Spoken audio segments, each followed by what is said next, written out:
is our time to stand up and fight. Shake off this rust. We're gonna change the world. Our revolution. We're giving it all, even if we fall. We'll get back up. We're gonna change the world. It's our revolution. Now we sing for friends and family.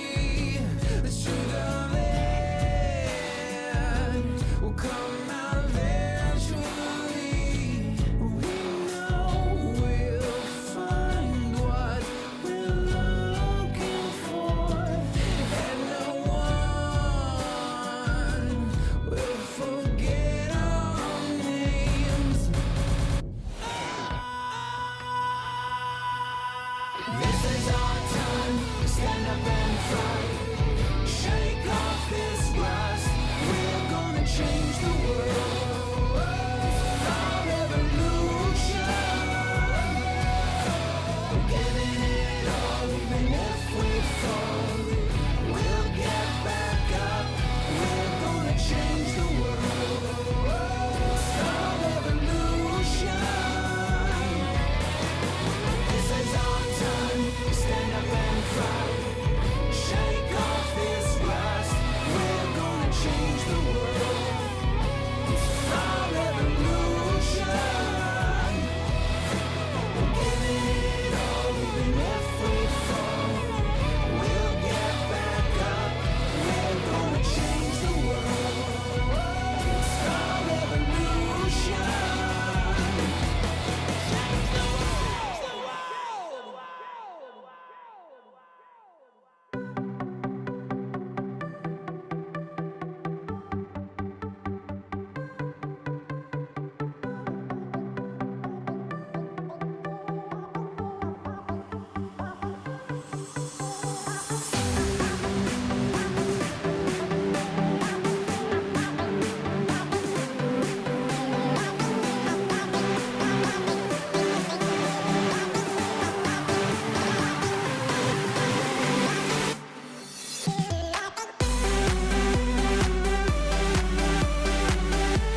am ready to take it on. You told me to be myself and never feel alone. You're all that I want, you're all that I need. If I was ever in the dark, I'd see. You've always believed and have faith in me. You'll always be my hero. I love you for everything you've done. You'll always be my hero. Faith in you like the rising sun. I feel so strong, I feel the freedom to be who I can be. You'll always be my hero. You give me everything I need.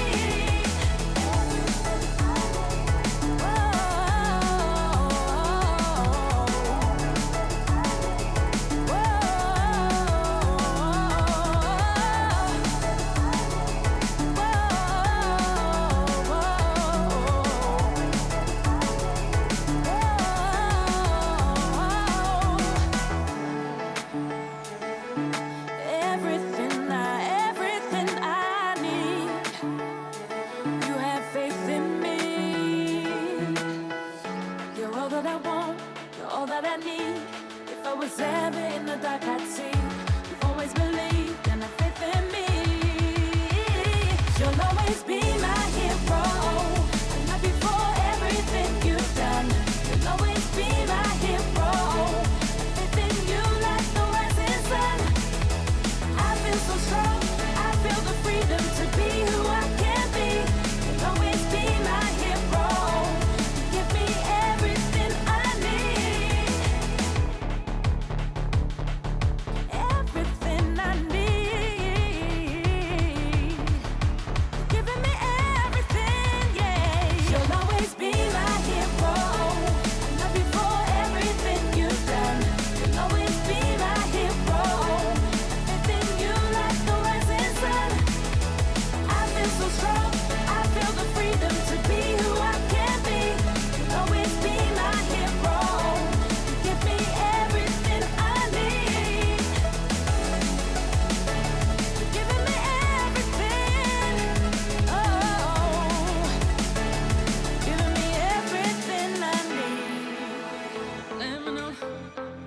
You never know where this could go, don't you know? I'm gonna leave you wanting more, boy, you know. Take a look, there's more to me, don't you know?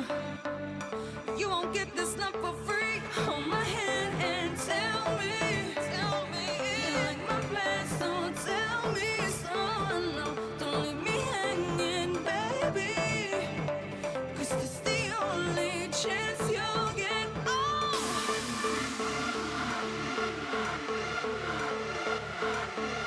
Tell me when you gonna let me know. You're never gonna let me go. Let it show. How our love is meant to go. Boy, you're moving way too slow. Let it show.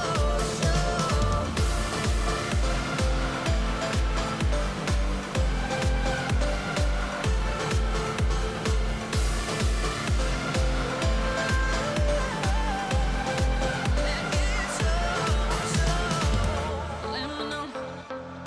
Boy, you got a lot to prove, don't you know? Take too long and you will lose, boy, you know. What you feel, I feel it too. Let it go. I'm not gonna wait for you. Hold my hand and tell me you like my plan, so tell me so. No, don't leave me hanging, baby, 'cause this the only chance you'll get. Oh.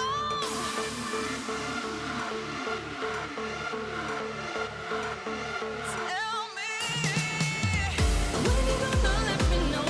You're never gonna let me go. Let it show. How our love is meant to go.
So All for One is the mode where you play 5 champions against 5 champions, like the same champion. So it's crazy.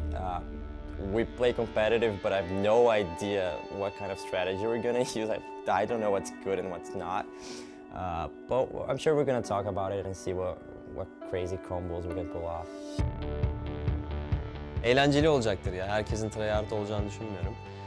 Çünkü aynı şampiyondan 5 tane iki takımda da hani komik durumlar ortaya çıkacaktır. Ama yine de kazanmayı oynayacağız tabii ki. I know that Smurf played the most at this mode, and still we didn't ask each other what we will play. So when we will get to that mode, we will just ask everyone, what do you want to play this champion? Okay, let's go. I don't have a specific champion in mind that's what's best for one for all, but I think tanks with a lot of base damage is really, really strong. Because it's all for one mode, maybe if you have, let's say, 5 Luxes, you just have 5 lasers, or you're constantly just throwing out binds, that'd be extremely obnoxious. En iğrenç herhalde Blitz'e veya Lissandra'ya karşı oynamak istemezdim. 5 tane. Yani hepsinin bir anda üstüne bindiği vesaire. Hele Lissandra böyle her yer stun, her yer buz falan. Hiç çekilmez.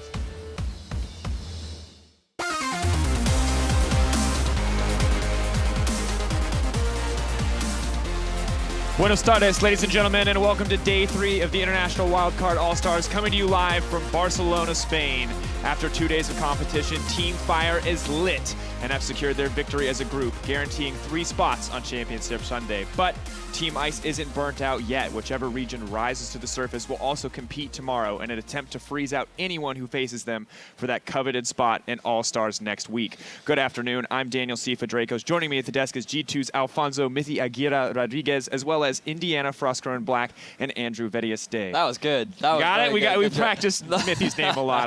My accent is actually terrible, so thank you, Mithy, for putting up with that. I apologize to your family if I butchered that. Yesterday, we celebrated Assassins on the Rift and saw Team Fire secure the overall victory in the IWCA tournament, but it is not over yet as we take a chance to look here at Team Fire. Yeah, so you can see Turkey and Japan sitting at the top right now with the 3-0. We were quite excited to see what Japan could bring, and so far they have been overperforming, if you ask me. Meanwhile, Southeast Asia sitting at the bottom of the bracket, looking to get a couple points today. But of course, on the Chile side of the tournament, one team will still be able to make it to Championship Sunday, and everyone is fighting it out for that first seed. Yeah, unfortunately, Team Ice is the Titanic right now, and it's just a question of who's going to be Jack and who's going to be Rose. And it's between Latin America South and CIS right now as your 2 front runners. Very tough situation overall, of course, kind of brutal. Not exactly how I expected it to play out for Team Ice, but it looks like the odds were stacked a little bit in Team Fire's favor. However, we're going to take a look at Assassin's mode yesterday, and we did see sort of a meta emerge. You can see on your screen most picked champions as well as their win rate. Pantheon, incredibly popular, but of course, win rate balanced out by the fact that he was very frequently picked on both sides. Yeah, and it's also the fact that he was being a flex champion there, going into the support position as well as slotting into the top position, and that he had the hard CC to offer for teams.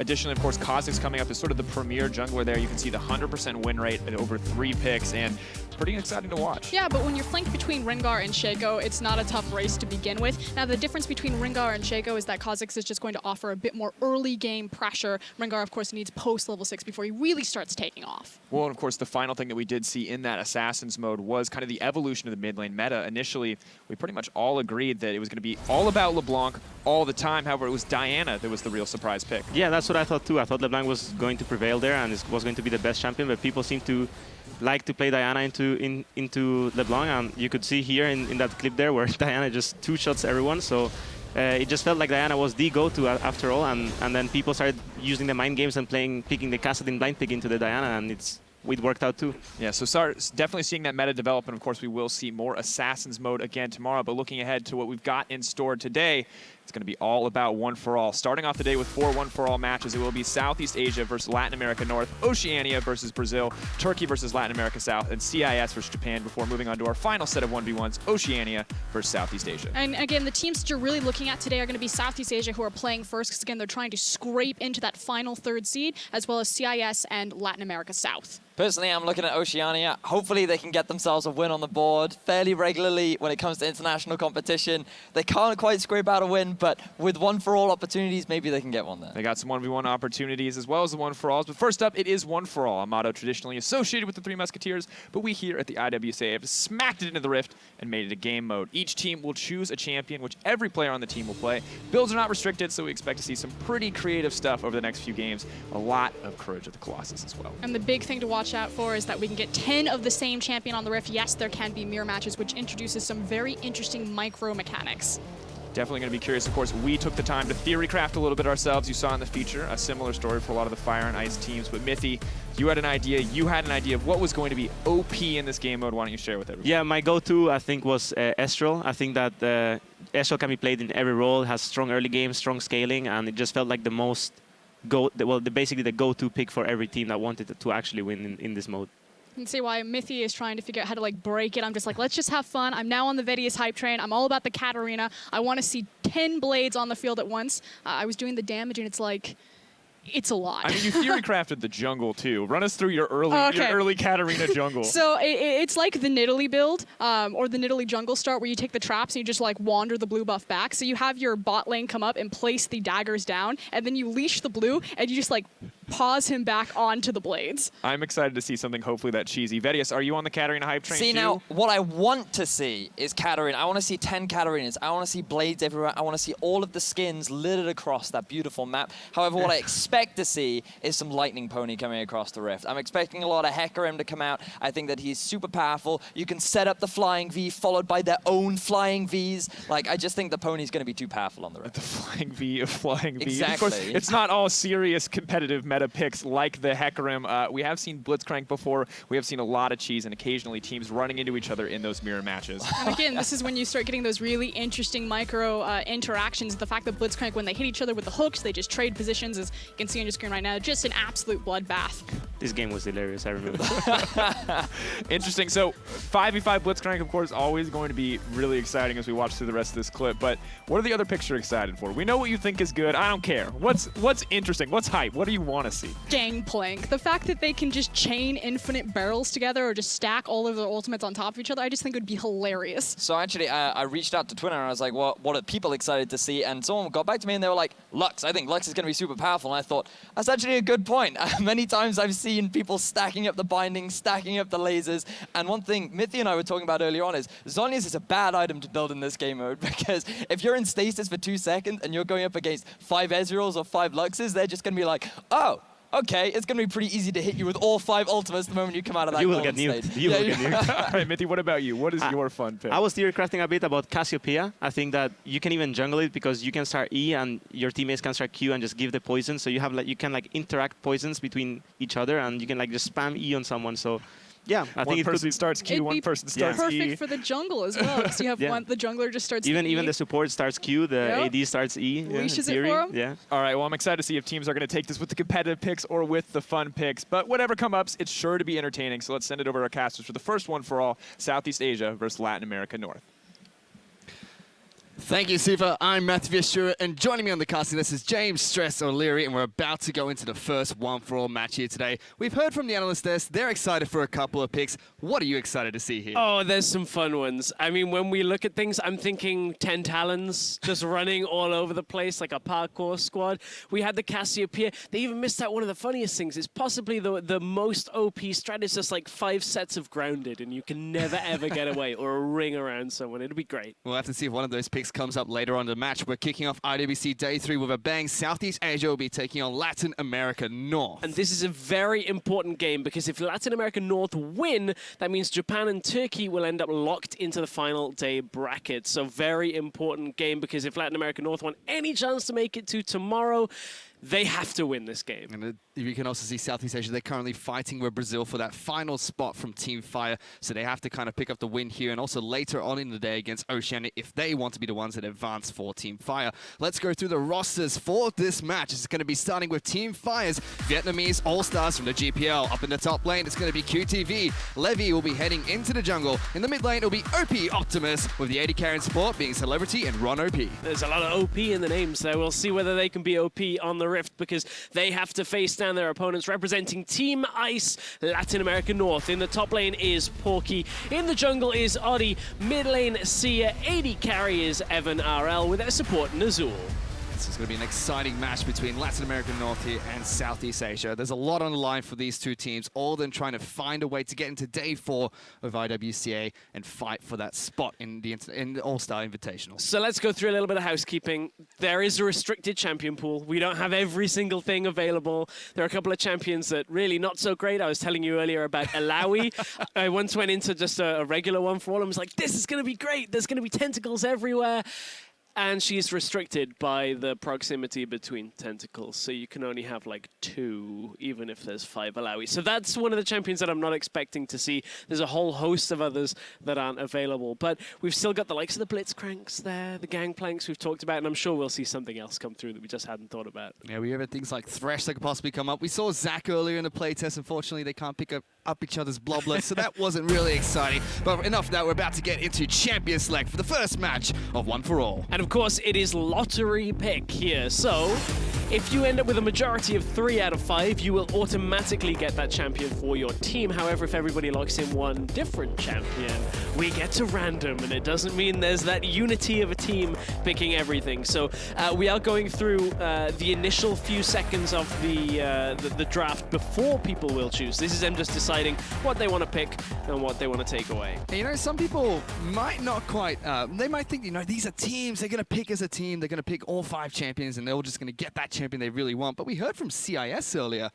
they were saying how they don't quite know what they want to play yet, and they're just going to go into the match itself and pick what they want to pick right there and then. So there's a possibility we could get that lottery pick coming out. There is a possibility. I'm just kind of laughing. You alluded to a playtest that we were doing earlier just to make sure everything works. There was like 5 Threshes. That's kind of a scary thing. The Lux that was being talked about.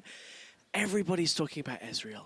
That is the one pick. Everybody's saying, this is the one. It's going to be played time and time again. And I don't really want to see 10 Ezreals 4 times today. I really want something different. Well, who knows? There is that possibility. I mean, like you said, can build absolutely everything. In fact, here we we've seen go. him play tank before as well, but we're back into Champion Select, and they're already looking to pick something up. It seems like Southeast Asia know exactly what they want to play here today. Now, here's one I hadn't thought of. Rise, 5 Realm Warps. You can just be anywhere on the map. Now, the Lee Sin is what you're alluding to, and so there's not too much analysis to go into One for All, but melee champions have one heck of a drawback in that you cannot really siege. You have to kill and then dive and hope you kill them with enough health that you can take towers down. So it looks like we're going to have Graves versus Lee Sin. You can even see Evan RL, he's locked in, right? He's like, guys, I want this, but 0% chance he's getting that because Graves has been locked in for Team Ice. Graves against Lee Sin. My goodness. This might be the least useful set of smoke grenades ever seen. Ah, dear. Well, I mean, Southeast Asia are just going to go ham for this entire game. Southeast Asia do love their Lee Sin. I mean, they had SOFM, who was famous for his Lee Sin. Levy's had a few good games on it so far at IWCA, so big shout out to the junglers from Southeast Asia here. But, I mean, think about it on the other side. The LATAM North team, 5 collateral damages. That execute damage, if somebody, like, steps out of line, it's going to be like the broadside of a ship firing off. Oh my goodness. And Graves, you know, he's a champion that's been seen playing in quite a few roles. You've seen him in the jungle, you've seen him top lane. You know, he can be played as an AD carry. That's what people thought he was going to be after the rework, kind of. Support smoke screenish. I do know one thing's for sure. There's going to be a lot of armor in this game, Stress. Oh, yeah, that's actually a good point. Graves just inherently has an advantage here from the fact that he can just build armor against Lee Sin. We'll have to see if anybody tries to go, like, any form of non-AD Lee Sin. I don't really know how effective that's going to be, but there's always that possibility. We'll have to see. It's going to be a bloodbath, I feel, though, because these are 2 champions that are just always out for blood, and we're about to get onto Summoner's Rift for the match. Head over to @LOA Esports to vote for your favorite team to win here. Use the hashtag SEAWin or the hashtag LANWin. So you'll see it when we load in. This is going to be a lot easier to tell who is on the LATAM North team because Southeast Asia have all gone for Muay Thai Lee Sin. Good luck with this one, Fish. This is going to be interesting.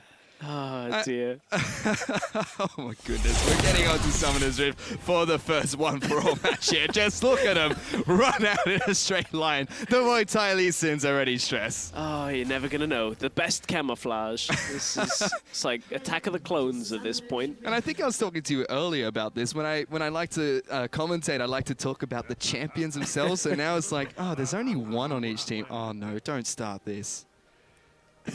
We got some biscuits. That's... They're all just laughing. Oh, dear. SEA. This is going to be a fun game, I think. To stack as 5, they'll never know which one's the real Lee Sin. Team Ice is They currently spot a stacked QTV. up. They don't know. They've checked one brush. Oh, They're going to they're go going. out. Look at all the Qs coming out from both. They all agendas, missed. but none of them decided to go in. They all missed. You got to fan them out. Spread out. Everybody fire at a different angle, and you'll start catching them. You can't fire it all in one line. Oh, we can take a look at the starting items here. I mean, Triple Doran's Blade on the side of Team Fire. They have a Targon's Brace. Seems like we have a support Lee Sin for Ron OP. Both of them have a jungler. The rest of the Graves just have picked up all their Doran's Blades. It would have felt pretty bad for Nazul if he was in a game as Graves and they're still like, no, you need to start Ancient Coin. you need just to give us mobility. Uh-oh, here we go. Oh, no. I hope you remember the 5 Ds of Dodgeball here. Dodge, duck, dip, dive, and dodge, because Ron OP. Clearly missed that message because he just takes a chunk of damage there. This is going to be fun. Just the number of Qs, the Sonic Waves coming out. I'm looking forward to, as we get a couple of items. Well, we just got a chance to take a look at the Keystone Masters as well. Thunderlords for every single Lee Sin. For the side of the Graves, they've got 2 Thunderlords and 3 Warlords Bloodlust for the 3 carry lanes. Now, I wonder how SEA are going to play this. Are they going to do like the circle of safeguards where you just kind of dance around in a circle for a while? Or is it going to be the case if they kick one person back and they conga line him all the way back into their base? Just constantly kick them in a straight line, get them back, and just pick off one Graves. Well, that is a definite possibility for the Lee Sins here. I don't know whether it's the best strat because you've just used 5 ultimates and like everything else on taking out one person. If you kill somebody, then that's kind of worth it. Yeah. As they say. Kind of. You can see the difficulty of playing Lee Sin in lane against a ranged champion here. Yep. In all 3 lanes. Yep, bottom lane's having a little bit of a difficult time. They're keeping up in CS quite nicely to start things off. We can already see Ron OP's burnt through his health potions after the initial chunking he got at level 1. Levy trying to make his way towards the mid lane for a gank on towards Saya. Optimus now going to try and chase him down. He safeguards over towards the ward. Does get the slow down, but Saya does get behind his minion wave. Levy was trying to hold on to the Sonic Wave just until he gets into the lane so he could maybe try and follow up after a flash or a quick draw, but wasn't to be. We didn't really note on the summoner spells too much yet. C is actually running teleport from the mid lane as well, so a little bit of extra map presence for these Graves. We'll see how they can end up getting into the lane. This could be a tricky spot because if you sit under the tower bot side, could be a tough one. Levy's going back in though. Optimus has hit that Q. Now Saya forced to flash away into his minion wave again, so Levy returning into that mid lane. And meanwhile, we were watching Oddie down in the bottom side at the same time. If Celebrity and Ron OP stay under this tower, they have a fair amount of mobility, but remember that Q will detonate instantly if it hits the tower. So if they stick in the wrong spot, they've spotted out Oddie. He should be fine. Oddie does move the Grump camp. The Krug camp back in towards the brush just so he can take it out without being spotted. He does make his way down towards the bottom lane. Levy's down here as well just to kind of defend this turret it seems. Smoke screen's going to come out, deny some of the vision, but they should be able to farm up AOK. In fact, Celebrity ahead in CS against Evan RL. Yeah, and just purely because of how the wave was kind of shoved in, Evan had to be very careful. Optimus now, if he was 6 with Ignite, he would 100% go for that. Just from having the QR damage plus the Ignite would be enough to kill Sia there because there's no flash, so can't avoid the ultimate, but only at level 4, so not able to go through. And here's Sia's laning advantage. Well, not lane advantage, map advantage with that TP. Used the teleport to get back into his lane, has picked up 2 longswords as well as a couple of health potions for himself. You can see Optimus has gone back to base, got himself boots, as well as another Doran's Blade. Everybody is going to go Thornmail at this rate. Like, just everybody.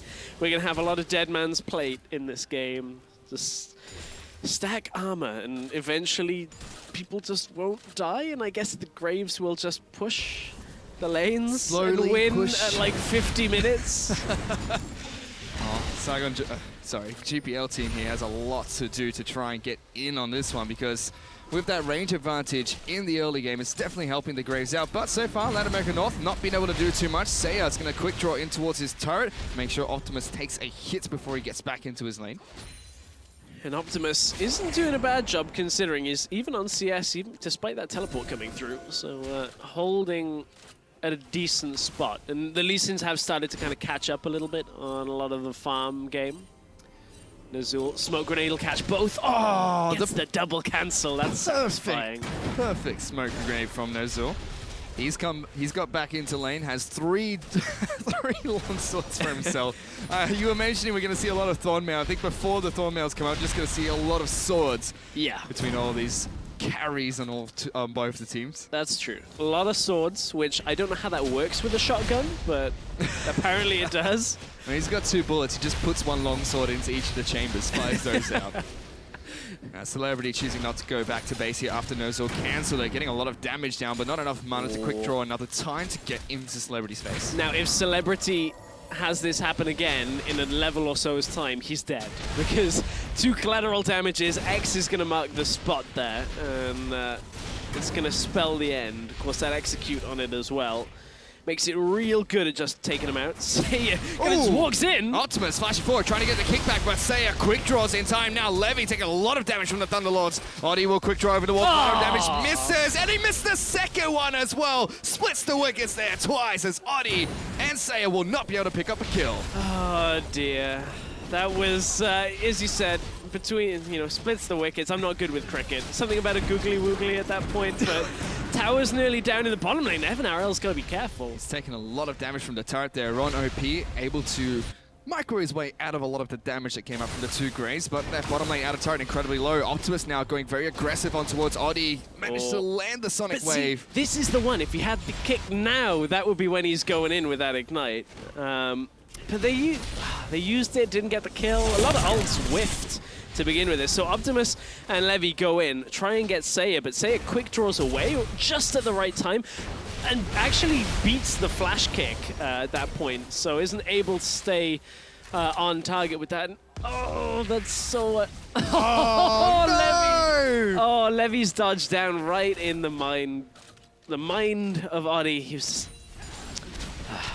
That's sad. Lived with less than 100 health as well. We can see a couple of the champions have gone back to base and picked up their first set of items. QTV's gone for the Tiamat. See the Caulfield's Warhammer being picked up by Levy in the jungle. Optimus yet to go back to base for his second back, still sitting on his double Doran's Blade. We would see the Phage being picked up by Celebrity in the bottom lane. Optimus again being very aggressive towards Seiya, but Oddie is waiting in the wings with red buff. Levy's here as well. Hits the Sonic Wave, decides not to follow up against the Team Ice opponents, but Oddie now taking a lot of damage. Ooh, Q's going to come out and deal quite a bit of damage down over towards Optimus. There's the ultimate, there's the kill, as now there's action in the bottom lane. QTV will kick back near Azul. There's teleports coming in, but they're quickly cancelled. Evan RL's trying to get the heck out of there because Levy's down here, gets the kickback, gets the Sonic Wave, and it's 2 kills for the GPL team in the bottom lane. Despite the TP presence being for Team Ice, it's actually the 4-man down in the bottom side that ends up picking up 2 kills, so 2-for-1 trade overall. That was an important sequence because you can see how low on the minimap the health of that blue tower in the bottom lane is, so it was an important save on that. Oddie, gotta be careful, didn't get the kick.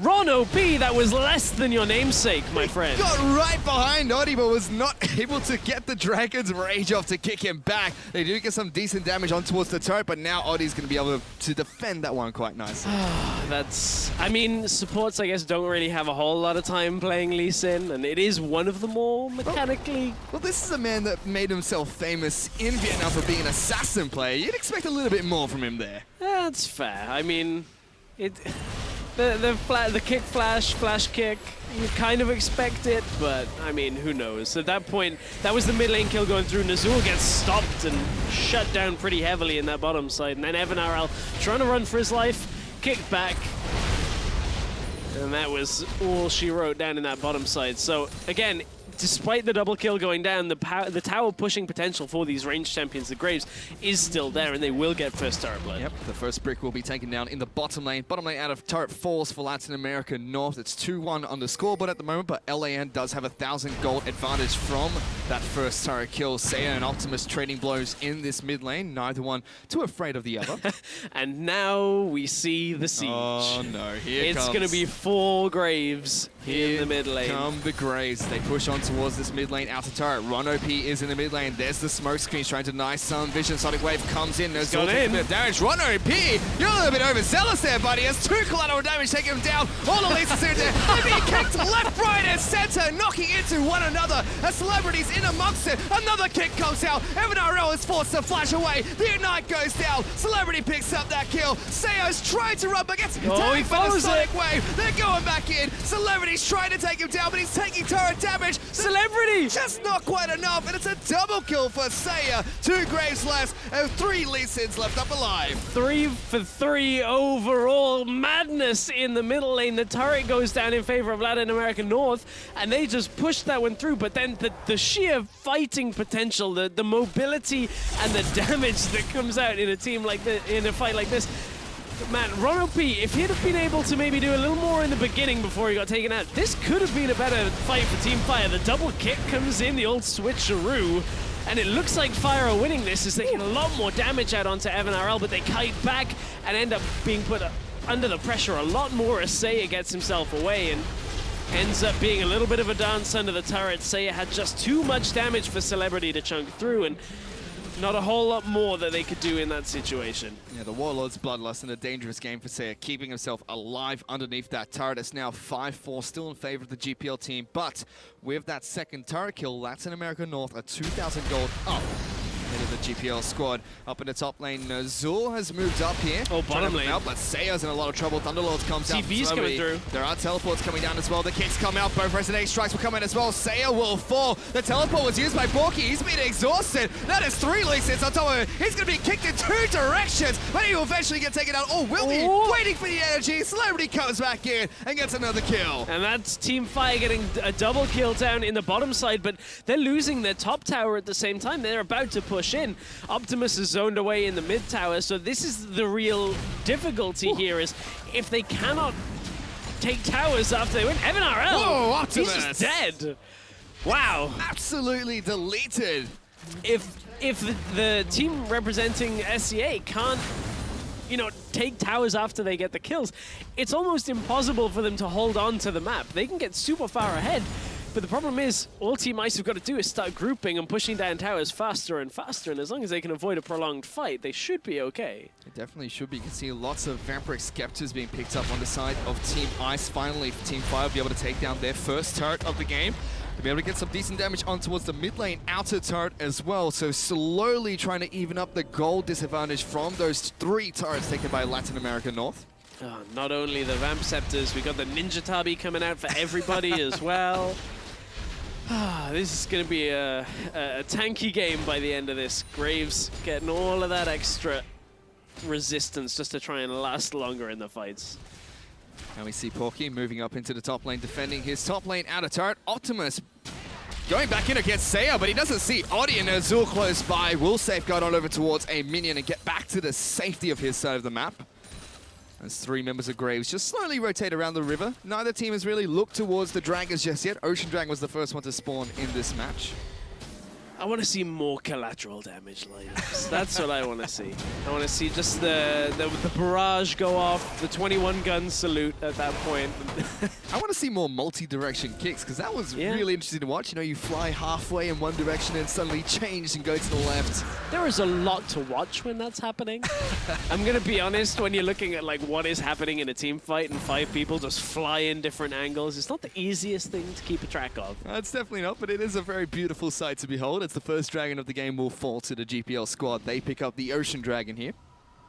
Picking up the Ocean Dragon. Now, I want to see the LATAM North team picking up the pace a little bit because, you know, we kind of criticized them a little bit in the Summoner's Rift game and in the Assassin's mode that they sat back when Audi wasn't really able to do too much. And I don't want them to fall into the same kind of trap because that's when they're going to get dove by 5 Lee Sins all at the same time. They need to be the ones actively trying to create pressure on the map. But you can see now the Lees are going top lane. There's 3 of them going up there. Oh, the ward just died as well. Oh, Porky. He's going to be able to quick draw over towards his turret. Ron OP hits him with the Sonic Wave, trying to kick him backwards, but Levy will follow up with a kick of his own. Porky's in a lot of trouble, trying to quick draw in amongst his minion wave, taking a lot of damage over time from the red buff. The final Sonic Wave connects. The damage will be just enough for Levy as they take down Porky, but Oddie is a little bit angry. Meanwhile, Celebrity and FLICKR going toe-to-toe. Collateral damage will come out. Celebrity is going to be able to kick it backwards. The Unite is ticking. One more attack's enough, but he doesn't even need to do just that as he looks at him, and FLICKR will fall down. And in these small-scale fights, you can see the LATAM North team are just struggling to kind of match the pressure when it comes to 3 people diving top lane. The rest of the team's kind of moving from mid to top side to rescue him, but it's not in enough time, and that leaves FLICKR in a lot of danger down in the bottom lane. Despite having Death's Dance completed already, just gets taken out. 1 versus 1 by Celebrity, who just walks right through him. Meanwhile, Optimus and Oddie, they fancy a fight here. Not much energy left for the Lee Sin. Collateral damage is going to come out, but the end of the line is not going to come back and hit Optimus. Needed another auto to come through on that one. So this is Nazul in the middle lane. Did Optimus just walk in and kill him? We didn't see this on the main screen, or is it Optimus going too far? Oh, the Ignite got him. The Sonic Wave, maybe if the Ignite hadn't got him, would have been enough if it was on target. Well, still Latin American North, they're 3 turrets up to 1, but they're now behind in gold. The GPL squad have some outer turrets to take down if they can get a couple of kills on over towards Team Ice's side of the map. The mid lane outer turret is incredibly low. Ron OP trying to walk away from 3 graves here that are slowly scaring him out of the river. Yeah, that's a pretty scary sight. I'm not gonna lie. Nazul, I don't know really whether they want to take that Q. There's a lot of those minds telling me no situations in this game where you got 4 graves in front of you. Oh, that's a big kick coming out from Optimus. Knocks 1 Graves into 2. Quite a bit of damage coming out there. But they're just going to push the mid tower through. They're probably going to end up losing some damage on bottom tower, but TP comes through to hold it. Yeah, Porky actually teleporting in towards the bottom lane. Now Levy trying to get a flank over here. Oddie's incredibly low. Kicks him into Oddie. Gets the Sonic Wave as well, but he's been exhausted. Not going to follow up with the resonating strike. But a nice flanking play there. Meanwhile, Porky's being caught up by Celebrity. He's going to be able to quick draw over the wall, but a quick flash comes through by Celebrity to chase him forward. Hits the Sonic Wave. Flash away from Porky. He's trying to heal up. It doesn't connect, and he's out of energy. Porky's going to heal. He's going to heal up. He's got so much life steal from that Death Stance. Celebrity just has to run away. Seiya now in a lot of trouble. He's been exhausted. Thunderlords is going off. He's trying to get back towards his turret. Going to be able to dodge 1 Sonic Wave. Will get slowed down by the cripple from Optimus, but Seiya somehow escapes that one. This is a ridiculous game. It is all about kiting, the Lee's not being next to the walls, the Graves moving back, trying to quick draw away and lifesteal himself back up before they die. Nazul! Oh, they're flashing forward, but the Sonic Wave is going to connect with FLICKR. Doesn't hit the low Graves. Seiya now trying to jump back in. Ron OP safeguards towards a minion, but they do not decide to use their collateral damage there. Well, FLICKR had his ult, but not confident in the damage that he was doing because they've all gone Death Stance first. It's not exactly the most high damage item. They've gone for survivability over the ability to just kill. And everyone on their team is deciding to do just that, except for Oddie at the moment. Yeah, Oddie's gone for the red smite, trying to just duel a little bit. Seiya, gotta be careful. Bit of trouble. Gets kicked back into Celebrity. The alley-oop from the GPL team as he picks it up with his own Dragon Rage. Oh, that was a sweet double kick. Just comes through. Oh, QTV. He's going to knock FLICKR into a Sonic Wave. Levy's gone here, but Nazul's there. Pops the pellets into his face. Now that's the Graves that are chasing on towards the Lee Sins. A little too deep on that play. Levy thought he was okay. Thought he had the drop on FLICKR. Meanwhile, again, mid lane. Yeah, the Lee Sins are waiting sneakily inside of the brush. They safeguard over towards a ward to try and get behind Nazul. He pops down the smoke grenade, but it doesn't catch either of the Lee Sins. So they're just going to be able to clear out the waves in the mid lane. GPL squad really wants this mid lane outer turret to fall. It is incredibly low. A couple more pushes would be enough to take that one down. Yeah, a little longer, though, on that time before it goes down. I'm being told that Optimus is living up to his team, well, his nickname. He's currently got around 35% of his team's damage done. So he's really been laying down the damage onto Seiya in that mid lane. We were looking at the early laning phase, and he was always getting Seiya low. Couldn't quite get the kill on a lot of the early phases, but since then, 3 kills to his name. He's the one with the death stance on the SEA team. You can already see the rest of Team Ice. They're grouping up in that mid lane, trying to defend that turret. Ron OP looking to try and take down a blue buff for himself, but is spotted out by a control ward. Gets a little bit of vision inside of Team Ice's jungle. Oddie will quick draw over the wall and try and stop him from taking the blue buff away. Now, what would be pretty catastrophic for the SEA squad is if these Graves pick up Mountain Drake. their ability to push is good enough already. So I don't really... Oh, I thought Ron OP got that. I actually thought Ron OP got that for a second there. The knockbacks coming up from Graves. Managed to juke out one of his Sonic Waves. He didn't quite get the crippling strike there. So, unfortunately for Latin American North, they don't pick up the Mountain Dragon. GPL squad still have control of that objective. Well, that's gonna, obviously help them out. When they get a couple of kills, it now allows them to push that bit faster. We were talking about how if they're low health, it's difficult to siege up after. More about diving, as Porky goes for a ride up to the top side, right into a Sonic Wave. QTV decides not to follow up. He's just been split pushing on the top side of the map. He's the only Lee Sin in this game with a teleport.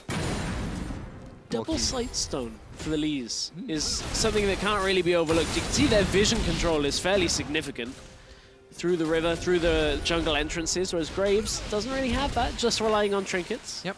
See the rest of the Lee Sins that are not picking up Sightstones pick up a lot of control wards so they can continue to safeguard over behind their enemies. QTV and Levy now on the top lane. QTV is going in, trying to get behind Porky. Does, knocks him back. Now Levy's there, kicks him into a wall, hits the Sonic Wave. Porky's trying to life steal, but it's not enough. Levy picks up the kill. Did a decent job at least to hang on, but mid lane is where the real damage is being done because down goes the tower, and with the vision control that these Lees are going to have, it suddenly becomes a lot more dangerous for the Latin American North team to start moving through their own jungle here. If they can't de-ward the areas using control wards, they can't establish enough vision control at the same time to be able to know where the safe spots are. Well, again, Ron OP moving down towards the bottom lane. Evan Ariel has not spotted him out. Like you said, not much vision coming out from them just yet. Optimus will land a Sonic Wave, decides not to follow up. Oh, he does, he's got in. Actually, does go in, kicks Evan Ariel, uses the heal, gets the second Sonic Wave. Optimus gets a solo kill against Evan Ariel. Even through the summoners, goes right through. Evan Ariel just cannot stay alive in this game. 0-5 has not been the best of games. Oh no, it certainly has not for Evan Ariel. He's gone back to base. Or, I mean, sorry, he's been forced back to base here. He's picked up a Zeal for himself. So far, only the Depths Dance is available for most of the Graves and just components here and there. Ron OP is not going to get quite behind Porky as he flashes away from the Dragon's Rage. Yeah, managed to get himself out to a decent situation. Porky not doing too badly. I mean, he's got 3 deaths, but is fairly well farmed. Same as Seiya in that mid lane. But it's been a tough old game. The Ice team are trying to kite as effectively as possible. But it's a tough ask against 5 Lee Sins, who can just dive you at any point. Kiting against one of the most mobile champions in the game. It can be done, a little bit difficult. We'll have to see if they can do that later on. For now, though, it's been a little bit of a lull in this match. It's still 14-5. The GPL team has picked up quite a few kills in this match. Majority of them going on over towards Evan RL. Audi will pick up his red buff. It's still 42,000 to 37,000 gold, so a nice 5,000 gold lead for the Southeast Asian team. A nice lead. We'll see if they can convert it into a win. I mean, this is a good situation for them to be in right now because they can actually tie up that 3rd place spot in the group with a win here. Of course, it all depends on the 1v1s, and those are our tiebreakers, so we'll see how they end up going on later today. But for Team Fire, of course, they've got the 3 teams that are going through to the knockout stage tomorrow. That's so right. That race is on. That race is on for those final spots. Latin America North, if I'm not mistaken, still looking for their first win in the tournament. 0-3 at the moment. So Optimus is continuing to split push in this bottom lane. This time, he's up against Porky, not Evan RL. Levy trying to make his way down in towards the bottom lane, getting behind the bottom lane inner turret. Porky still doesn't quite see him just yet. He's got it behind him. Porky's got to be really careful. Safeguards to a ward, kicks him into the wall, gets 2 Sonic Waves. Another kick comes through, and Optimus is unstoppable after picking up that kill. That Pork is pretty tender right now because that was a lot of damage under the bot tower. Now they're going to take it out. Again, this is the Mountain Drake coming through. As they can just take these towers as long as they're healthy enough. QTV wants to do the same topside, doesn't quite land it onto Nazul. But he's going to try it again by the looks of it. He's just standing there. It doesn't really matter. So meanwhile, we move down in towards the Lee Sin side of the jungle. You can see Levy pick up his own red buff. Optimus going to be working on the Wolf Camp. Nazul trying to get a ward down over the Baron pit. Gets hit by 1OP as well as QTV. He gets kicked twice. Nazul's inside the pit. He gets executed as well as QTV picks up that kill. And Evan RL died in the mid lane as well. Celebrity was just going ham. I think he was even in the base. A lot of damage actually coming out from Save there, trying to chip away at the Lee Sins, but doesn't do that much damage. And we've got to a point now where, you know, Latam North, they were pushing fairly well with the Graves, but without the ability to take a step through their jungle, they're kind of resigned to sitting under their towers. We've seen this game after game. Lots of games that they've been sat under their towers. See ya. They're going on top of it, and Seiya forced to flash away. Porky uses his own collateral damage. Here comes Levy, though, kicks Porky into the wall. 2 Sonic Waves land, and it's going to be Levy that picks up that kill. And the problem is they just keep getting dove because of how far ahead the SCA squad is. It's 18 kills to 5.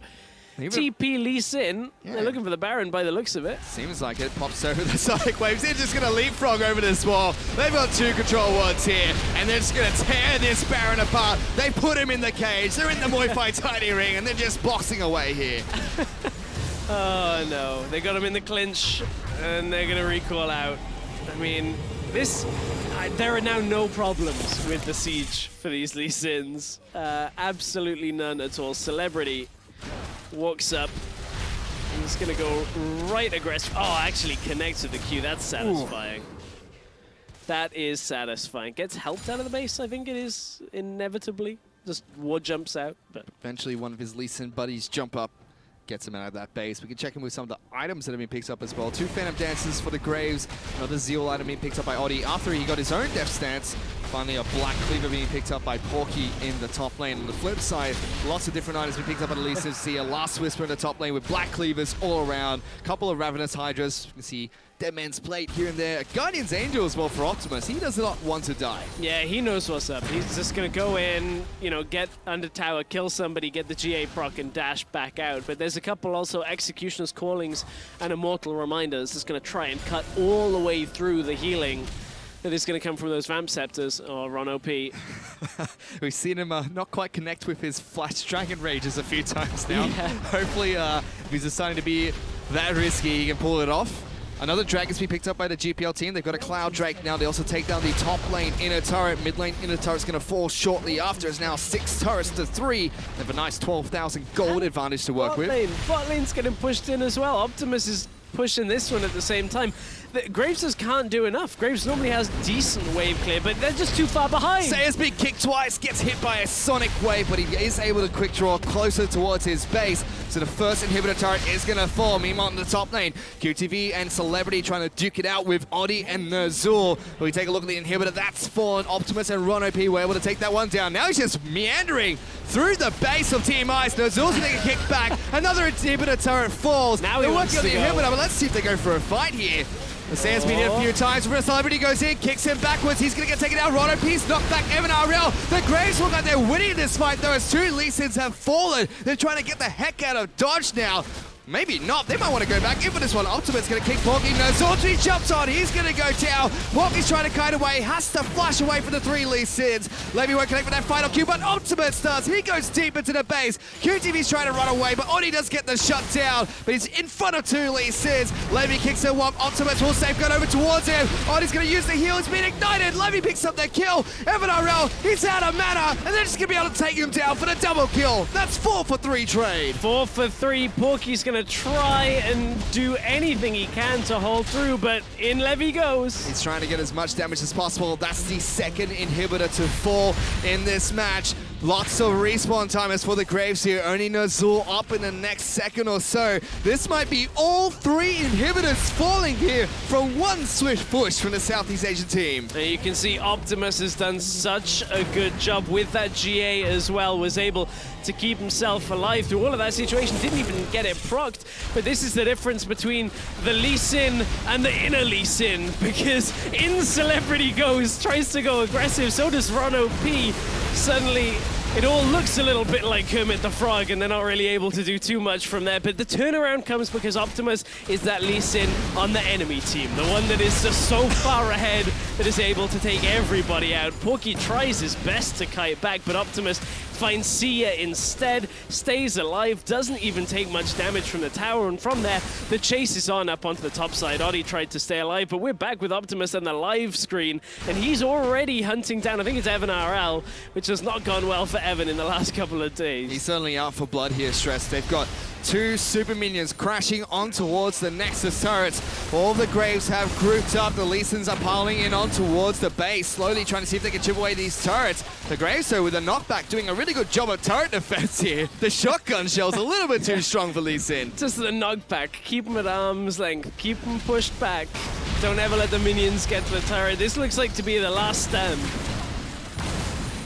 Definitely trying to make the most out of it. They're really good at making sure they clear out the waves. Levy tries to go in, but look at Optimus! He's wrapped around. Porky's been hit by the Sonic Wave. He goes in, gets the Thunderlords. Now Ron OP tries to get behind him, but he just can't quite. Oh, he's been kicked. Oh, a massive knockup! Celebrity's now going in. He gets one. He kicks him back in towards the fountain as well. The first turret's gonna fall. The second turret's gonna fall shortly after. That's an open Nexus, but they're still out for more blood. Nurtle's the next target, but it doesn't matter because the Nexus is gonna fall as Southeast Asia are victorious. Well, that was a fast game of dives coming out of the SEA region. I mean, what can you really say about that? They had a 7-kill Lee Sin, a 6-kill Lee Sin. That was a pretty convincing game. As soon as they got a lead, the tower pushing game did not matter for Team Ice. They just couldn't stay alive long enough to push towers out. They didn't have vision control. And it really looked like they're going to have a lot of trouble sieging in that match too, but just the Lee Sins being able to wrap around, kick someone out, quickly kill someone, and then go back in was pretty brilliant to watch. It was a little unfortunate for Team Ice. A lot of presence put down in that bottom lane. They would have liked, you know, a successful sequel of Evan Almighty, but nobody really told him that that wasn't so much of a box office hit. And he just got smashed. The team weren't there to help him. Nobody could really pick up the pieces, and they lost all sense of vision control. Team Ice, unfortunately, that means Latin America North, I believe, are now 0-4. That's right, not a single win so far in the International Wildcard All-Stars, but some hope for the Southeast Asia squad. They're now 2-1, tied up with Brazil, also from Team Fire, who are 2-1, who'll be playing in the next match, still fighting for that 3rd place spot to fight to see who will be moving on into day number 4. It's a tough week for Team Ice. It really has been. After getting swept yesterday, this really has been a rough set of days. I mean, it looked so good after day 1. Like, the CIS region bounced back in their game and were able to pick up a win, but after that, not a whole lot has gone their way. It certainly has not so far for the CIS team, but one thing I really want to mention here, Stress, is, you know, we talked on the analyst desk about Ezreal possibly being picked up, Cassiopeia, all these really powerful gimmicky picks. We didn't mention anything about Lee Sin or Graves here, and that's the first 2 champions we see in the day. Yeah, which is a fun change. I'm glad we actually saw something different. Hopefully in our second game we'll see another couple of champions come out. We'll be able to get into that second game shortly, but first, for more on that victory, Hingers is with GPL's Optimus. Thank you, Fish. I'm here right now with GPL's Optimus. First of all, congratulations on the win. And secondly, I want to ask about this Lee Sin pick. You've got Levy on your team, who's a Lee Sin expert. What was your thought process in deciding which champion you guys were all going to go with? Okay, chúc mừng chiến thắng ngày hôm nay ha. Thì bên team mình á, tại sao pick Lee Sin vậy? Vì bên mình có Levy là expert về Lee Sin á. Thì có phải như vậy không? Hay là như thế nào? Lựa chọn Lee Sin thì đó là thứ nhất là do cảm tính của cả đội rằng là vị tướng Lee Sin là vị tướng mạnh nhất, và cũng như là ở trong đội thì có tới tận 3 người là chơi tốt được vị tướng Lee Sin. Yeah, so It's just the feeling of the entire team saying that Lee Sin is the strongest champion for GPL. Out of the five of us, three of them play Lee Sin pretty well, so yeah. I want to ask then, were you worried about anything? Were you concerned about potential counter picks to the Lee Sin then? Em có sợ bị counter pick với Lee Sin không? Tại vì cũng đã tính được hết rồi thì ở vị tướng Lee Sin thì nó phụ thuộc vô việc mà mình làm tốt hay là tệ chứ không phụ thuộc quá nhiều vào việc bị counter vì Lee Sin là một tướng cơ động cũng như là toàn diện. Yeah, so it's all calculated actually. So we know that Lee Sin is a very strong one, a very well-rounded champion. So yeah, it matters more on how you perform as a champion more than the counter pick. Sure. And finally then, this afternoon you've got your 1v1s versus Oceania. Can you give us a sneak peek? Are you comfortable? Are you confident? Are you worried? How do you feel going into the match? Thì chuẩn bị tới là mình sẽ đánh 1v1 với Úc. Thì em có suy nghĩ sao về này? Em lo sợ hay em tự tin hay như thế nào? Cũng khá là hồi hộp bởi vì đây là trận đấu quan trọng nhưng mà cũng rất là phấn khích khi mà gặp lại những đối thủ mà đã từng gặp rồi. Yeah, so pretty nervous, but also very exciting. It's a very important match, and he's glad that he's gonna meet them again. So. Yeah, excellent. Well, thank you so much for your timing. Best of luck with your match this afternoon. It's now time to throw it over to Sifa at the desk to break down Lee Sin versus Graves. Thank you very much, Hangers. Of course, an interesting first game to be sure. Now, Graves, Lee Sin didn't show up on any of your initial picks in any factor. Care to explain, Analyst Desk? Okay, listen, Queen Lasifa. We made a terrible, terrible mistake. I picked Katarina. I completely retract that. Lee Sin was clearly the best choice. And we didn't even get, like, the ultimate, like, penta kick. Can you just imagine if they just make, like, a hexagon of Lee Sins and just kicked everyone into each other? I think you mean a pentagon, but good geometry there.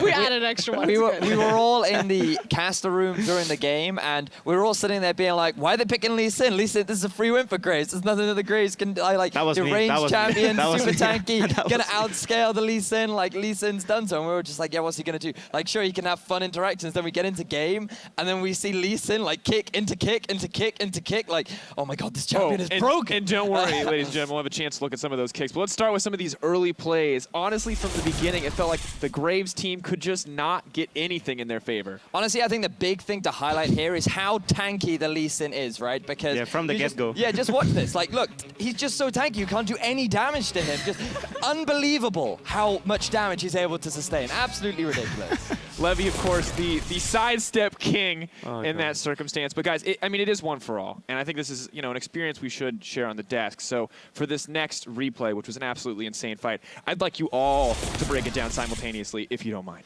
Okay, so this guy's gonna go for a kick as you right can here. See from the flank, there's the Lee Sin. Look at how tanky he is. Look at the Levy, look at the Levy. Oh, beautiful. Go! All right, I'll just let you stop there. Clearly, none of you are comfortable talking over each other. We're not play-by-play. I understand. I'm putting you. The replay keeps going. Both Lee Sin suicide now. Look. They get baited by Graves. What a wonderful, wonderful.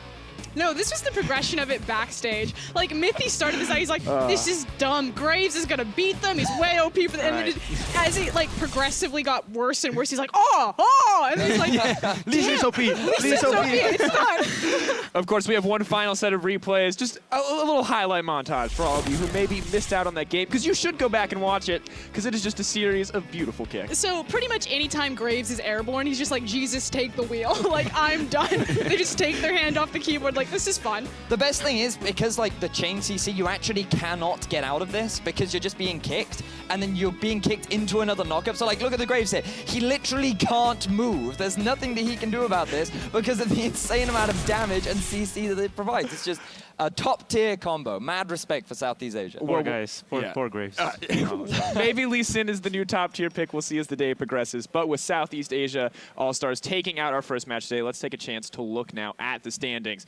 Starting off, of course, with Team Fire.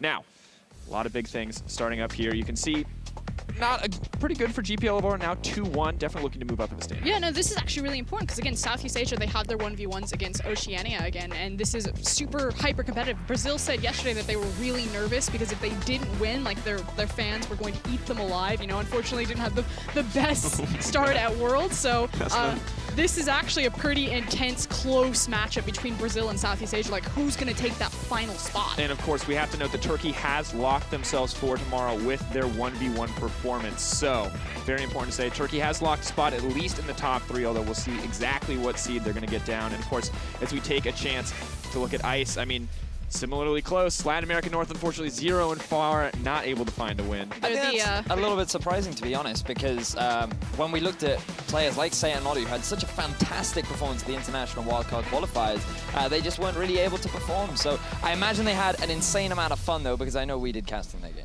Absolutely. Of course, remember the ties are broken by the 1v1, so Southeast Asia will get a chance against OCE later today. But we're going to take a quick break. Next, Oceania is desperate to get a win on the board to keep them in contention for tomorrow. We'll see if they can do it when they face off against Brazil from Team Fire when we come back. No puns that time? No puns.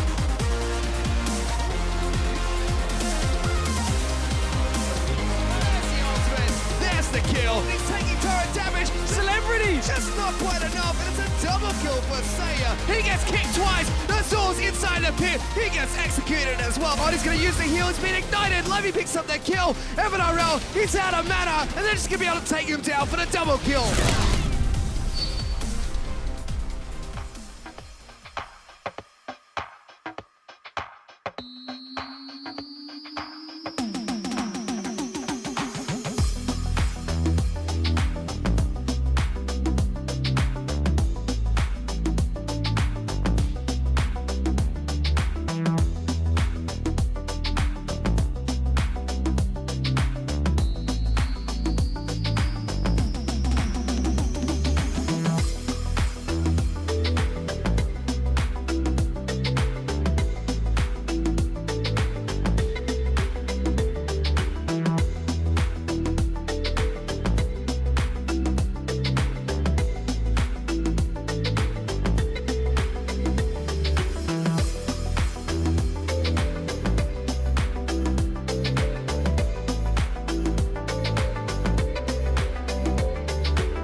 Welcome back to day 3 of IWCA. We just saw Team Fire's Vietnamese All-Stars take out Latin American North. Now we'll see if Brazil can continue that hot streak as they take to the Rift against Oceania.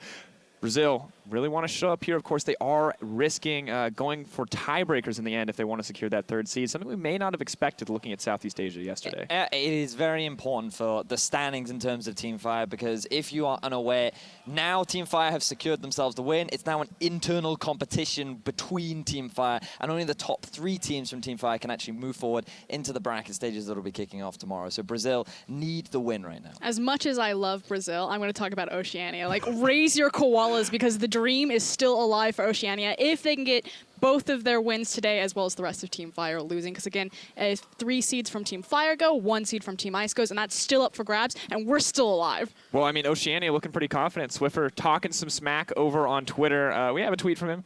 Absolutely wonderful to see that he is confident as ever. You can take a look at the bottom of your screen. Ready to go. Can't wait to smash Revolta. Whoa, whoa. If we're going to read it out, it's can't wait to absolutely smash Revolta and Yank today. Winky face. Mithy, is this the sort of smack? If you were to receive this, how would you feel being told you were going to get smashed? I mean, I would just smile through it because they are, what's their score? There's a 0 in the front. I'm not, or to think we're at 0-2. That's pretty rough, 2-8. All right. Well, we'll see. Okay. We'll see if Oceania can find the chance to put a 1 in that scoreline, at least in terms of the win column, or if they will go to 0-3. Let's see what craziness goes down. Let's send it over to the casters to take this one away. Whew. It's a lot of bad blood on the desk over there, Stress. Spicy. Very, very spicy. I'm still Matt Fish-Stewart. Still joining me is James Stress O'Leary, and it's getting very, very spicy over there. Yeah, I mean, I'm just still not even recovered from that last game. So that the desk of fighting, we're getting ready for maybe 5 Lee Sins again. I think if we see 5 Lee Sins, we're probably going to see 10 Lee Sins now, because people have seen how good that was in game 1. Well, there's already a possibility, but first let's take a look at our contenders on the blue side of Summoner's Rift. Representing Team Ice, it's going to be Oceania. Up in the top lane, it's Big Swips himself, Swiper from the Chiefs Esports Club. Carbon representing Legacy heading into the jungle. Swiffer will be heading into the mid lane to absolutely smash a couple of people with Radiant and Rosie, the bottom lane duo from the Direwolves and Tainted Minds. We'll see whether Talking Big is enough to be successful in this one, because their opponents from Team Fire on the red side, the All-Stars from Brazil. In the top lane, it's Yang. The jungler is Revolta. Mid lane is Kami, AD carry PBO, with support Dude. Dude, the French dude is going to be taking to the Rift here, and it's going to be an exciting match between these two teams. I mean, they have a lot of friendship, a lot of friendly rivalry as well. We already saw Swiffer's tweet, so they kind of know one another, and it's going to be a good, fun game to watch. We'll see whether he'll come back to eat those words. More often than not, they do. Normally that's what happens. Normally that's what tends to happen here. We were kind of talking to the Oceanic team earlier and yesterday as well, and they were kind of saying that Ezreal is the must-go-to pick in this match. So we have possibility to see Ezreal being played here. Yeah, possibly if they want to win. Or from the other game modes, we might see a Shaco if they don't. So it hasn't been all so good for the Oceanic team over the last couple of days. But we're into the lottery draft. We'll see whose numbers come up. You certainly are. So we're going to have to see what they decide to pick up here. Oh, no! Don't do this, Oceania. Oh, no, please, no. You're just giving nightmares to everyone back at home. PBO's being hopeful. This is not great.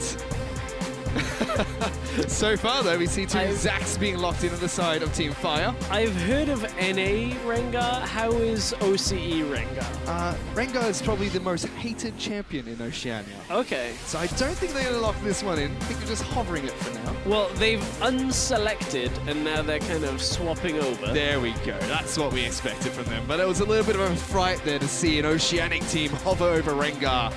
So we will see the Ezreals locked in. We do see the Zacs being locked in as well. So it's Ezreal against Zac. Now, is this the equivalent of rock, paper, scissors, and Zac is the rock and Ezreal is just going to be the paper now? Because are they ever going to hit an elastic slingshot? I don't think they're ever going to hit an elastic slingshot. My question is, how is Ezreal going to kill all these Zacs? That's a good question. With damage is what I assume is going to be the thing. Whereas what Brazil are doing, and maybe I'm doing the same thing as last time, where we thought the Graves would do well, and actually the Lee Sin crushed them. Maybe it's the same thing, but Ezreal has a blink, so pretty difficult. Well, if you think about it, you know, the Zack's got to jump onto one Ezreal. The Arcane chips away, then get all 4 Zacks to jump on him, and he's definitely going to die. That is optimistic and requires a lot of, forward thinking. Took a while to see the Graves line things up and get their cues in the right direction, so there's a lot on the line. It certainly is. Yeah, the Ezreal, well, at least they got the push, I guess. Well, you and I got to watch a little bit of Zack play in All For One earlier today. Unfortunately, they can't pick up each other's blobs, but it is a little bit disgusting seeing people knocked up constantly all over the place. Oh no, it's all pool party as well. The sound effects, just... And it's full debonair Ezreal as well. You can see both the teams actually on your screen, so just looking over to one another when they saw that everyone has the exact same skin. Oh no, this is going to be a disaster. But for you back at home, head over to @LOL Esports and vote for your team to win. If you want Oceania to take this one, use the hashtag OCEWin to raise your koalas. If you want Brazil to take down the Oceanic squad, use the hashtag BRWin. But enough of that, we're about to get onto Summoner's Rift for the second match of All For One. So we got a healthy mix of AD and AP coming out from our Ezreals, who... This looks ridiculous. Oh, this no. actually looks ridiculous. All of the debonair. Oh, goodness. Is that a chroma version as well? Or is that actually debonair Ezreal? It's debonair Ezreal. So they've got 4 teleports in the side of Zack. There's going to be a lot of teleporting to blobs. They're already talking about it amongst one another. We saw Dude say, you belong in a museum. Already. I think Dude may have, Revolta may have just had his mind blown, because yes, they're all running TP, but Swiffer's talking a little bit about how they can TP on the blobs. Yep. So what's going to happen is Revolta's going to get caught out in the jungle, and then 4 Zacks are all just going to TP on one blob each. God's sake. This is dumb. It's not something you see every day. I was They've not prepared timed for it. this. They've actually timed it. Oh my goodness. If there was any 2 teams to trust to put on a fun show like this, it would be Oceania as well as Brazil. But the jungle camps have spawned, the minions have crashed into lanes. In the mid lane, Swiffer up against Kami here, taking on the Zack as Ezreal in the jungle. You see Yang and Revolta, you know, just kind of leashing back and forth. Carbon looking to try and hit level 3 nice and early by kiting this card camp around. Doesn't do too much damage to the big Krug. Slowly smite that one away, get some health back for it. He will be able to hit level 3 once he kills the Russian dolls. It's been a long time since we've seen Ezreal in the jungle in a competitive game. I'm sorry, but I'm in an office with Rusty. I see this every day. I said in a competitive game. It's been a long time true. since he was a pro player. It's one of the shots I get to fire out. Oh, that is 5 Courage of the Colossus. So, if any of them land in between 5 people, that's going to be, what, a 35% max health shield? That's right. And if you're only building health... On all 5 Zacks? On all 5 Zacks. Are there enough Blade of the Ruin Kings to go through that? I mean, Giant Slayer into Lord Dominic's is going to be critical for just about everybody in this game. Certainly is. You could definitely expect the Zacks to be picking up their Spirit Visages. You can see the different builds coming out from Zacks here. I mean, not really. All Doran's shields coming out from every single Zack. You see Kami in mid lane only using his health potion. Only Revolta really going for the Hunter's Talisman to kind of farm up in the jungle a little bit more efficiently. Whereas for the Ezreals, we see support Ezreal being played by Rosie. He's gone for the Spell Thief's Blade just to kind of not take any farm away from Radiant. Going for a traditional AD carry Ezreal. Top lane Swiper's got his Doran's Blade. Mid lane we have a Doran's Ring for Swiffer. PBO and Dude are really struggling in this bottom lane. They've got 8 CS between them. I don't know why one of them... So when we were watching the playtest earlier, like, people went double Relic Shield. I'm surprised that we didn't see the same thing come out. Yang, gotta be careful in that top side. Taking quite a bit of damage there from Carbon and Swiper, but is able to get to the safety of his turret. Does have teleport if he needs to get back into his lane. In fact, Kami's already used his teleport to get back into the mid lane, picked up a Ruby Crystal for himself. Yang still deciding to stay. Carbon Arcane shifts forward, gets a little bit of damage down on towards the Zac. Swiper threading the needle with his Mystic shots as well. Infernal Drake is the first one out on the map, so maybe we'll end up seeing if the Ezreals can get that off, just having the natural push advantage in the lanes, then that's going to go, a nice little way, help them chunk through some of the health that Zacs are going to end up with. I wonder whether we're going to see a full AP Zac coming from that, or whether they're all just going to build health. I'm actually really curious to see if we're going to see a full tank Ezreal from Swiper, because when he played the Assassin mode Pantheon, he tried to build pseudo-tank, didn't really go for an Assassin's build. Lacked a lot of damage on his Pantheon top, and he is known to be a top lane tank player. I don't know how effective tank Ezreal is going to be against 5 tanks. Well, that is actually something I have seen in a competitive game. Top lane tank Ezreal. Not very exciting. You just arcane shift into people and hope you don't die. Ah. I would assume if you have a lot of resistances, you're probably not going to die, but... Ah, Yang. Didn't quite find Swiper. He's going tier.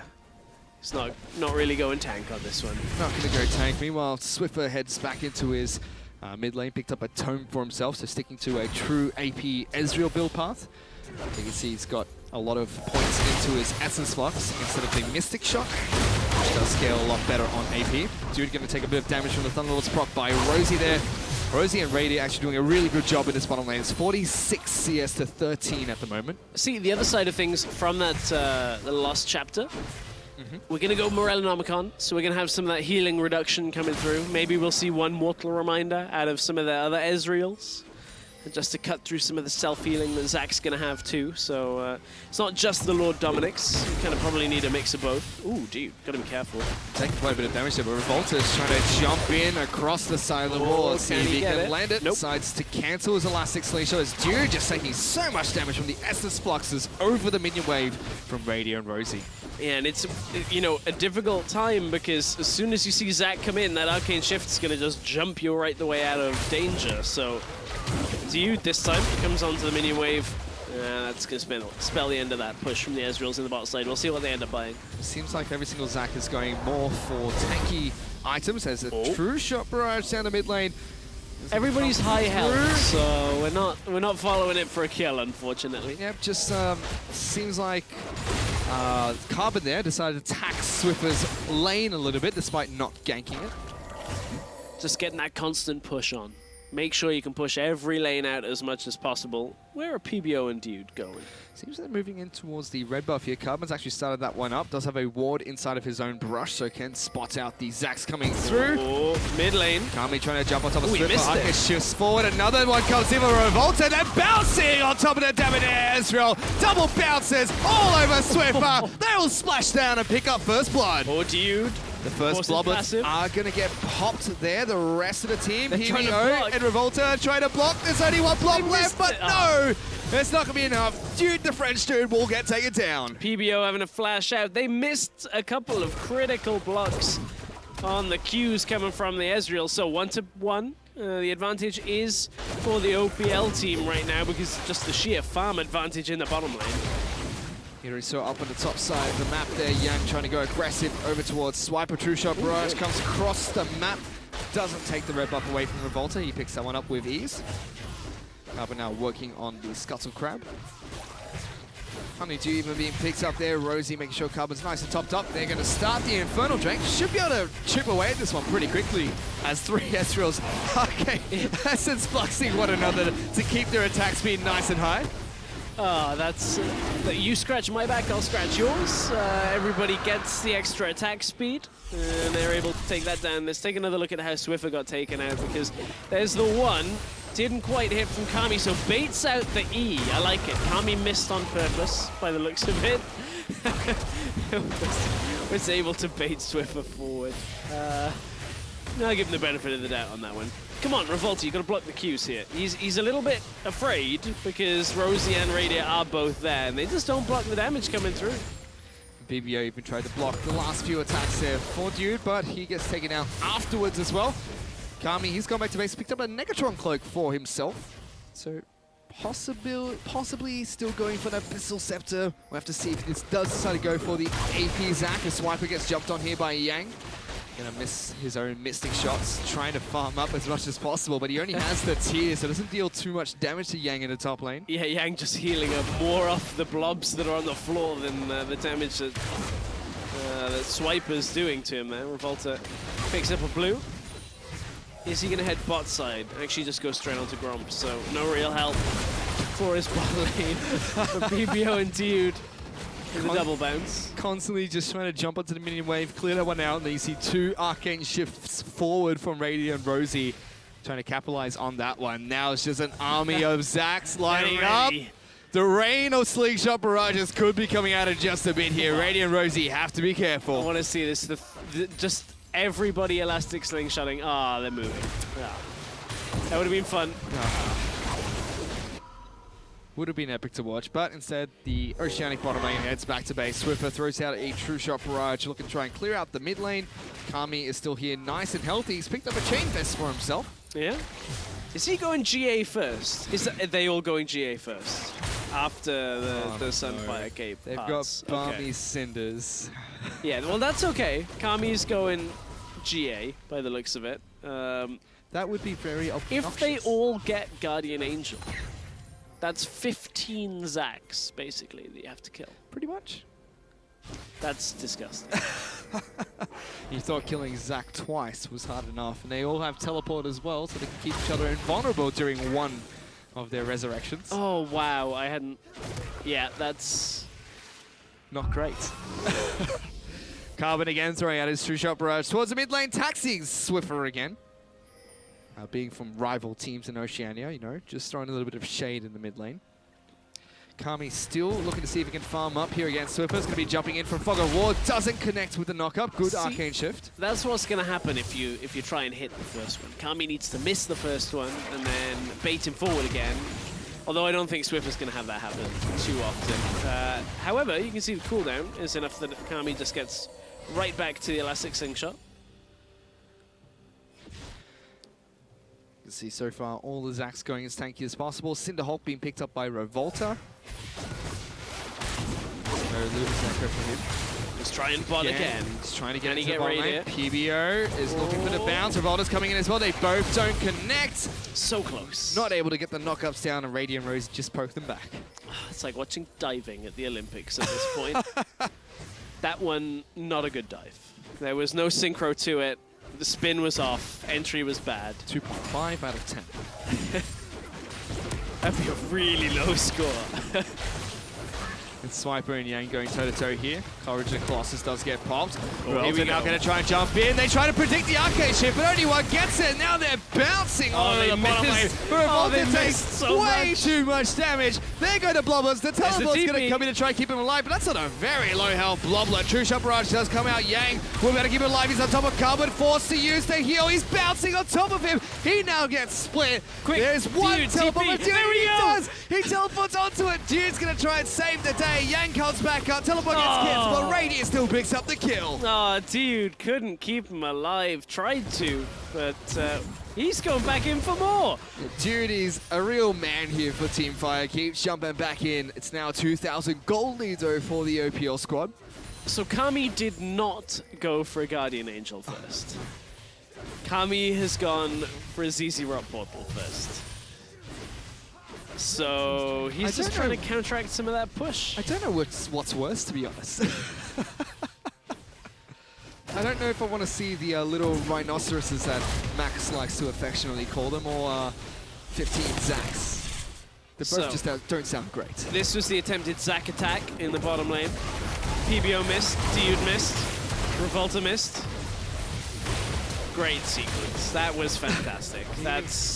Here comes the first TP, so this was Yang come from the top lane. Unfortunately, gets taken pretty low, can't even quite get on for the first kill, and Carbon survived. Then Dude, you can see on screen, tries to TP through. Yang doesn't have enough health when he comes back. It was good in theory. Oh no, the rhinoceroses are back. Jumanji! Gets the push. Get the turret! Look at it go! Almost got there. It was almost a little beetle that could.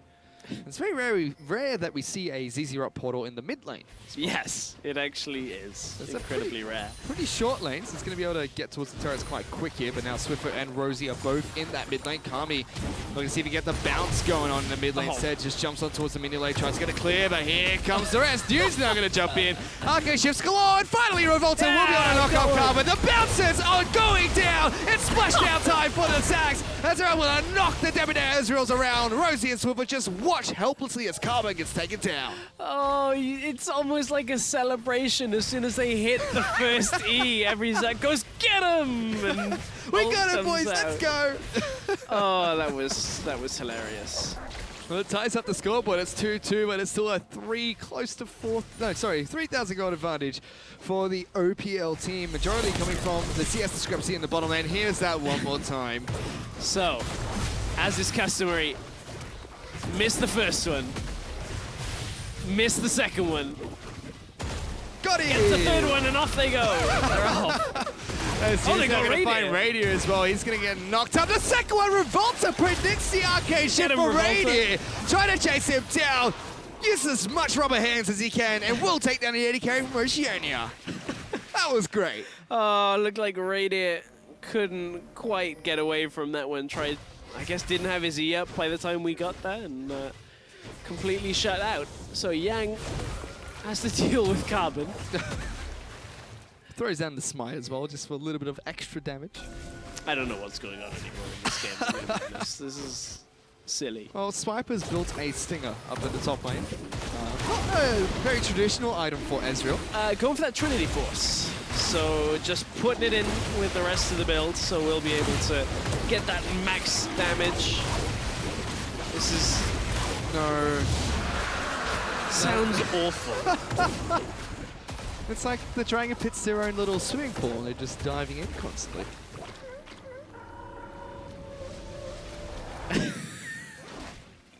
I didn't know he tickles the underbelly of the fish.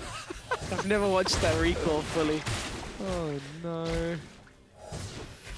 Well, Swiffer on the top side, Swiper on the top side of the map, still pushing out against Yang here. He's doing a really good job of holding his own. Oh no, look at the inventories. No, there's Raptors cloaked for look both what's coming. Revolta and Dude. ZZ Rock portals in every lane. ZZ Rock portals and Sunfire capes galore. And then buy the GAs, because then you'll never die. GA and Spirit Resurgent, they'll all be safe. One Arcane Shift used, Carbon still gets hit by the next bounce. Whipper now trying to jump away. Revolta and Yang on top of it. They're bouncing!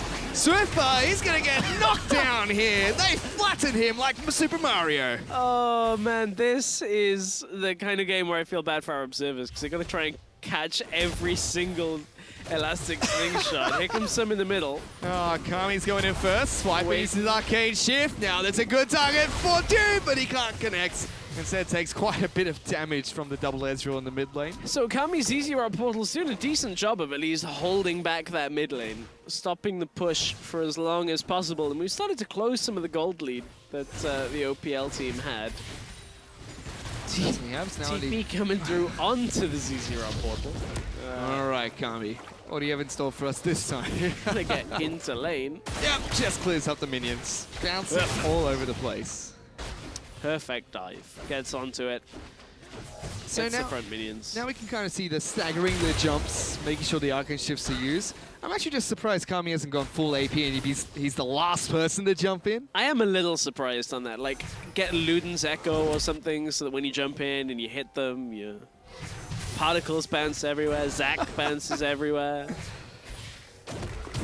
Not Swiffer. Quick to Arcane Shift out of that one. Yang will take a little bit of damage. But he's fine. Here's Zac. He's very, very tanky. Second ZZ Rock portal. And it's going to be the jungler that picks it up. Revolta.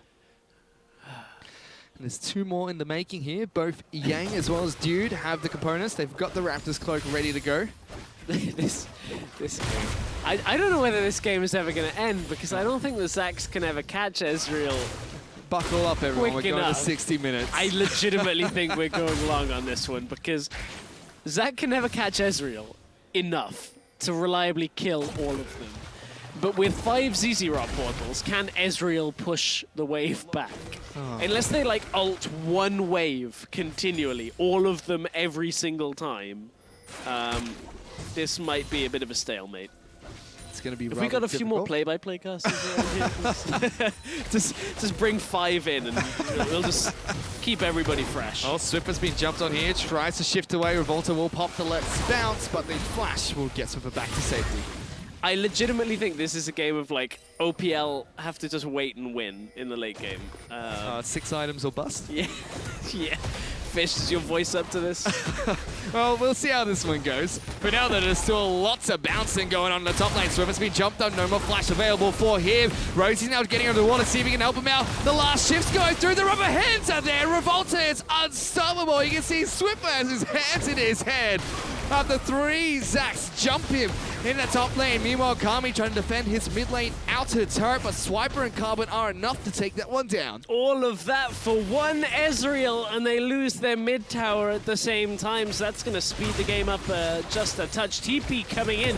They're trying to go on the bot side. Radiant is being bounced on by PBO. Meanwhile, Revolta and Carvin are trying to duke it up, but there is a TP right behind Radiant in the bottom lane. Kami, though, Suicide Squad in that mid lane. Has to flash away. Carbon's going to flash forward, try and get the slow down. They did kill the Zerot portal as Revolta decides to jump in as well with his allies. Radius managed to somehow avoid the gank that came down to the bottom lane. Will Arcane shift over the wall. 3 Zacs are not enough for Radius. It looked like he was trying to get a, you know, the Zacs were trying to box him in but couldn't get it. Look at how much they used for Swiffer though. Yang first to ult, Dude flashes on him and ults. Revolta comes in all the way from the back of the lane and is able to output some damage. Same, Swiffer, same. I think that's how we're all feeling watching this game. Why? Why is the word that comes to mind. Oh, goodness. So 2 Zerot portals are online. Seems like the next 2 are coming up shortly. PBO didn't get the memo. Oh, he's getting there. He's got the rejuvenation bead. You know, he's on his way. Nearly. It almost seems like they're in for the long haul as well. They're like, all right, let's get to 6 items, be so tanky they can't kill us, and just bounce on them. I don't know if that's going to be the case, but it seems like what Brazil are trying to do. Seems like it. It's a long waiting game till they get 6 items. See 2 Executioner's Callings being picked up, 1 by Carbon, 1 being picked up by Radiant. We already have the Morellonomicon being picked up by Swiffer in the mid lane. Yeah, all to get through that healing. So eventually we might want to see a Lord Dominix, but just stack the healing debuff as frequently as possible. Kami now in the mid lane, going toe-to-toe against Swiffer. Just wants to clear out the wave. Carbon has a thing or 2 to say about that. He's going to get jumped on now. He's already used his shift. They're bouncing on him. The jungler from Oceania is just getting melted here. And it seems like as soon as Zac holds you tight, he's never going to let you go. Gotta be careful, because as soon as you use that shift away, if you're still in range, Yang's going to ult on you as well. There's all the bounces going on top of Swiper. Already used his shift. Yang still chasing him down. There goes the jump. The flash away from Swiper. He's now going to go toe-to-toe. Let's see if he can get the damage he needs down towards Yang. True Shot Barrage does come out, left with less than 200 health. Swiper just doesn't have the mobility to catch up. There's 2 ZZ Rot minions on the top lane. What's going on? Mountain Drake in the bottom side is what's happening. I mean, just using the double ZZ Rot minions as bodyguards. Oh, they've got 4 now, Stress. I don't think we can keep up with all these Rhinoceros beetles. Oh, goodness. I mean, the bodyguard play, I like it. It's good. Kami dropping very low in the mid lane. And look, we're nearly at number 5. We're nearly at number 5 on PBO. PBO, he wants to catch up with the rest of his team. 2 ZZ Rot portals already in the top lane of Revolta. And Dude, though, looking for Swiper. He's already used his flash. They're just trying to get behind him, it seems. Dude, not quite far enough. He'll be able to defend the top lane turret to fight another day. It's so low, though. All he's got to do is run up to it. But he can't with 3 people up on the top side.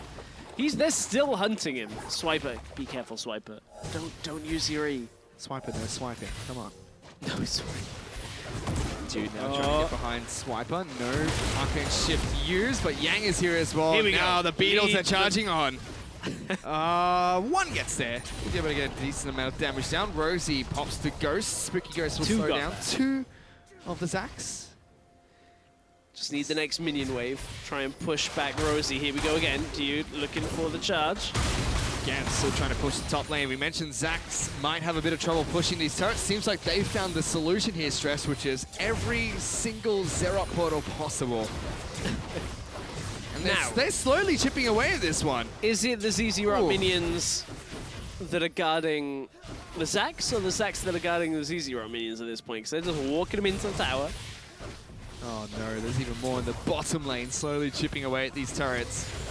Starting to look a little bit like the Lee Sin against Graves match that we saw No, earlier this today. is looking nothing like the Lee Sin versus Graves matchup. The Lee Sin versus Graves matchup was almost over at this point.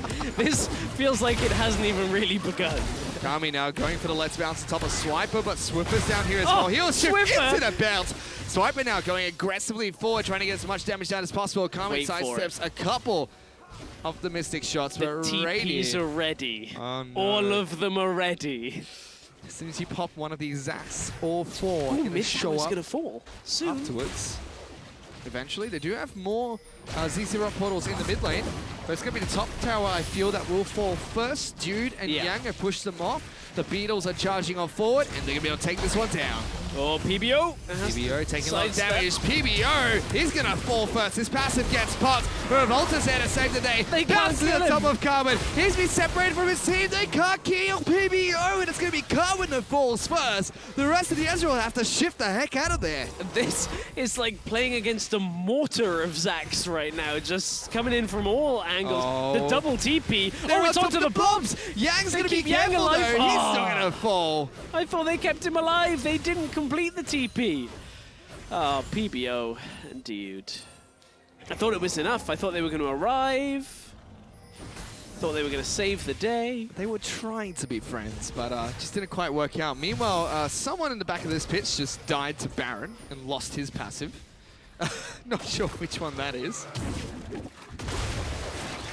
Now, I wonder, we've seen it a couple of times. Is it that they're cancelling the TPs, or is it when Yang comes back alive that you just can't, you're not TPing anymore, right? Because it used to be like Javan Flag and Thresh Lantern, even if the Lantern disappeared, you would still complete the TP onto it. So I assume it's the same thing.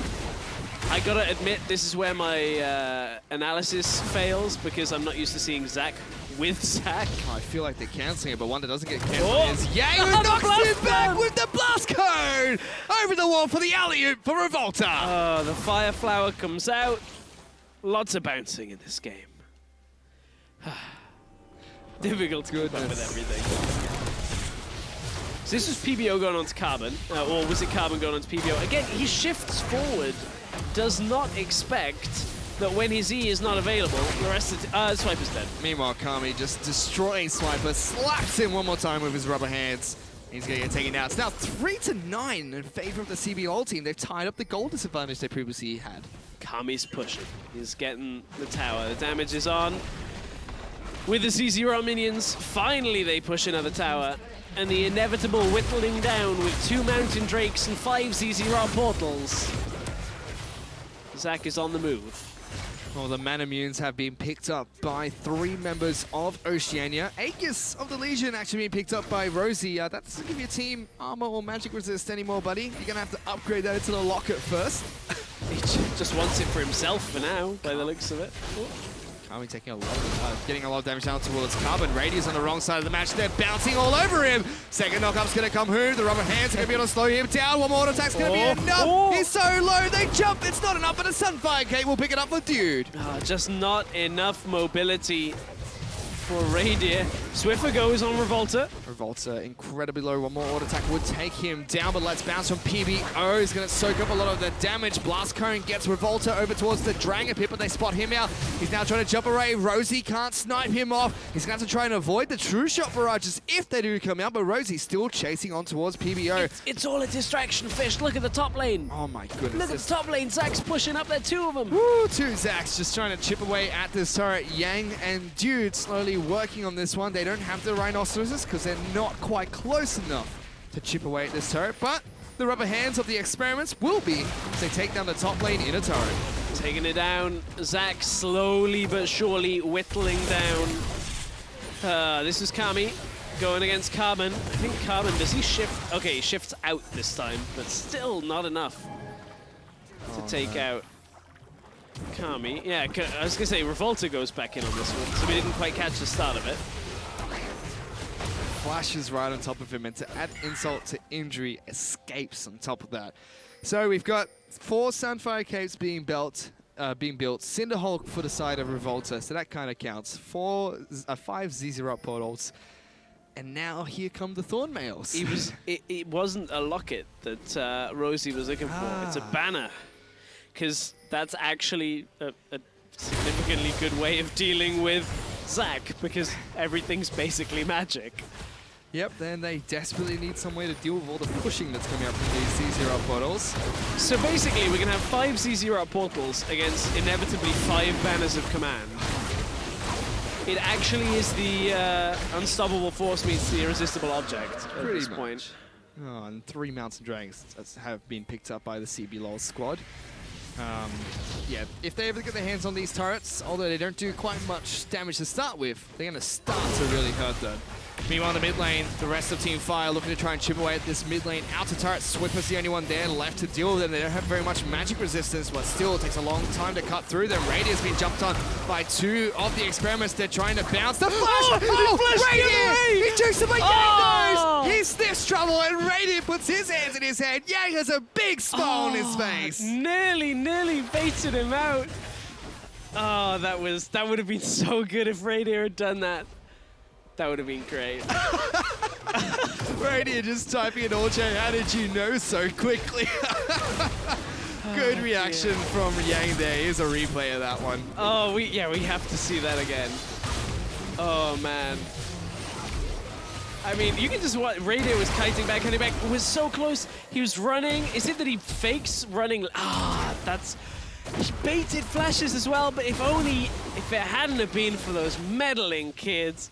At first he's like, it worked. There's some words I can't repeat in there, but that was his thought process. Couldn't lawyer his way out of that one, unfortunately. Definitely couldn't. He was caught red-handed by the cops there, and couldn't really represent himself.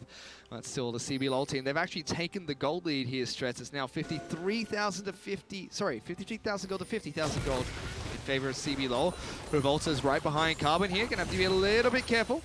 Charges the elastic slingshot, but doesn't go through. Oh, we'll still get stunned up by Jude there, but does Arcane shift back to safety. Now, here comes Kami, and there goes Revolta. Gets the let's bounce down. Radier's being jumped on.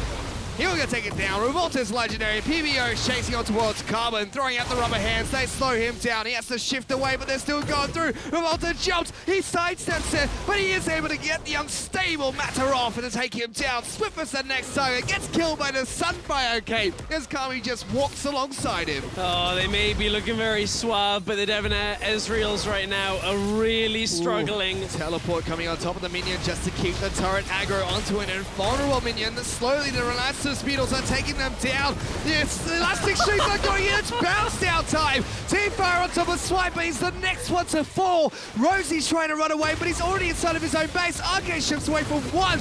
The passive pops from Zach, but it's going to be a double kill on over towards one of them, and the ace comes down for CBLOL. The ace comes through.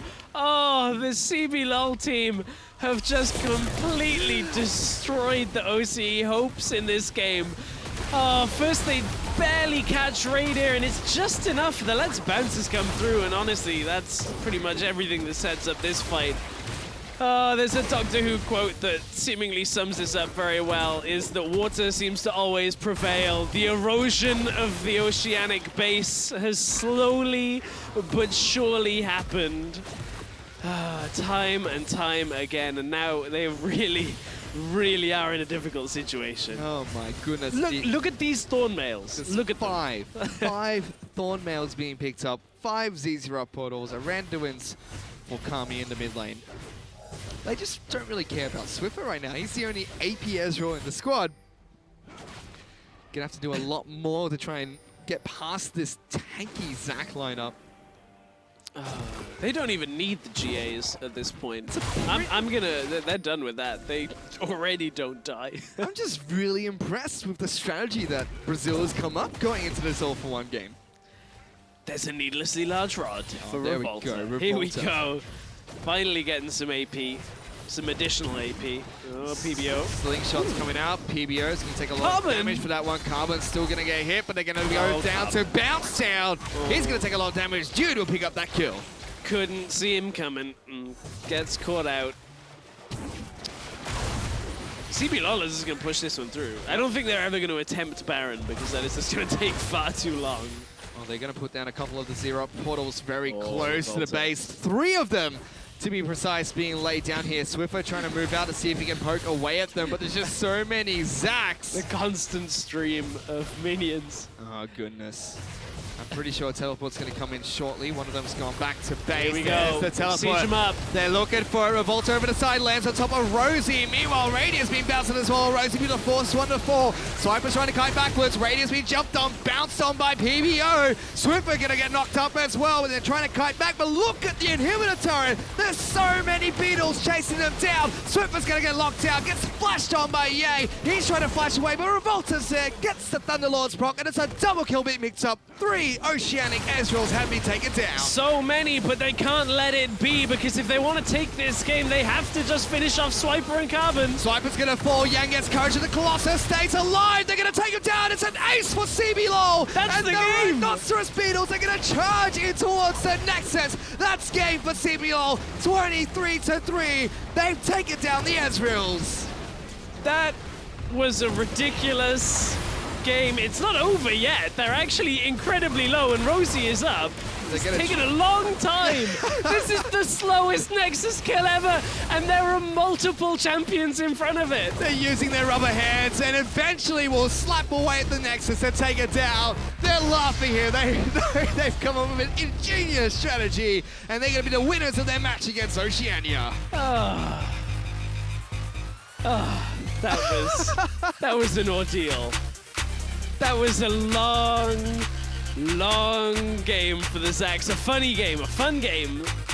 And we just learned Zac is pretty good at 1-for-all. Oh, well, not only has Swiffer's tweet all hugs coming out there from the jungler Revolta. But Swiffer's tweet, that's been knocked down completely there by the CBLOL squad. Oceania was saying there was absolutely no counter to Ezreal. It seems like CBLOL had a few things to say about that one. Yeah, I think we kind of learned the whole, you know, when there's one thing supposedly Oceania say it's really good, it's great, it's amazing. Don't listen to that one thing. Maybe it's not quite 100% unbeatable. It seems like they still can't believe what just happened there because it took a while to ramp up stress, but once we got there, once all the zero portals were ready and online, the strategy just came together and meshed really well. Please, nobody build like this in solo queue. Please. I mean, it's great if that's the only thing on your team and you're against 5 champions who just cannot kill you. Radier, I think, maybe had predicted this because he's just saying, I told you to the rest of his team. Looks like perhaps... We should have picked Vayne, guys. Vayne would have been a great I don't even know whether that would have been... Like, it's so difficult to escape 5 Zacs.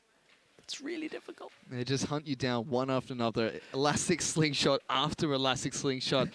I mean, we were talking about how Arcane Shifts could probably get them away, but it just didn't quite work out that way. That flash from Radier, though.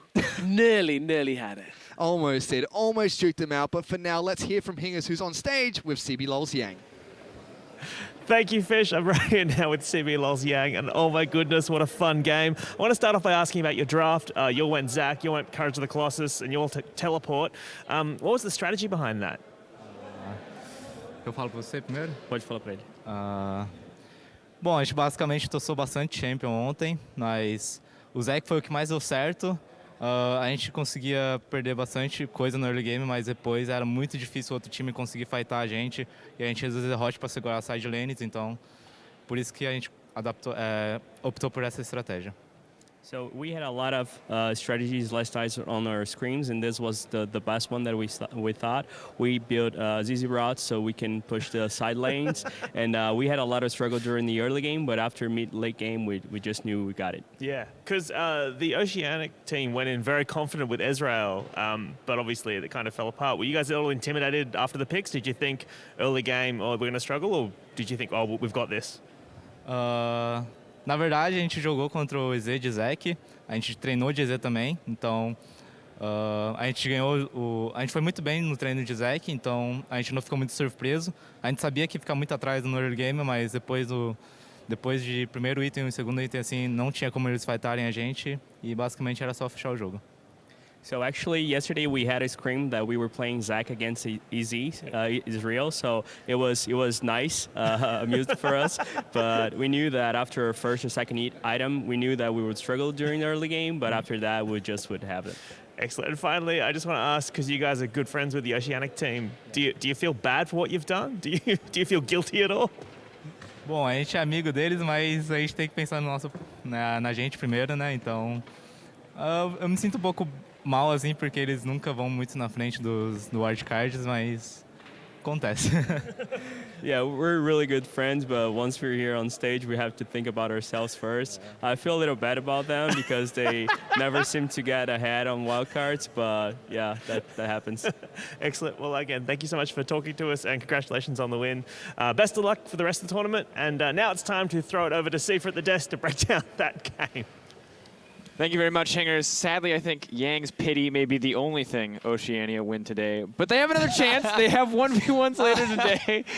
Wow. Just straight in there, right from the get-go. I mean, come on. It's just one for all time. twist it. Yeah, all right. A little low blow. A little bit of a low blow. But, okay, so that game, was there anything Ezreal's could do there? I mean, it felt like a pretty much just Zach domination. All 5 mid, super hard push, severe lack of wave clear from the Zach. Their tower pushing ability is weak. You could just cheese it, just go down mid. They will just get all in. They can. See, what, level 1?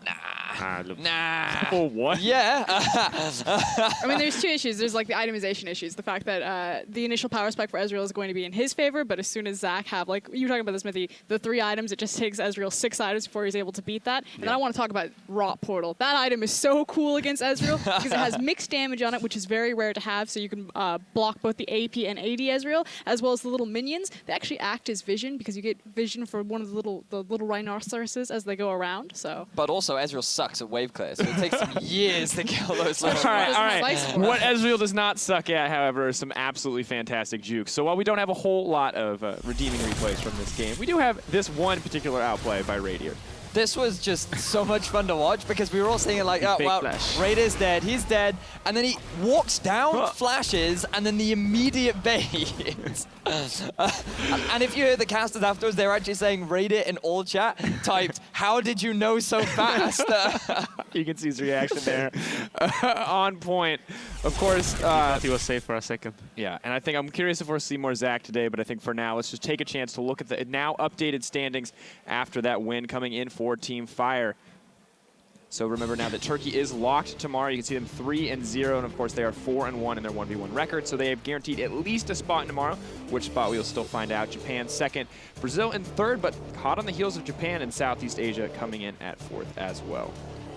So the 1v1s later is going to be really important for Southeast Asia if they still want to stand a chance because they can tie it up with Brazil, and if they do, then we end up with, or is it head-to-head, or do they play into the best of 5 1v1 to determine that? When they're It's head-to-head, isn't it, on the 1v1s? Yeah. Yeah, which means that Oceania can still get the last laugh. Like, Brazil may have stopped us this time, but we can still...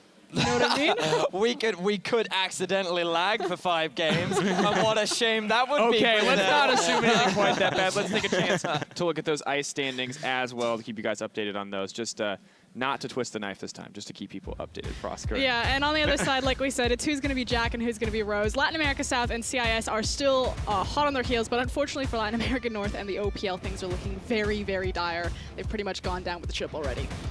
But even then, it's still not entirely impossible for Oceania to not get out. It's definitely, is it?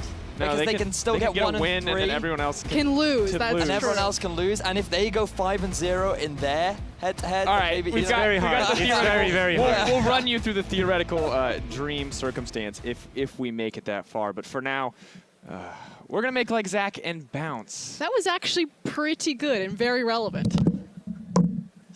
It was. But when we come back, Turkey from Team Fire will be heating up against Latin America South in our third one for all of the day. Don't go anywhere.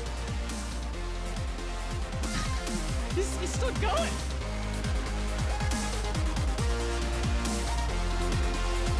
He teleports onto it. Dude's gonna try and save the day. Yang comes back up. Teleport gets hit, but Radiant still picks up the kill. Revolta and Yang on top of it. They're bouncing. Swiffer, he's gonna get knocked down here. Rosie's now getting over the wall to see if he can help him out. The last shifts go through. The rubber hands are there. Revolta is unstoppable. You can see Swiffer has his hands in his head. Radiant's been jumped on by 2 of the experiments. They're trying to bounce. The flash! Radiant! He jukes him by Yang. He sniffs trouble. Every move I make, every step I take, put your arms around me, let your light shine on me.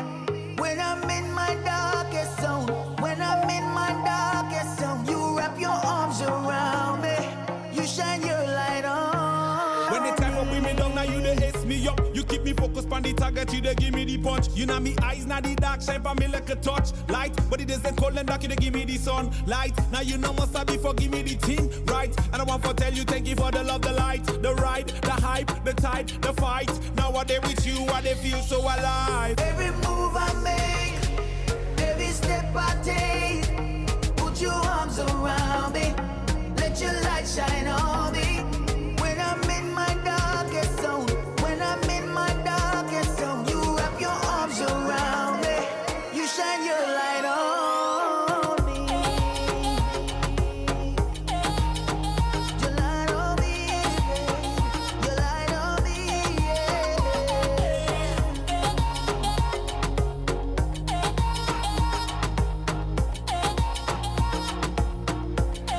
Sit. School love no get yakba. Think the flow really sweet like a water.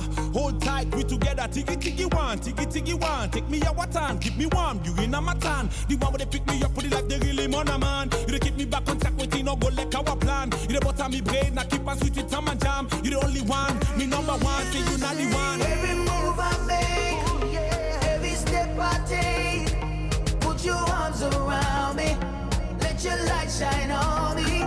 When I'm in my darkest zone, when I'm in my darkest zone, you wrap your arms around me, you shine your light on me. Your light on me, your light on me,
Ben buraya gelmeyi gerçekten istiyordum. Geçen sene de bizim için bir hayal kırıklığı olmuştu. Çok talihsiz bir şekilde Amerika'daki All-Star'ı kaçırmıştık.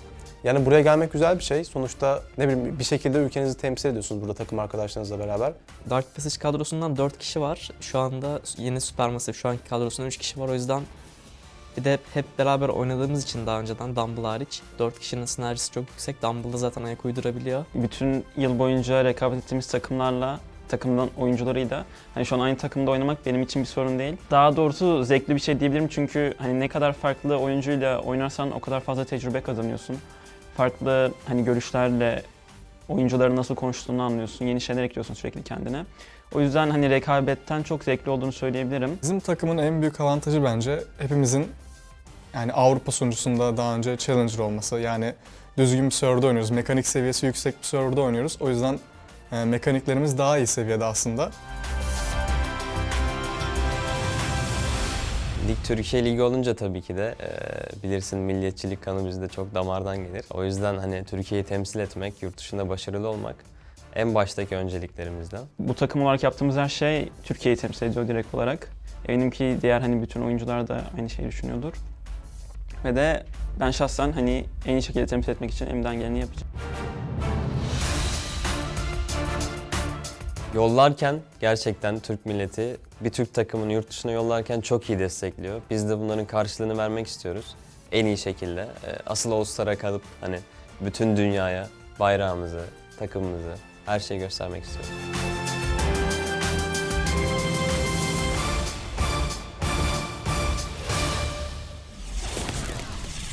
Welcome back to Barcelona. We've dragged Vedius back to the desk, and Turkey is about to take on Latin America South in our next one-for-all matchup. Now, as with most of the matchups today, the stakes here are pretty high for both sides as well.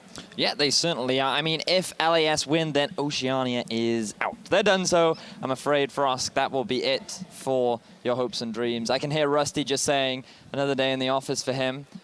But it's a shame really because I feel like there's so much pride in the Oceanic team. I know every time I speak to Spawn, okay, we talk about Oceania in every segment. Talk to me about Latin America. Their pride matters too. Of course, their pride matters too. They are a very talented team. I feel like they've surprised quite a few people. I, for one, didn't really expect them to come out as strong as they have done. But they have had a they've done a very good job. Yeah, I mean, you have to think the last two international wildcard events, they came 7th in both of them. Last time they were invited to All-Stars, however, they did get 3rd.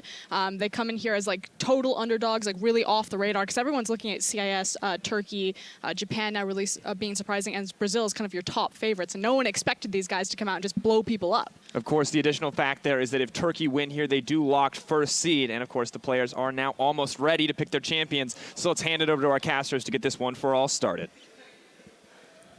Thank you so much, Sifu. We are getting ready to go here on the castle desk, and I have brought Rusty along with me. Of course, my name is Richard Pulse Cam, and we are getting ready here and getting underway for another one-for-all fiesta. It definitely is a fiesta, I think the best way to describe it. We've seen a couple of interesting matchups so far, and who knows what's going to happen next. Who knows, Rusty, but we are getting set for our third match of the day, so let's take a look at the players lining up to compete. Beginning with the Turkish squad representing Team Fire, it will be Elwind in the top lane representing Dark Passage. In the jungle, Crystal from Team Aurora. Mid lane, Naru from Supermassive. Zeitnot as ADC from Dark Passage. And their support, who could forget, Dumbledoge from Supermassive. A super team in and of itself, but on the opposition side from Team Ice is Latin America South. And in the top lane for this team is Helior from Furious Gaming, Kratos in the jungle from Isurus Gaming, Plugo from Chaos Latin Gamers, Rangelus from Hafnet Esports, and Bear, their support from Chaos Latin Gamers also.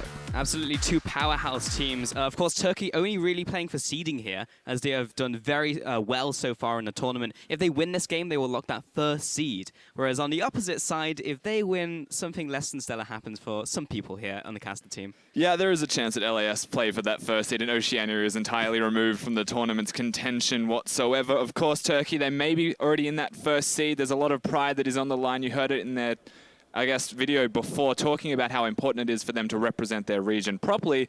But because they're already considered in that top spot, they're qualifying I said who knows what we might see. We might see something absurd. We might. I mean, from what we've seen already today, we saw the Zac. I knew we were going to see Zac come up, because you take a look at the champions, it's like, who's the tankiest, most obnoxious champion on the list? Zac. You can't kill him. They actually had a really cool strategy ready to go. The Brazilians just like brought out the ZZ Rot and used that as the method of pushing, and Ezreal just couldn't do anything. And actually, a lot of those champions on the list can't do anything against Zac. I think it was a big mind game as well between Brazil and Oceania. Of course, very close friends. We saw them hugging it out after the games had ended. There's a very real chance that they knew Ezreal was coming and they had a plan ready to go. All right, so what's it gonna be? We've been kind of doing a little bit of theory crafting on what could be brought out, of course. Lee Sin, Graves was the first matchup, followed by Ezreal and Zac. So those have been taken. So are we gonna see something new or something along the same lines? I certainly hope it's not Vayne. Of course, that could be very exciting. I'd say there's at least lots of kills and deaths everywhere to be seen, as our Ice side have got their eyes set on Corki. Yeah, I mean, outside of the AD carry, you have to feel there'll be a lot of Vayne spawning going on if they do decide to lock in the Vayne. Corki, on the other hand, I mean, I guess you can have like a hybrid, you can have like ADs and AP carries, and I guess a tank. Dumbledore just rebelled. Initiator as well. No, two of them have rebelled, but Ezreal wins in the end. Okay. So Ezreal once again. Ezreal will probably have a much better time against Corki, which has been locked in for the Ice lineup. All right, so an AD carry game, and two AD carriers who can build both AP and AD. Yeah, so we're going to see a lot of potentially mixed damage. I'm a big fan of both of these champions because I like to build the AP alternatives myself. I'm a firm believer that the Corki AP build is very strong. But both of them also want to scale and get their items, so we could be here for the long haul. I guess it comes down to how they start to play these games out, because AD carries against AD carries, they always have, you know, lifesteal, ranged auto attack damage. They've got pretty good wave clear to speak of, and it's very hard to get things going as a group. It actually just depends on the item builds and how they decide to play out the game, because if they do decide to go for like AP builds, you'll see Ezreal's just going in constantly, there'll be a lot of kills, or if they go for more of like a blue build, then yeah, you're looking at more sustained backline damage, trying to poke away at the Corki. Corki does the same thing, goes in for the missile barrage as his way of harass, and then we have like a siege game. So it really just depends on how the players are feeling today and how they want to build. I'm most excited as well for the packages that Corki will be getting around that 8-minute mark, because 5 of them getting a package. I don't know how it works, but like, firstly, how do they look in the spawn? And are there 5 packages? That's and true. Can only one person pick up the package if there's only one? And who actually gets priority? There's a really big question mark on that. We are going to find out. I want to see if someone goes like a kind of tankier build as their initiator, and they just send in initiator Corki to get things rolling onto the Ezreals. But we'll find out. So, funny enough, the compositions, all Ezreal and all Corki. At this point, usually I'd be asking you for a breakdown of the lineup, but I think it's a little bit different in this one. I guess we have to firstly look at the skin battle that we'll be seeing. So a lot of Pulsefire Ezreals on the side of the TCL. The opposition actually has Arcade Corki everywhere. So personal fan of this. And look at the... They're walking in a line. Oh, it's amazing. Do a barrel roll. Get in there. Oh, one did. Oh, there you go. Oh, there we go, yeah. They actually do barrel rolls when walking. Well, some of the Ezreals have mastered the emote spam, and I think we're going to have a head-to-head. Oh, no. KLATOS getting bodied with these Qs coming in from Team Fire. And Nari is going to be leading the charge into the jungle. Fast bombs are coming out. Zeitnot does not want any of this. And they're going to back to base. They are sitting on top of a ward, though, so any Corki who hasn't used their fast bomb already can stop all of this. Wara wants it, but he's getting zoned away by the flurry of Mystic shots coming from Team Fire. The recall animation spam as well coming out of the TCL team. I don't know if they actually ever do want to recall. They're just praising the Ezreal gods. They are praising something. Not sure if it's the sun. They could have hologram dance battles too. They could. But they have learned how to spam their lasers. remotes. Yeah. One is bad enough. I'm not enjoying watching all of these. No, it is. It's very much hurting my head. Oh man, thank you. Thank you. Thanks so much, observers, for getting us away from that. Let's see if Corki has another obnoxious emote to spam. All right, so we do have a split in terms of keystones for at least some of the Ezreals going for that further of battle versus Thunderlord. So you can expect the Thunderlords maybe to be going towards a more AP-centric build, where the Corkis maybe just all going AP. Yeah, there's a very real chance they do. Of course, the Gatling gun also instantly proccing Thunderlord's AP or AD aside.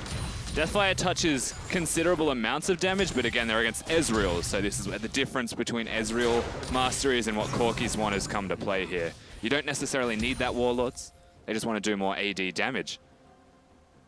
You've got to feel as well, if you're the Corki players on this one, it's just like, maybe I do want more AP just in terms of our lineup. Maybe we have one guy who goes AD, but if the Ezreals decide to go for like an Iceborne Gauntlet or a more traditional quote-unquote Ezreal build, then going for AP might help them out. Yeah, there's a very real chance. Of course, one thing we have to, I guess, severely point out is the ability that an Ezreal has to jungle. We saw it highlighted in how effective it can be. In that last game, one champion that cannot do it is Corki. Can't really kite the camps, doesn't really have a lot to offer, and will run very low whilst doing the jungle. Here comes the level 3 Crystal gank from the jungle, and they're going all in onto Plugo. He's going to have to burn his flash. And Fire come out victorious in that one. Talking about jungling, Kratos is giving it his damnedest. He is giving it a good shot. Yeah, he tried the red. It didn't work out very well. Now the red's potentially going to... Whoa, Wara dropping low. He'll have to flash away, but as the first blood coming in, Zeitnot will finish him off. Bear not going to be so lucky. Flashed after. Double dodge. There's the auto attack onto the minion. One kill at least to the lineup, but... always at the second. That's a hands-off keyboard moment from Dumbledore. Auto attacks a minion and instantly holds position. It's the sign of someone who might be tilted already. And at 3 minutes in the game, the Turkish side showing how strong Ezreal can be in comparison to Corki. Usually Dumbledore is the tilter though. He flicks tilt upon other people, but we'll see that one more time. Yeah, we do get to see this. The E forwards, I believe it was, from the Ezreal that secures it. Just a lot of initial upfront burst that actually locks down the kill, basically, where this is, you can see the exact moment that he hit a minion and realized that he made a big mistake and held position. Well, the games continue from Crystal. Heliot having to flash away. He's burning out from the red buff, but it's not going to be lethal. He's got minions. Run, Plugo. Yeah, did not want to be between that tower and the wall there, so we'll Valkyrie back behind his minions. I want to see how Kratos is doing, because he is currently on 6 CS, which is not many camps cleared. He did get the red after a recall. Okay. He took it on. Second time was the charm, at least. Well, he's got that going for him, which is nice. I think the difference as well is he started at the blue buff. Yeah. He didn't get as efficient a clear as Crystal. That's true. Yeah, Crystal, that was crystal clear. Bot lane, Dunwall Doge. The instant damage coming out from the Thunderlord's proc. Not sure why they're Corki, you know, all things considered. That's what I said yesterday when Edward locked it in against Tam Kench. The idea in theory is good, but And if they do go AP, they want level 16, because that's when they're the strongest. Not sure how I feel about a game in 1-for-all when you're saying, my power spike is at level 16. Well, okay, so like AP Corki is like the old AP Kog'Maw, right? Like you're good, like you still do stuff. When you hit 16, you win the game. Yeah. That's what they're looking for if they go AP. So we're talking more of like a time bomb, like, yeah. Okay. Whereas Ezreal's just always good until he gets a tier, and then maybe Corki gets a sheen to the tier. He drops off a little bit. Yeah. And he gets better again. Crystal. Good game. Third time's the charm, perhaps, onto Plugo. He knows he doesn't have flash. There's the Valkyrie. There's a double jump forwards. Followed up by Mystic shots. Crystal looking for the last auto. Finds him. Plugo will bite the dust. 2-0 to TCL. Everywhere we look, there is an Ezreal winning. Even the jungle camps are beating the Corki right now, except that he's bottom. He has red buff, and they are low. Uses the popcorn to get into lane. Will follow up with his E. Dumbledore's taking a lot of damage. He'll have to sacrifice himself. But Zeitnot not going to be lucky either. Kratos and Bear coming in. The cannon. Minions. Oh, Bear! But he gets executed. No one damaged him. Bear dies to minions. How embarrassing. But they do get the kill, so Corki's biting back. Hang on, Nara and just Kratos finished off Kratos, yeah, sure. Top lane trading blows. Helior up against Elwind. And we're only 6 minutes in and 5 kills. Okay, here's a replay of the bottom lane. All right, hopefully we see what happens mid lane too. Yeah, so lots of damage, honestly, but the heal was good. Zeitnot trying really hard to get the kills, tanks a little bit too much. And that's where the, I guess the explosive plant play from Kratos comes in. Doesn't have to use his Valkyrie to get over the wall. And so he has it to close the distance and use that red buff effectively. Gets a kill on Dumbledore. Zeitnot realizes that there's no escape after this flash and uses his minions. But his minions wanted Bear, not Kratos. And he didn't hit Bear. Scumbag minions. That was a lot of damage. It was, actually. He had a lot of health left. Oh, man. Well, that's pretty good for you, Rusty. You are TCL Rusty in this game, for all intents and purposes. Yeah. That's the result you want. It is, yes. As an Oceanic member. Yeah. Unbiased caster, Oceanic member. Absolutely. Okay, so let's analyze some of these builds here, as much as analysis can go. Double tier going through. Yeah, 2 AP Ezreals. I believe in Dumbledore, who's going straight to the AP build, different to the last one that we saw from Rosie. But in a Lichbane rush, actually, as well, from Naru. So they will have mixed damage, which is good. It's not like a Corki's going to build resistances, though, so it doesn't matter too much in that respect. On the other side, they haven't actually bought a whole lot. I'm expecting Kratos to be the AP Corki. But, you know, that's an AM term, so we'll see. Yeah. We'll see about that one. Bear's just like, I just came to this tournament for fun. I'm going to be a support. Has picked up the Frostbang. Here we go. Hit by the banana. Mystic shot. Oh, Another no. banana goes Oh, no. wide. Elwind, dodgeball champion, Helio 2016, will live another day. That was a lot of damage. Kratos is closing in, coming into the bot lane. Wall Bear in with the initiation, but he's taking a lot of damage in return. Dumbledore will go hard and go in, but not come back out. Zeitnot being followed down, and the fast bomb not landing will be the end of that one. Zeitnot Kratos, wants that. perhaps in kill range. Zeitnot with a decent amount of mana left, and E He's coming up 6. any second. He just ticked 6. Watch the ulti. He's got the ultimate. Oh no, where's he gonna aim? Oh! Doesn't get any of them. Did burn the flash. Plugo this is really- closing in. He has been Zeitnot, baited. Not long for this world. He's gonna all have to in, go he's all in. Yeah. Oh, he finds Wara! Okay, he still had heal, by the way. He made the best out of that, I suppose. Yeah, no, give Zeitnot credit for that one. Yeah. There was someone flanking him, so he had no choice but forward, or he would just die going backwards, as the answer has been there. One package. Maybe they're stacked on top of each other. We have to just, like, stay up there and take a look. Okay, they are stacked. Yep, they're stacked. There's a lot of packages on top of each other. Yeah. We just saw one of them use theirs, so that explains everything. Ah. I was wondering why it was so yellow. It was super yellow, yeah. All right. They aren't exactly using them in unison just yet, but they have them. I feel like you have to, right? Like, as soon as they spawn, you're going 5 Corkis. Like, that's the crux of your strategy. But like, the Ezreal's response right now should be to freak out and run away every single time, because the second they pick up a package, it announces it to you.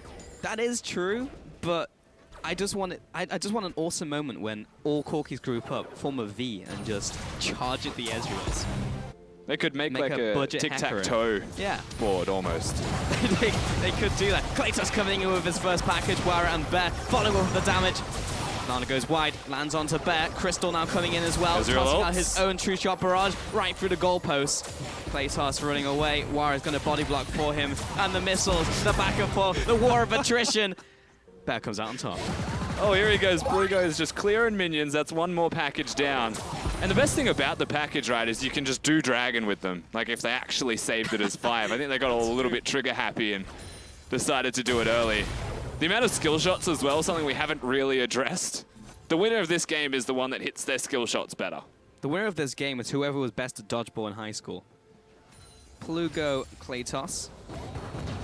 They both head over the wall. Crystal looking for an out. Finds 2 Corkis behind him. Jumps over the wall. Flash into Zeitnot. Oh no, this is but dodgeball. Okay, this is not a place you particularly want to be. Bear's going to come in. Can't dodge auto attacks. Crystal now also under fire. But Naru and Dumbledore here to assist.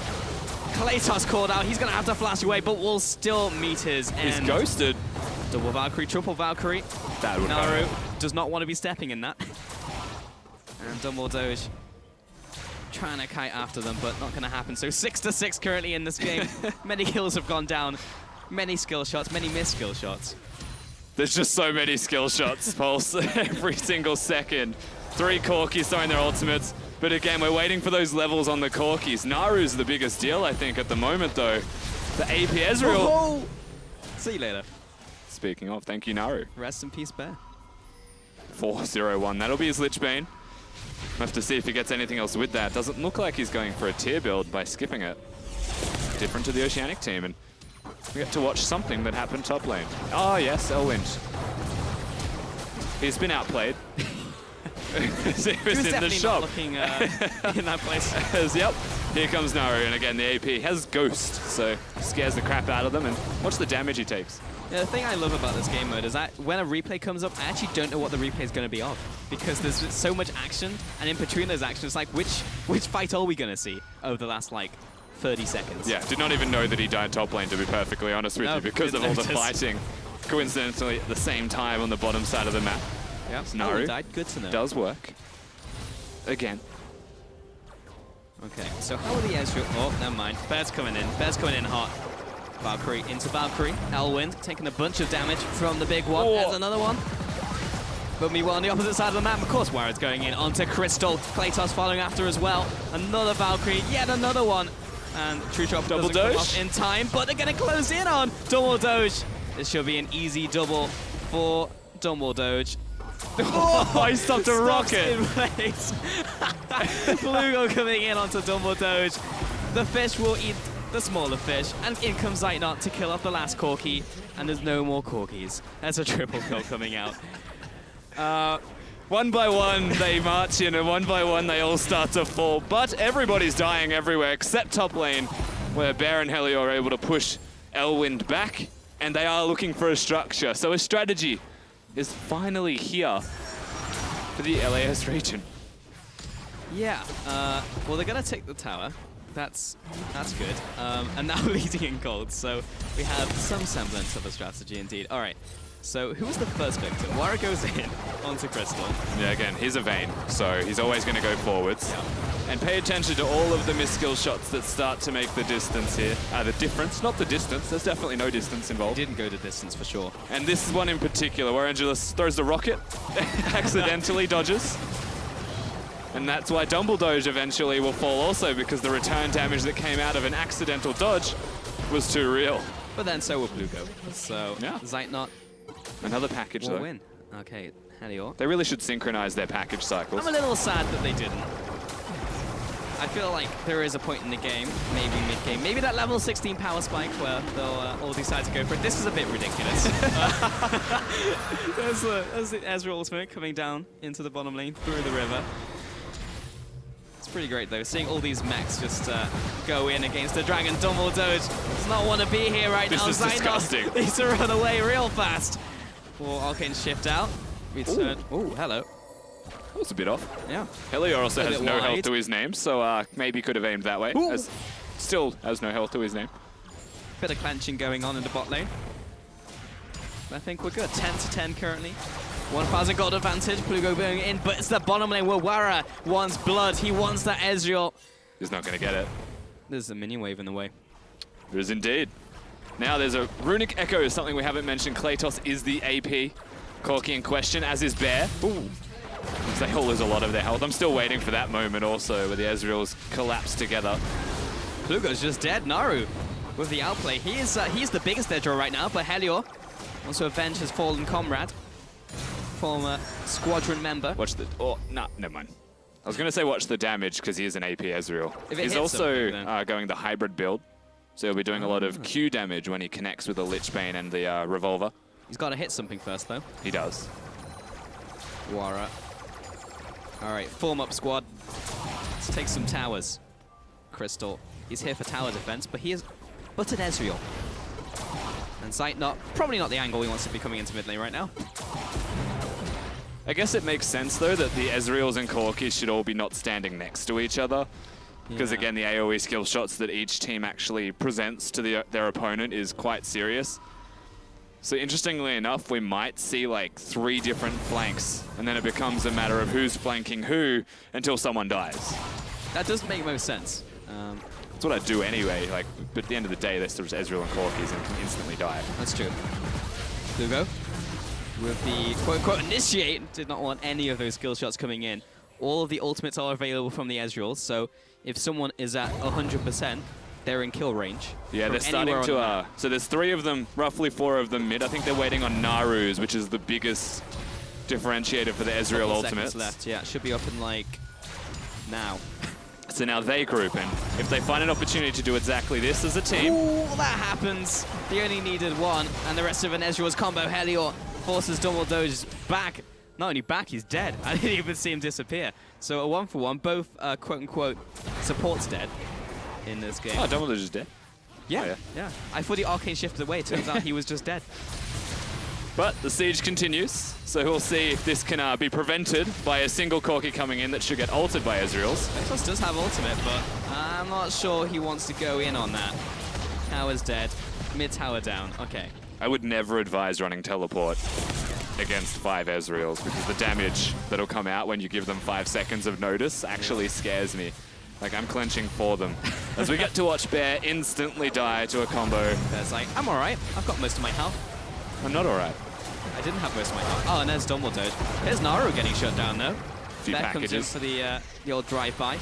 This is the biggest package I've ever seen. Oh, Dumbledore's just going AP as well. Yeah, that hurts. Nice Valkyrie from Bear. Good reactions. And this red buff, probably pretty important for the Ezreal squad. They will secure Oh no, Bear! He needs to get out of dodge. Guara is going to pop the blast pan, but Dumbledore finds him. Goodbye, Bears. I nod as well. Crystal chiming in for the kill.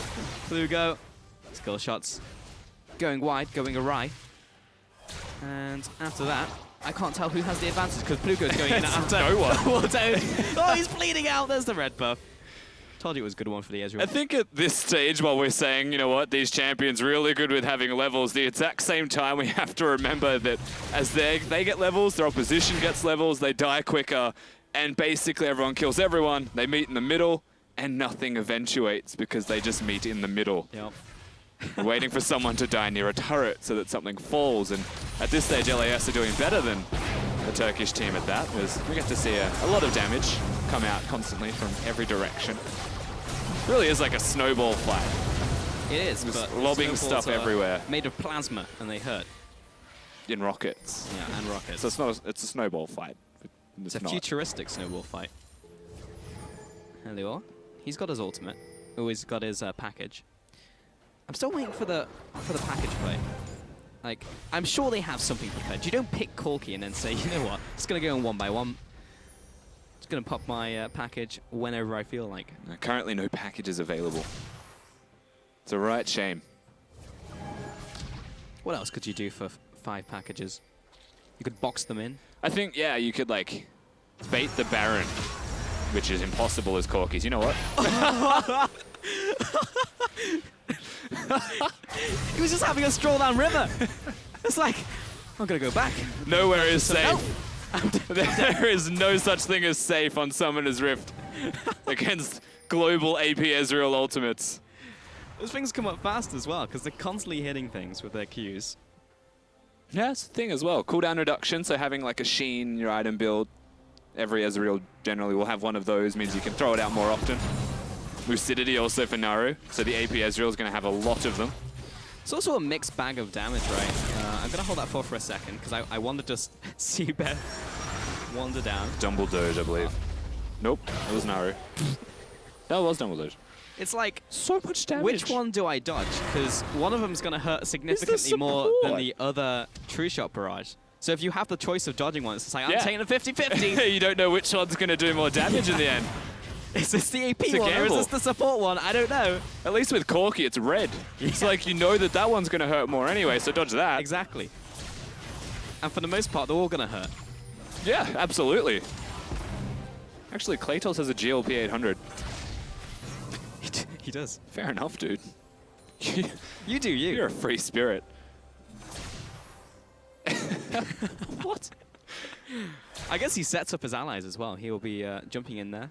I look forward to Super Soaker. I look forward to the package being used so that he can get in range of the GLP, but otherwise... Douse them down, and everyone else can land their rockets. Yeah, exactly. We need to see some Ezreals essence flux each other. All the attack speeds. Yeah. All right, Plugo's ready. They will rip apart a tower. They actually have pretty good tower pushing if they're grouped up. Oh. Plugo was ready. Yeah, Plugo's going in. So is Helior.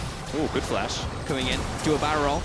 Domotoge, ultimate to all three! Finds one, looking for the second, but Claytos with a flank. Crystal finds one onto Plugo. Helior with a return kill. Claytos chiming in as well, but he's ticking down from the red buff. I think he's alive. Good, question mark? Yeah, so he's alive. just barely alive. Naru not actually going to be there, just throws the ultimate out. Essentially the biggest difference, you'd have to say. Helior also not having his teleports. Everything's just chaos. And there are a lot of packages now available. So they can rinse and repeat. And these Corkies are actually starting to push further ahead. Uh-oh. Wara, bucket, cheese it. Here comes the police. Here comes Naru. Nah, there's no chance. There is no opportunity to run from all of that damage. Even pops the the cutlass in between all of this. It really is filthy. Just watching all of the damage that they do and the damage that they also take. Like, this is absolute man mode synergy. Good flash from Plugo as well to dodge Ezreal ultimates, and you have to kind of keep your eyes for where the heck is Naru's ultimate if it's available, because that would kill everybody. That's true. And it misses everybody. Oh, we found it. Oh, meanwhile, there was a fight in top lane. Oh, shot. Yeah. That was a really good shot. Yeah. Goodbye, Elwin. Elwin's not had a great game. No. But he is playing like a top laner. He's only been sitting in top lane. I don't think he's moved anywhere else, to be honest. There's very sound logic to say that, you know, playing Ezreals is fine because most people could play the Ezreals, but top laners maybe not familiar with the champion. Mid laners usually play at AP when they're an AD carry event. Good night. Other brave play, but Claytos might be able to reclaim a kill. Or not. He's pretty dead. Wara was attempting to come in with the package, but his two allies are just lemming their way in, and unfortunately dead. They have a lot of wave clear though. Like, the Ezreals have a pretty hard time. They will get it, but it doesn't make it easy. No. The tower was luckily very low, and it wasn't outer tower, so they had that going for them. Zeitnot, the rockets. Needs to be careful. Oh, that's actually smart. The Cross Queen's claim. Yeah. From Bear, yeah. It actually is very smart as well. He saw the montage play, and he got the 1-for-1. So, that's all right. Won't go in the making any montage, no. unfortunately. He saw it. Naru does not have his ultimate. Does have flash, and it is Bear, so anything could happen. The damage is potentially available. Also, these guys going Hex Drinkers. I'd just like to highlight that I don't appreciate defensive items in an AD carry-off. Nope. Vedius, I'm sure it's going to go hard on them. It's understandable if you want to survive, but if you could just dodge the skill shots, you wouldn't have that problem. Alternatively, you could get good. And there you go. That's the solution. Absolutely. Helior. He's waiting in the wings. Waiting for this gank onto mid lane. However, I wouldn't want to gank Naru because you're not the Predator in this situation. He has a Hextech Gunblade. The package doesn't mean that much when he one-hits you. 7, 2, and 3. Quite big. He almost needs a Void Staff already, too. That's a shame. It really is a shame. Yep. Naru, big damage. Helior. He's going to have to burn the package at some point. I'm still waiting for the squadron play. Domodo's on the way back. He's going for AP. Domodo's is mannered people. Yeah, again, like we're looking at the Ezreal builds this game, and this is almost much more expected. But what are you going to build against Zax in comparison to against a Corki? Exactly. You have to try and shred them. Whereas this game, you just want to do damage. Oh no! Oh, that actually was not as bad as I was expecting it to be from Plugo. Damn Hex Drinkers. Ruining our fun. What? He had no Hex Drinker that time. So any other Ezreal. Crystal has ulti. Just standard 14. Snipe him. Don't worry about it. Clay toss. All right, we're playing battleships right now. We found a clay toss. Damn. Oh, it was going to spawn too. Does it? Oh, okay. I like Man the can idea. dream. Yeah. Didn't have the script running. Okay, here come the Essence Fluxes onto the Ezreals. But here comes the with a teleport flag. But he doesn't have his package. Claytos does though, he goes in. There's lots of rockets flying everywhere, there's lots of skill shots. Things are happening here, Rusty. Helior, he's getting hit in the side. Claytos looking to follow after as well. What? He's back No away. one dies but Plugo. I feel like he also just died in the crossfire, to be honest. I don't think anyone was particularly aiming for him. Naru shut down. See you later, raid boss. Wara finds the double kill. Look at me, I am the AD carry of this team, regardless of the game mode, Crystal. He's hunting, he's waiting, he's got his ultimate. Corkies are at the Baron though. I wonder if Crystal will notice this. It appears that they trust in their ability to do this. This is actually the perfect time to go for a Baron, because so many Ezreal ultimates are down, there's less of a steal chance. Yeah, and Helior can tank. No, he can't. He's going And one Naru ultimate will kill everyone. That's Crystal one dead. coming in, that's one. Looking for the second. Zeitnot and Crystal, all the tag team dead. from heaven. Helior, he goes down. Ultimate comes across through the goalpost. Zeitnot onto Klaytos. Will be coming out on top. Wara. He's low, but not dead. He's recalling. He's being revealed. No chance. Crystal puts him on the floor. 4-4-0. TCL taking the advantage. It was a nice idea going for the Baron. I will give them that much. However, first thing we have to note is the explosive plant, pure embarrassment that came out of one of the members of LAS. Honestly, I don't remember at this stage. There's 5 Corkies, it's hard to keep up. And because he only went on the spot, he had to use his Valkyrie to go over the wall. And then he was stuck in the pitters. Now it's Turkey's chance, or attempt, as Plugo's spotting them. Oh, he's rocking. Just one Corki, maybe enough to disrupt this. Plugo! Oh, he's getting hit a bunch, but he's got the Hex Drinker. Double Dose with a 1v1 and a finish off. Ultimate's in return onto the Baron, who should be able to take it out. Bear is on the hunt. He's feeling Grizzly. No, he's backing away. Okay. This is where you want the packages, Pulse. They're not able to get there. 27 minutes in the game, capitalizing on a mistake from ICE's LAS team. They get a Baron themselves. They had the potential to completely stop that Baron in its tracks with those packages. Coming straight from base, would have had enough time. But even the fact that a team managed to take Baron is a feat in itself. Here we go. You have to watch the Corki. Helior, I'm helping.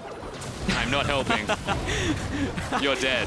Now I've got no Valkyrie left, and I'm stuck tanking the Baron while my team dies. That's your Kodak moment, Helior. Zeitnot does do a lot of work here, and also good use of the scrying plant to actually spot Wara. They knew he was stuck because there was a scrying orb on the other side of that bush. No. Nowhere to run. Nowhere to hide. Speed it up a little bit, and we won't see the Ezreals take the Baron, but almost saw a hero play from one of the Corki squad. They still have a lot of wave clear, despite the Baron buff going over to TCL. Corki will be able to shred the resistances. This is so many skill shots. It's just too hard so to much. keep up sometimes. You just have to let it unfold. Jesus. I feel like the way that this game is going, when you have 10 marksmen, like, you need to be an FPS caster. What was it? Hello? I ulted top. Like, anyone with FPS casting experience would be perfect. But this right now, Zeitnot, he's dropping low, he's out of there. Gunned down by the Corkies. Whoa. Oh, Plugo. Luckily he was behind the minion wave and a couple more Corkies. And poor Bear has no health to his name. Even with an Abyssal Scepter, he's just losing all of his health under the pressure that Ezreals are able to provide. Crystal still wants to win the game, so he's going for objectives. As the rest of the Turkish team just want to kill the Corkies. It's not a bad strategy, to be honest, in this game. LAS have had the Ocean Dragon, which would have to feel as a good pickup, at least in the wars of attrition, but it's getting to the point where everyone's doing so much damage. You're going to die pretty much instantly from full. We're still waiting though, Pulse. Level 16. Corki's ultimate actually does 1-to-1 scaling. So when he hits 16, it gets to the 1-to-1 scaling, whereas it scales up per level. So that's when he really turns on. The damage that he's doing now is still commendable. It doesn't seem to compare, however, to the Ezreals. How much of like a win condition is getting to level 16 right now for Team Ice? Like, how dead are the Ezreals once you get there? I mean, it's the only thing they've really got right now against the Baroned up Ezreals, and you want to kill the champions. Oh! Bear's going in, Bear's going out. Wara's, let's give him the high five. I mean, it's true to Bear form. We saw his Pantheon support earlier in the week. But he only went in. Yeah. There was no going out. It's like, this is great. I actually have an ability to not die every time I want to jump. 2 dashes. Yeah. Now versatility. Also, the bear is spooky evolving. ghosts. The bear is learning. I wonder if he'll die from Naru's ult. No, it's going to go mid. Bear. That's Is he the squishiest member on the team? Well, he's actually, he's adapted. He's picked up the Abyssal Scepter. Who's the squishiest? Plugo, all right. Hopefully there's not another one. I don't know if there is a squishiest member on the team. They all just take too much damage anyway. Yeah. Like, they've all got magic resistance. There's a bit of extra health on Klaytos. Oof. All right. That skims his bumper. backside. Yeah. Zeitnot's got his and Crystal. so that they could look for a snipe opportunity. I want to see another assassination from the Ezreals, just like we saw earlier on to Bear. I feel like 5 Ezreal ultimates will just nuke any of these Corkis, regardless of the Moors. It definitely will. No Void Staffs, unfortunately, though, just yet. Elwin will go for this, you would imagine.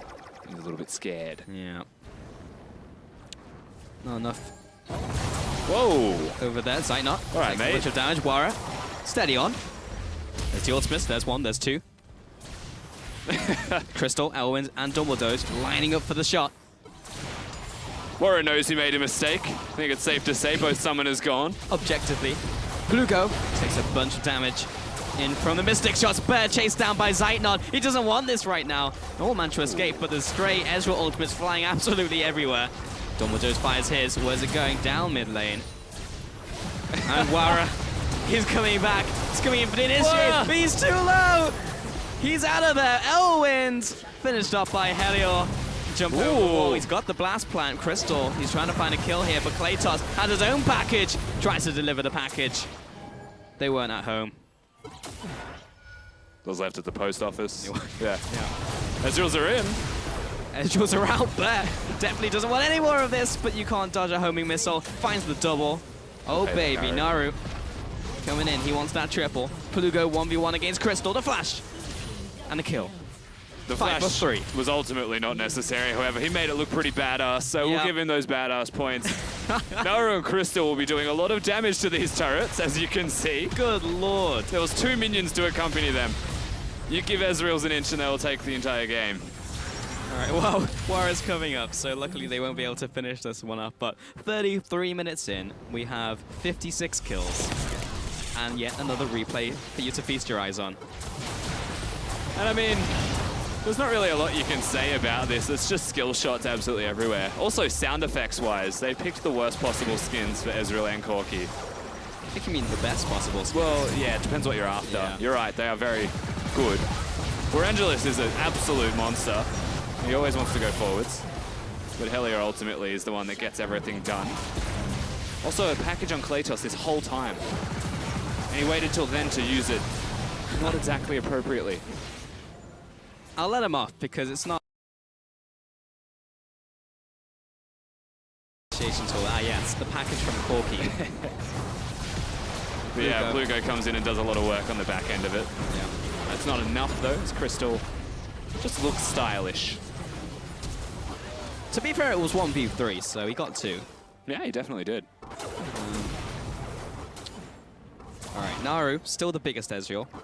Who is the biggest Corki? I'd say Wara. It would be Wara, yeah.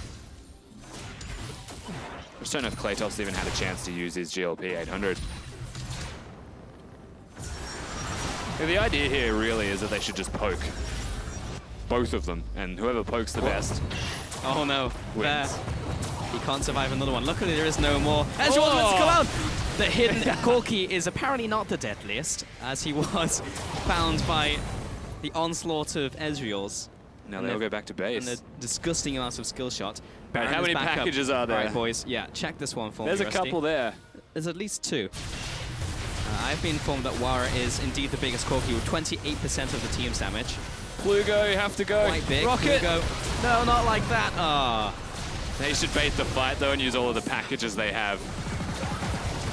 Well, I don't know what's going on anymore, but many Corkis died. Use your package, in that incident. Bear. The Great Slaughter, the Great Corki Slaughter of 2016. Wara over the wall. Bear gonna use a defensive wall off there. But forever a support. Bear, the hero that Wara needed. And Elwind gonna head back to base. Okay. Whew. So, the second Baron buff is going to be seen once again from the TCL side. They should be able to utilize this buff with their side waves that are currently pushing out. 10,000 gold in the lead. Not that it matters too much in the end, they're just hitting more skill shots. And that's the defining feature. Yeah, it's pity we don't have a statistic on skill shots hit. And like ratio of hit skill shots. Because that would be a good one for this game. Naru's about to try and one-hit Kratos.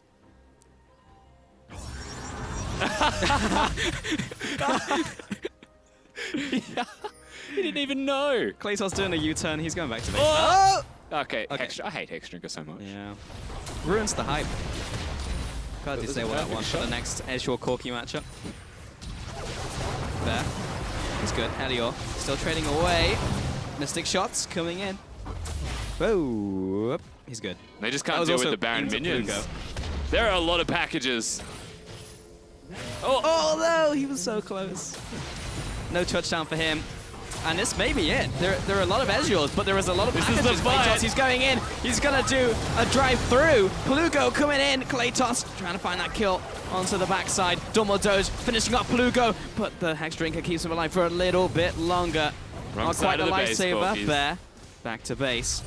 And now Naru, he's on cleanup duty. He's the janitor of the team. He'll find all these Corkies off to the side, and Wara left to try and clear the minions. Luckily, there is no Baron buff anymore. So, actually, no, there is. It was just some people who died. So I saw Dumbledore, and I was like, they're good. Actually, not good. They're in quite a bad situation, to be honest.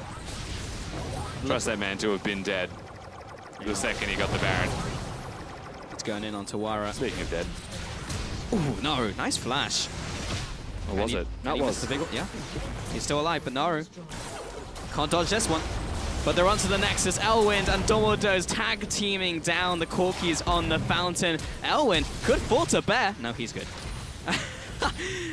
We've got the rest of the Ezreals. They're just styling on the Corkies right now. Here come the True Shot barrages. Can we kill any of the Corkies on the spawn pad? That's the dream right here. But the minions are going to finish off the game. Down goes Plugo. Rip is KDA. And that's the Nexus falling. Ezreal's reign supreme. Turkey take it home. Redemption for the Ezreals, I suppose, for the Oceanic team. But also just a really impressive performance from the Turkish side themselves. Mechanics on point. And in a battle of who could hit the most skill shots, it appears that one region has come out on top. Mostly because I believe they were just Ezreals, and honestly, when you're comparing, I think it's the better of the champions.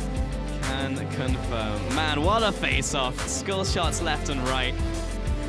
And in the end, Dodgeball champions here at All-Star were indeed TCL.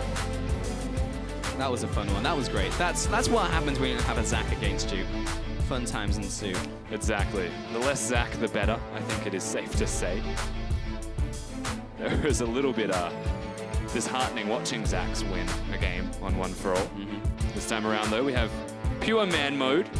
Lots of fighting each other, lots of skill shots thrown out left, right, and center. Not just wacky waving inflatable men flailing everywhere with water arms. And if you win as Ezreal, you get to say that you're actually skilled, because it's all about those skill shots. If you want to kill someone, you're going to have to hit someone, regardless of how many people are in the lane. And if you miss, you'll probably hit someone anyway. But with that fact out of there, you did actually skillfully win the game. Absolutely right. Champions that have skill shots. Logic applies. I'm with you there, Pulse. It's pretty sound. It also means you lose the game more severely if you lose with skill shot champions. Yeah. You know, sometimes it's worth the win with a no-skill champion like a Zac. But with that, Turkey have secured first seed in their team, so they have that going for them. And OC is still alive, so I think everyone's a winner. Apart from the team that lost. Not yet for Oceania. Still a winner in potentially there. They're not dead. That's the main thing. Yeah, that's the real part. win. Yeah, right here.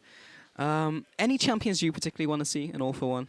I want to see Lissandra, personally. I think the ability to, you know, play all lanes, go to the jungle as well, in and out constantly, and just crowd control everywhere. It's kind of a really good way to actually play the game, but I also think that Zac should not exist. So if that champion is available, you have to actually take it. Like, you have to. Yeah. It's just so strong. It's kind of the NASA's thing, but either way, for more on that win, Hingers is standing by with Turkey's player. We're heading over to Yanis, by the way. Take it away. Nice juke, Pulse. Respect coming in. All right, Corki versus Ezreal. The meta evolves. Nithya, your Corki or your Ezreal pick now 1-1 in the day overall. So why don't we talk a little bit about Corki versus Ezreal, at least on a theory crafting level. When is Corki stronger? When is Ezreal stronger? What exactly happened here? So Ezreal is stronger on the first 6 levels before the first base. As soon as everyone gets a first base, unless Ezreal just buys Sheen on the first base, which is not really like that good for him because he can't get the mana immune. Corki is going to win, especially once he gets the first package, second package. There's going to be like Corki is going to be doing like twice the damage of Ezreal. But after level 11, Corki is going to scale worse and worse and worse, and Ezreal is going to just get better and better and better. And just Latin America didn't really use that advantage that they had in the mid game to just win. Yeah, and of course there were a few small moments in the game where we did see some pretty excellent use of the Ezreal ultis to get off some picks, maybe help boost that goal lead, even with what should have been a deficit here. Couldn't even flash forward because he would get hit by another one of the... So what you're saying is it was all calculated, Mithi. They'd set up a trap of Ezreal ultimates to prevent him from being able to But escape. the worst thing is you don't remember which one is the AP Ezreal, and so it becomes a scenario of like, which one do I actually want to take? Yeah, picking all the skins is a legitimate strategy because now you can never tell which one you actually need to flash. Later in the game, when everyone was level 16 and they were shooting ults, there was a support which did like no damage, but you had to flash out every ult because each of them could just have like the lottery ticket of the 1k damage, you know? A little game of kind of Ezreal Russian roulette. Of course, going into the mid game though, it did look okay for the Corkies. There was one fight coming into the bottom lane where it felt pretty good overall. It started really strong, started with a couple of Ezreal ults, but as we take a look at it now, you can see that it doesn't quite turn out as Ezreal planned. I kind of wanted to see more uses of the package, but what was great about this fight was how difficult it is to actually chase an Ezreal because all of their skill shots are so linear and they do a surprising amount of damage. And as we were just talking about, you really don't know which Ezreal ultimate is going to pack the biggest punch. So if you're just running in a line chasing after all these Ezreals, then you're going to just make it so easy for them to get the turnaround and get all this free damage down. I think if they really wanted to get that win, which was really important for them, I think they should have really played more with vision, even though it's a one-for-all and everything. Ezreal has more range than Corki, and if you're just going to get kited out, so you want to just make them face check you when you have your stronger spike and make them come to you, and then you can beta fight and win it. Because if you just, like, if they just go and fight them and try and chase them, they're just going to kite them out and they will never win a fight. Yeah, and instead of kind of pulling back, they stepped on the gas. They went for some really big, aggressive moves here, trying to take an early Baron as a pack of Corkies. Not quite effective. Ultimately, this was kind of what sealed the deal for me for this game. Again, it's one for all. You don't have a tank, and so these Barons, especially when you try to take them as early as this one, are just going to rip through you, and it's going to be very easy cleanup duty, even if you don't have all 5 members present. So this, I mean, we've theory crafted back and forth, you know, Ezreal versus Corki, but ultimately it was that decision-making that I think just really put the nail in the coffin. I mean, like, they could have redeemed themselves if they'd used all 5 packages as well as their W to spell GG. And if they'd done that, then they would have earned at least a couple style points, but they decided not to go for it, which I thought was a massive disappointment. How could they do that, though? You can't turn. No, because you have this regular W, the regular W. I appreciate as well. this is the one for all analysts, but even this is a little too deep for me. So keep in mind, Turkey, of course, with that win, has now secured themselves first seed in tomorrow's playoff bracket, and they are going to get matched up against the 3rd seed of Team Fire. We'll go through that later in the day, but for now, Turkey defining themselves at the top, of course. Even if Japan finds a win in their next match, Turkey owns the tiebreaker for 1v1 wins. Now Brazil, CB Law at 3-1 as well, and Southeast Asia holding on to hope at 2-1 on the bottom. Big thing, though, is hope is still alive for Oceania. They needed Turkey to win there, so we're still on the boat. Yeah, I mean, Oceania 0-3 because Latin America South ended up losing that game. They're 1-3, so all Latin South America need and Oceania need is for CIS to lose, and then Oceania for themselves, they need to win. It comes down to 2 simple things. Team Fire has to win every match. Oceania has to win 1v1. Yes. But they need to win 1v1 convincingly. Yes. All right. Well, we're holding on to hope here for Oceania. Maybe if you're a fan of the CIS, you're holding on to hope that they can pull out a win and secure themselves first seed in Team Ice. But we're going to take a quick break. But before we go, we take a look at a region that comes all the way to us from East Asia. They're showing up big here at this tournament. It's Japan's LJL. It's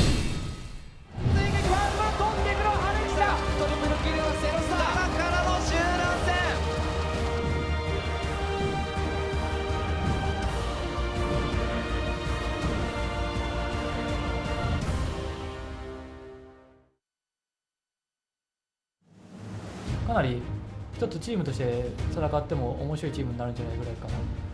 非常にバランスの取れたチームになっていると思いますね。AB 選手は 1v1 がめちゃめちゃ強い。レーニングで必ず勝ちにいけるプレイヤー。味方が眼光しに行くよっていう合図を出した時にベイトするっていう、エビで釣るっていう。ので溜まっているミニオンを有効活用できるでしょう。そのままエビが仕掛ける。食べて吐き出して、さらにはピラーなんとかダブルでそこを通過したいが通過できない。タッスル選手が今日本語をかなり勉強してコミュニケーションもかなり取りやすい。ガンクも積極的にしますし、敵のジャングルにもガンガン入っていきますし、アグレッシブ一言で言うと。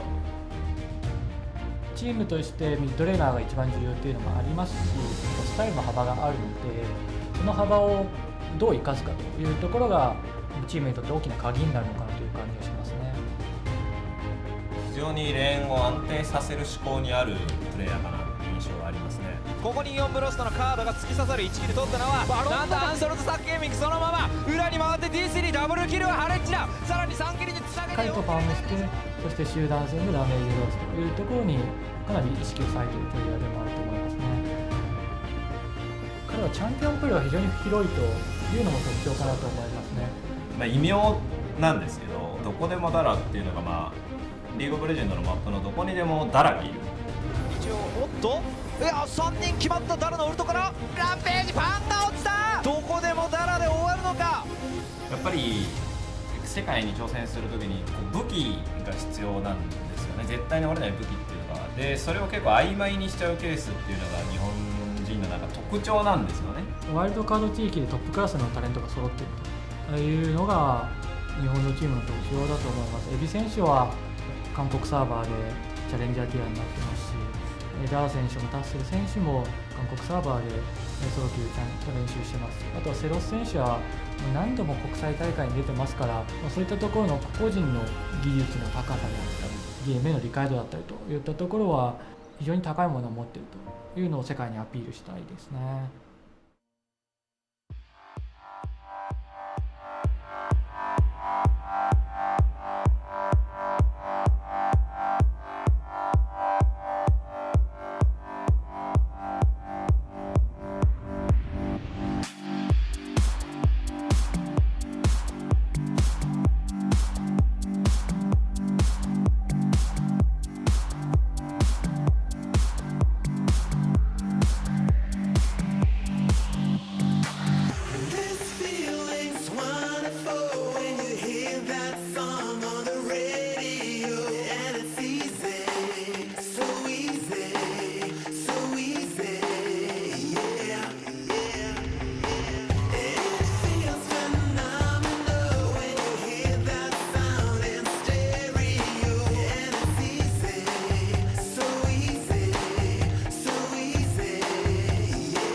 Welcome back, everyone, from our studios in beautiful Barcelona. As you can see on your screens, absolutely fantastic to be here. But we're gearing up for our next one-for-all battle, pitting the Commonwealth of Independent States against the All-Stars from Japan.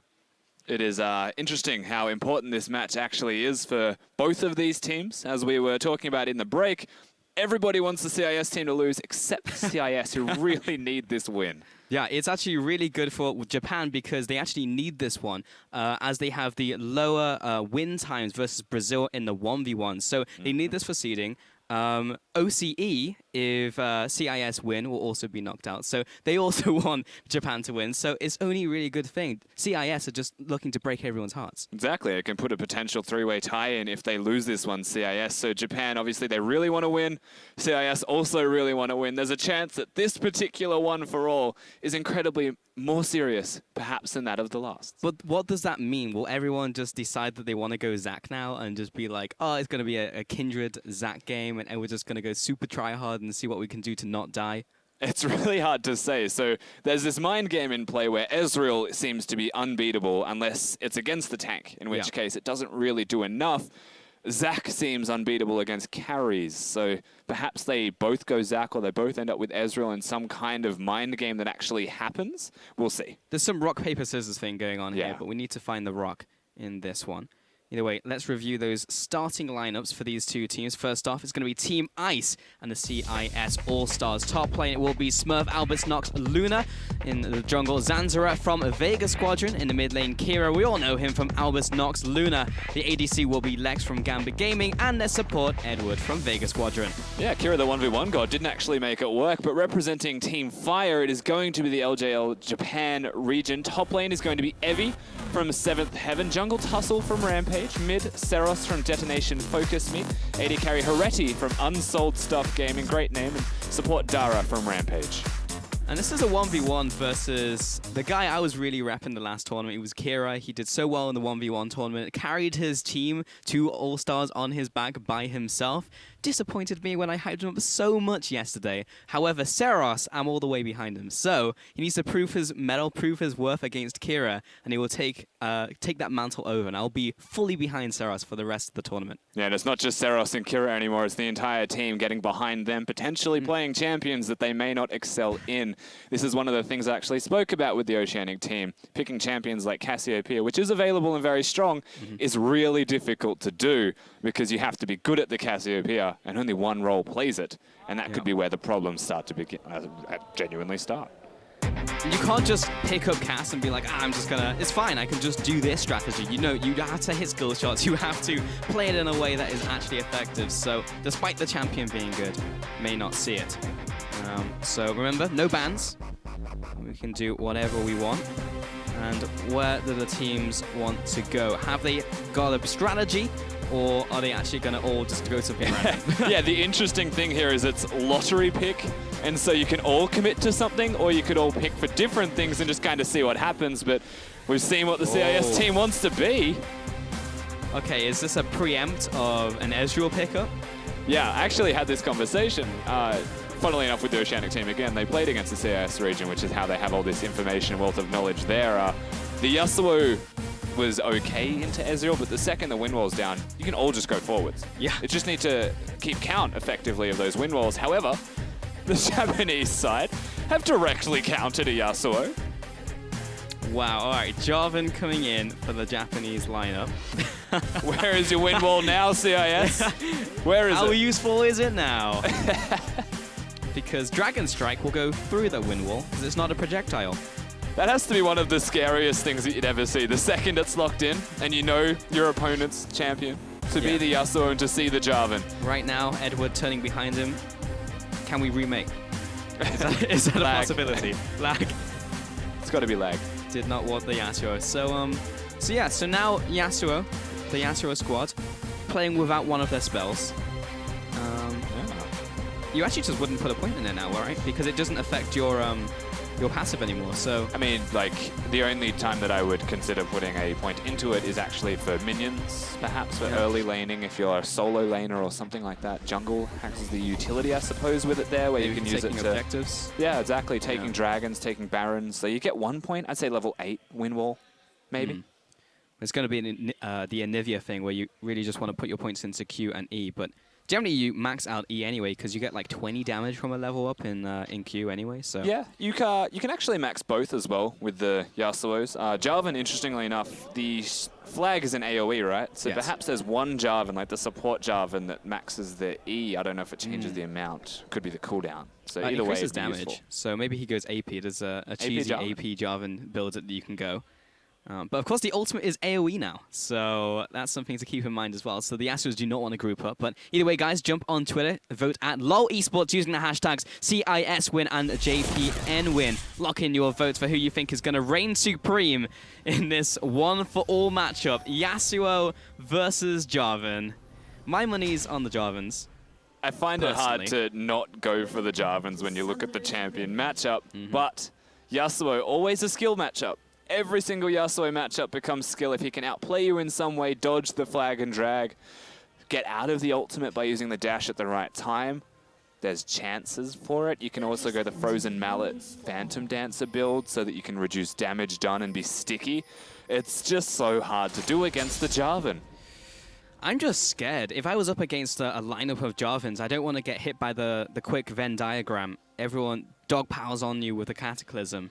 Yeah, Jarvan 1 ults, you dash out of it, and Jarvan 2 ults. Yeah. And you're just stuck again anyway. Exactly. If anyone groups up, any two Yasuos are next to each other, then the Jarvans are going to come in, and both of them are going to get completely obliterated. So, need to be careful of that. Meanwhile, on the other side, any knockup lands onto the AoE. So, name of the game, don't group up, because you're going to be hit by some pretty big ultimates from both teams. Absolutely. Very dangerous prospect. Yasuo jungle, also actually quite good. Another thing that I stupidly play because it just isn't meta. You can... having the shield very handy, especially when you get to different camps, is... Look, that was a pretty good start. I still like this from Zanzare. He's the only one going Courage of the Colossus, so he's the designated tank of this team. Meanwhile, triple tanks coming in from Fire. That's actually interesting. It's just like, okay. We're going to just get to the point where the Yasuos just can't kill us. It's not as manly as I would have liked. I want everyone to go full AD. Also, special credit has to be given to Edward and Lex committing to the double relic shield. One of the only ways that a bottom lane 2v2 will start to shine, whereas the opposition side of the LJL hasn't gone for it. Personally, I'm sad, because it means you're not farm sharing. One of them will get far less gold. Yeah, double relic is just good for early laning. With the extra regeneration as well, pretty much just in every aspect. So every Mordekaiser player knows this, and Atlas. And Atlas. He knows this. So if you're at home and you want to play a double melee lane, then just go for the relic shield. It's good. Yeah, DM Atlas for tips. He's got you. Saras is being pushed in. That's a big wave. It's too big. He needs to show some respects. Yeah, Kira's just jumping him in. Should be able to pick up most of these minions, though. They're not too heavily damaged. The back wave in pretty much perfect place. Yeah, I'm surprised he didn't actually hit the low health minions a little earlier. Yeah, I think he was preparing them with the cannon to Q it. So either way, he will get them. So a nice start for the Yasuos. This isn't really where the problems are, however, for them. It's the level 6 point. The items that come through, all of the raw AD that can come out of these Jarvans will absolutely ruin their lives. The problem is Yasuo has to hit a skill shot or just dash in, but they're jumping onto Dara first off. Lex exhausts Hereti standing in front of Dara. And we'll get tagged up by the tornado just at the very end. Saras jumping onto Kira in the 1v1. Low on mana though. Kira not a mana user, so it's not in the most horrible of situations. Really well timed though. Was trying to come in there, ward over the wall. We'll see the enemy jungler. Jarvan really is a dirty tactic. Yeah, it's great. That's what I would do, for sure. Also, Smurf definitely has like all attack speed runes. I feel like he's got a 27% attack speed page or something. Look at how quick this man Qs. He's the ADC. And he's played a lot of Yasuo. He has. We'll see how it works out for him. And if he actually does go for an ADC build, because that could be quite interesting. Targons now for the bot lane, so actually going all in on this one. Yeah. Because not against it. No, I'm not against it either. Typically, when you go for the double relic shield start, you just keep at the relic shield, and then you go for the rest of your items. Okay, one step further. Double Face of the Mountain doesn't seem like a bad thing to me, though. Not at all, and even just leaving it at that, like one of them can get the Sightstone upgrade perhaps, and eventually you can sell. Kira. There you go. Can Jarvans jump to other Jarvan flags? I think so. I don't know if the coding is different on Summoner's Rift to the One for All Snowdown map, but you definitely should be able to.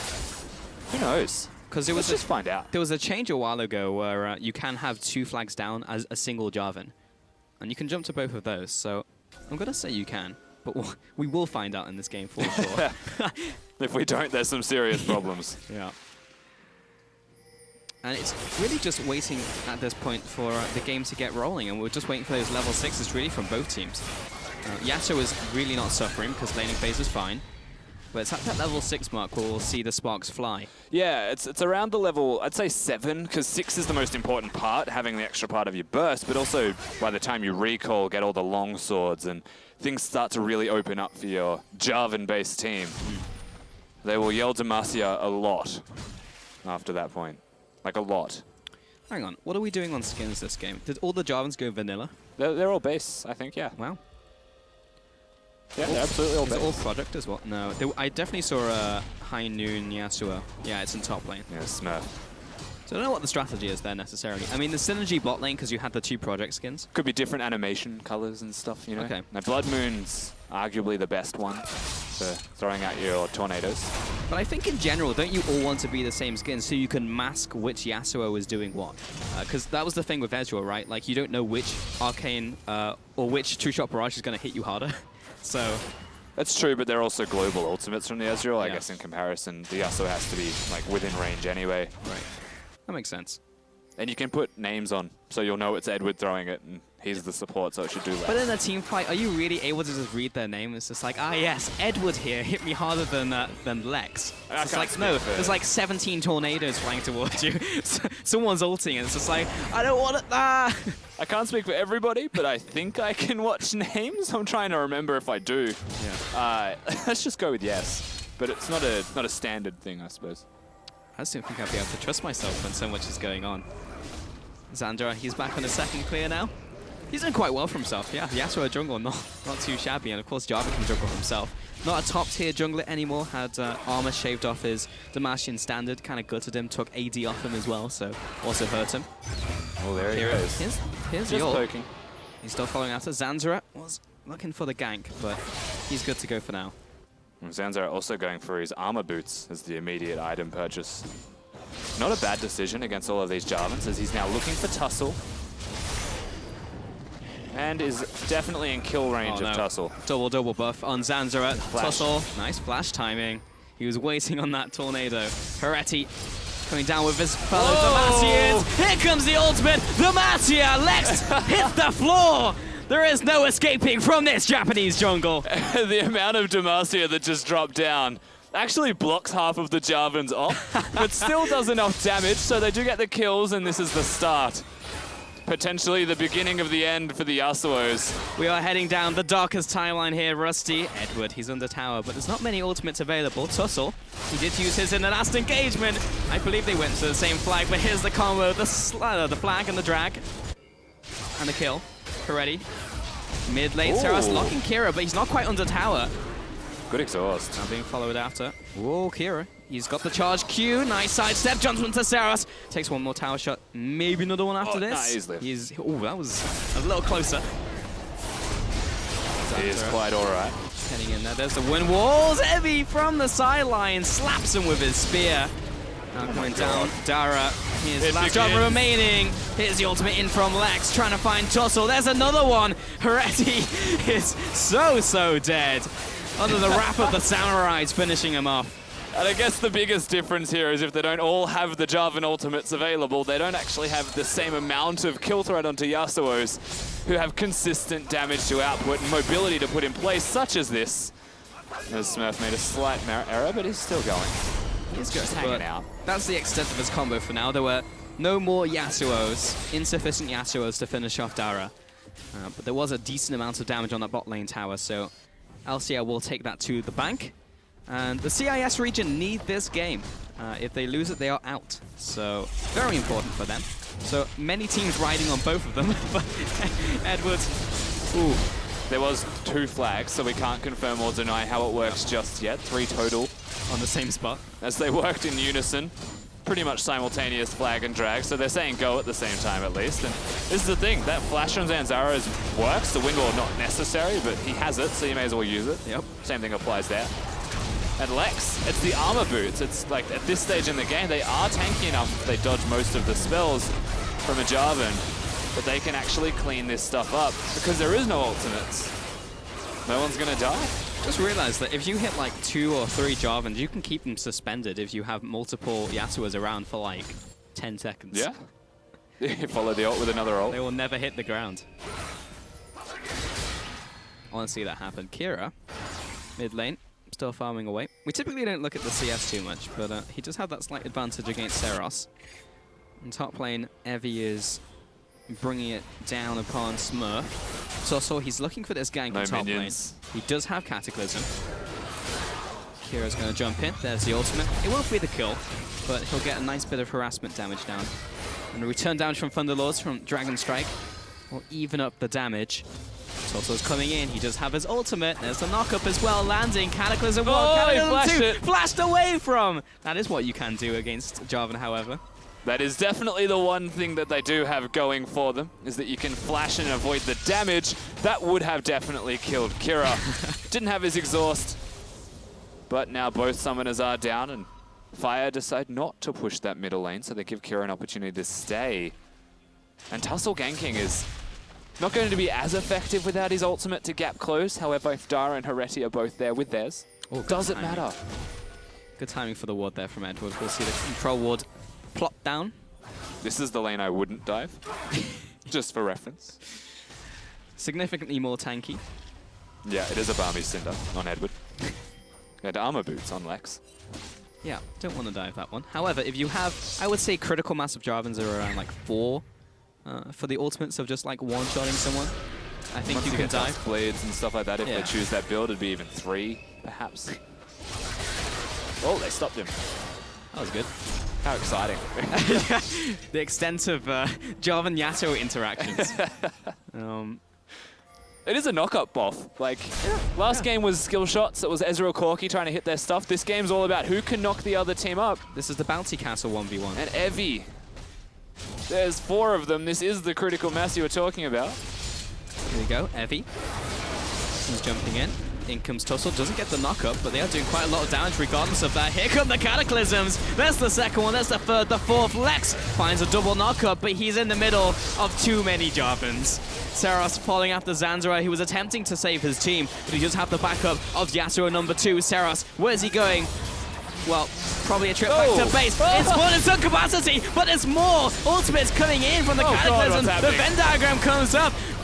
And Yasuo, something's happening here, but I believe the Jarvans have won. Zanzara following Evie to his demise. And Smurf's up top lane. He's taken tower. He has teleported Flash. Smurf could have joined them. Oh, now he's coming.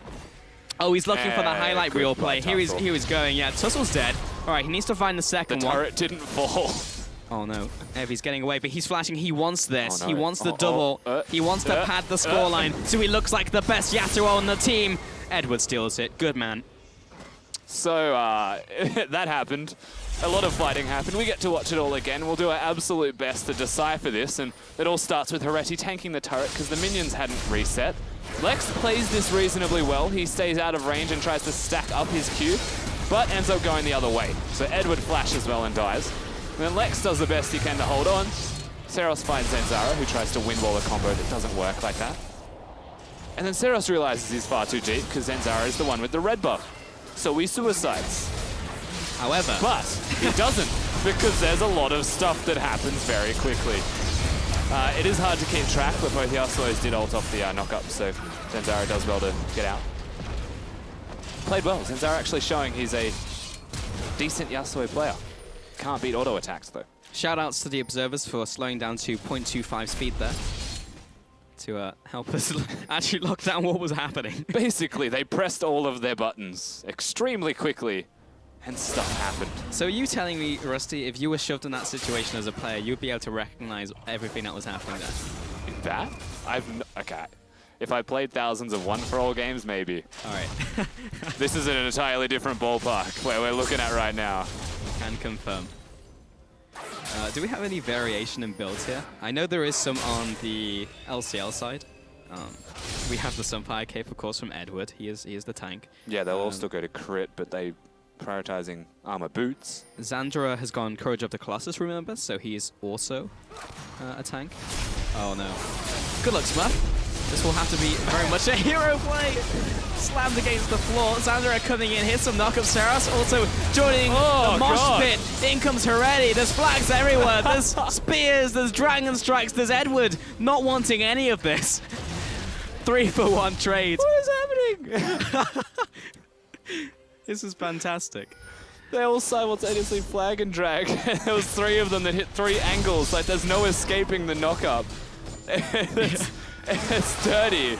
Edward. The Yasuo's trying to run the equation. Is there any angle I can take that I'm not going to get hit by a flag and drag? The answer is no.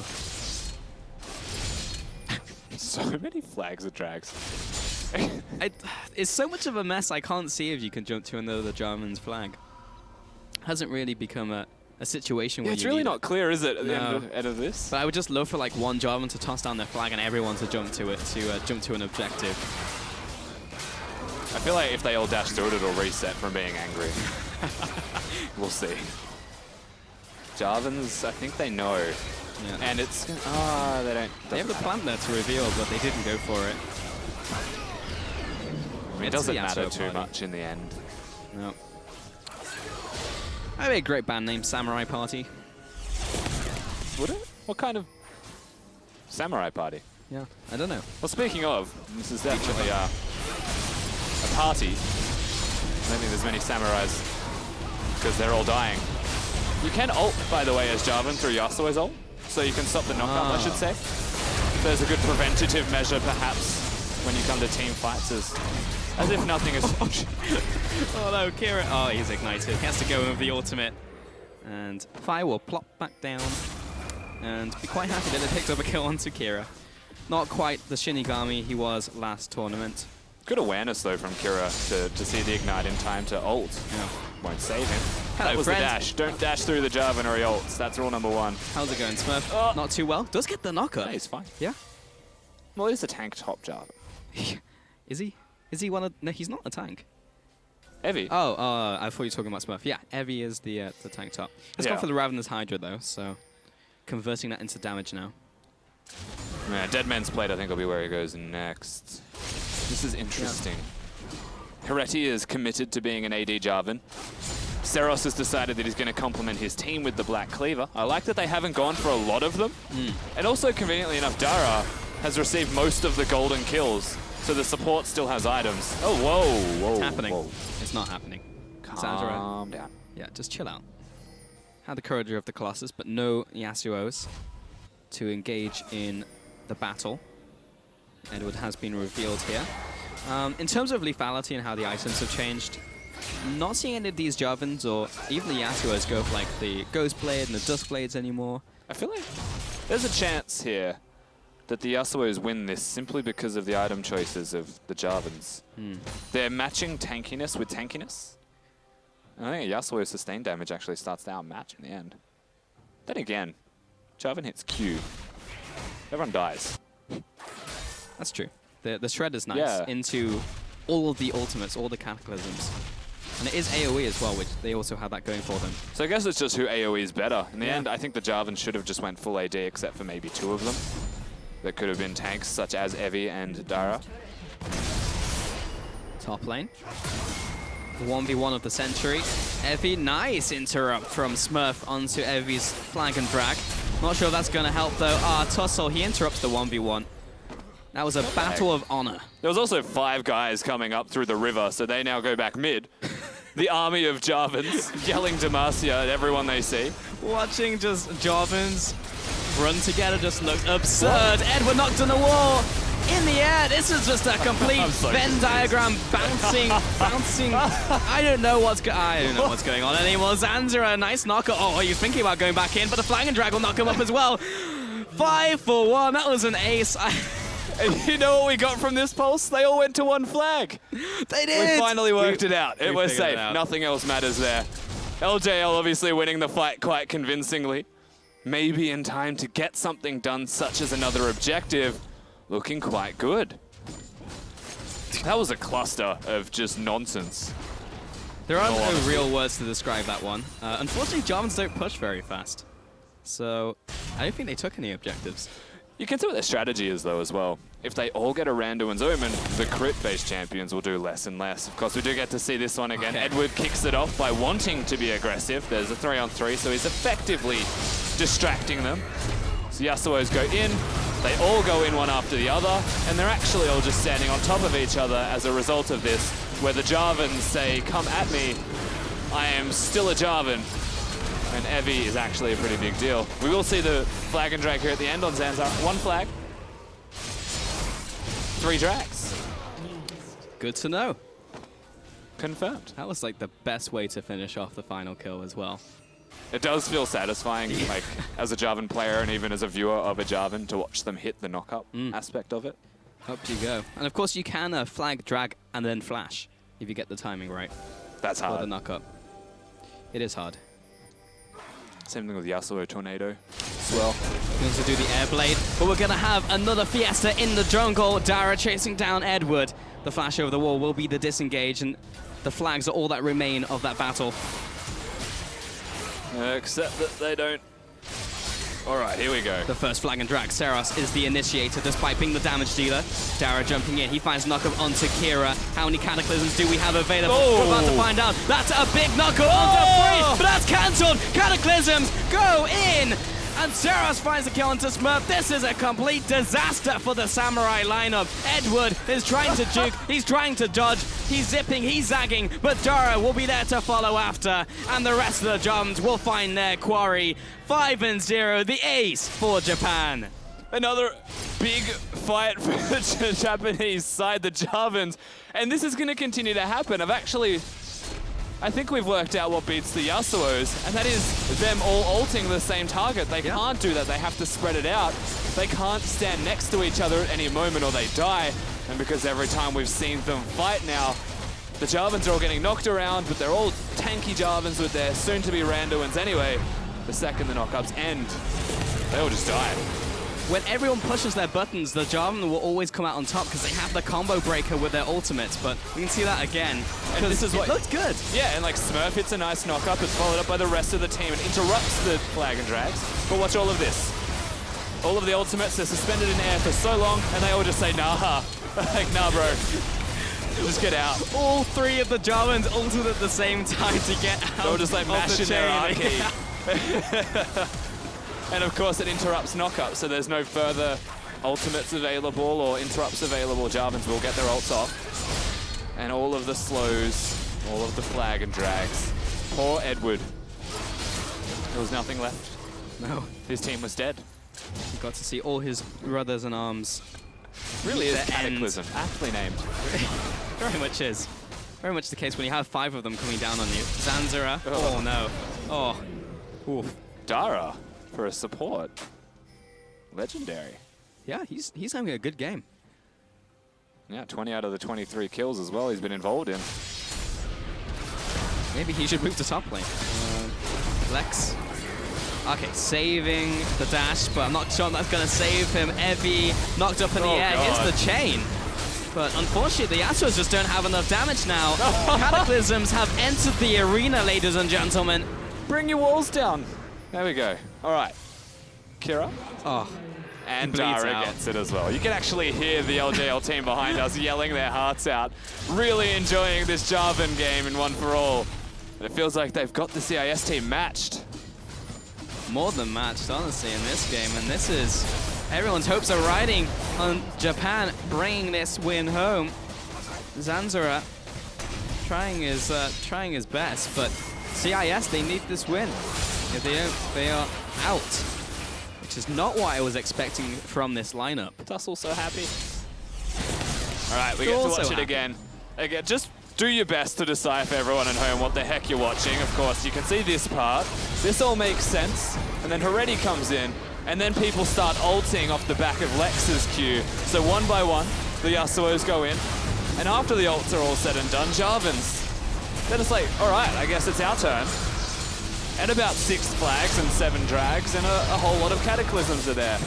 It's like they need rock climbing shoes almost to get across all of the Jarvan ultimates. And Kira just dies. I mean, he's 2-7. He's not having a great game. As a mid laner playing Yasuo, you expect better things. Unfortunate, but I mean, I can't expect things against a Jarvan. No, honestly. And it's actually the support, as you correctly mentioned. Dara, who is the best Jarvan currently on the lineup, has not even died. He's just had a perfect game.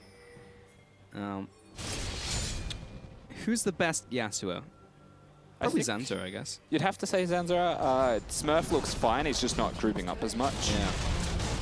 Edward looked okay. I don't know if there's a outright best. I'd say maybe Zanzara. Yeah. There's a big discrepancy now in terms of gold, and you can clearly see the Jarvans are winning by virtue of being Jarvan. And it really was going back to Champion Select. Where are the frozen inability mallets to too? remake. That's where they went wrong. Phantom Dancers, frozen mallets. Don't go static Shiv. Or pick a Jarvan to duel. Yeah. And when you can. Seriously, about Phantom Dancers. Reduce the damage of the Jarvans. They're building tanky. Like, it's beginning. The beginning of the Cataclysm. Armageddon. Is approaching. That is the collective term. Yeah.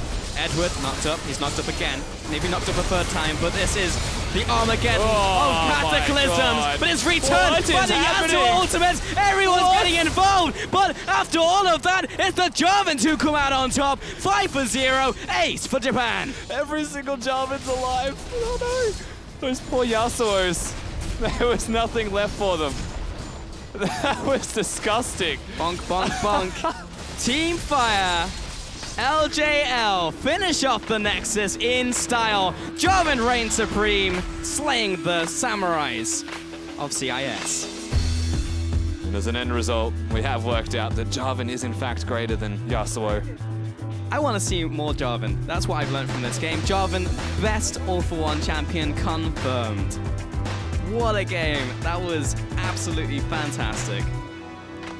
We've also worked out that Hereti was the worst Jarvan, and Dara was KSing because Seros and Evi were doing ridiculous amounts of damage. Yeah, pretty much the same damage, actually. Whereas, almost 17k apiece. We And said Kira. Smurf wasn't grouping, but he did the most damage. Yeah, Kira, he did third most damage. He did alright. He did alright. He was getting focused. And Zanzara, yeah. He wasn't having a great time. Mind you, in that last fight, is there such thing as focus? That was... I wish the analyst desk could attempt to replay something like that and talk through it. I think the final fight was the best one. I think that was the best representation of Jarvan versus Yasuo. Absolute fiesta. I want to watch that again. I'm sad that happened at the end because I think that was my favorite fight of the entire game. I feel like they were just all walking around with their shakers, you know, mouthpiece just going off, tambourines here and there, destroying people's health. Jarvan. I didn't consider Jarvan. Me neither. And we went through most of this and we're like, Ryze will get played every game. Ryze looks great. Yeah, one Ryze, for all. LeBlanc. Yeah. Look at all these broken champions. LeBlanc's insane. Go back to the basics. Go back to the Jarvans. So Ezreal lost to Zac as well.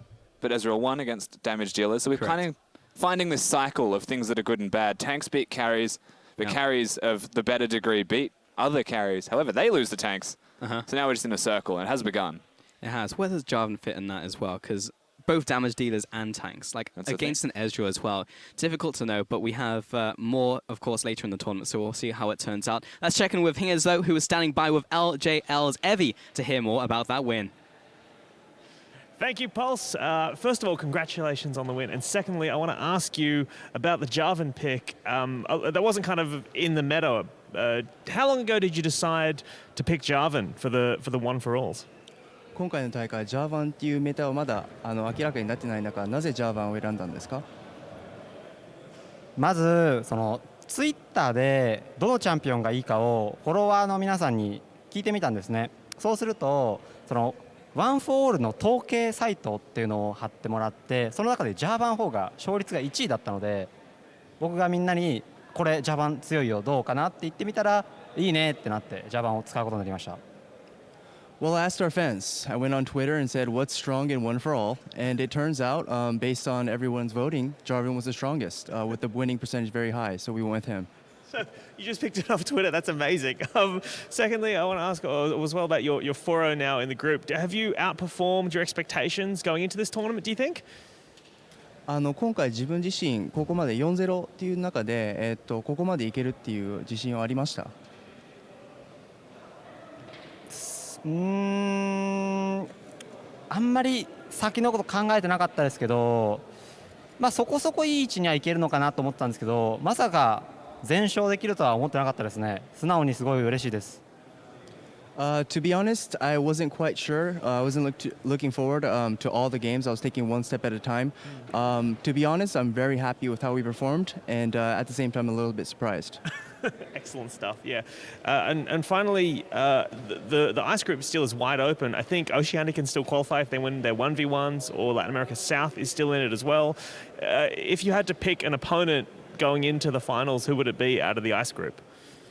今アイスチームの方がまだ1位チームが決まってない中、実際当たってほしい実際登ってほしい人相手として、誰が一番望みましいですか？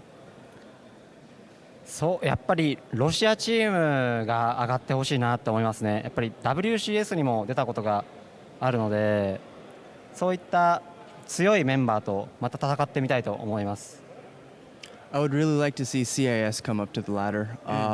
Having been at WCS, I'd like to play against one of the world's best. So having them there would be great. Excellent. Yeah, great response. Well, I look forward to seeing that potentially. Who knows what's going to happen in the rest of this crazy group. Thanks so much for your time. Best of luck in the rest of the tournament. And now it's time to throw it over to Sifa right now, who's going to break down what we just saw.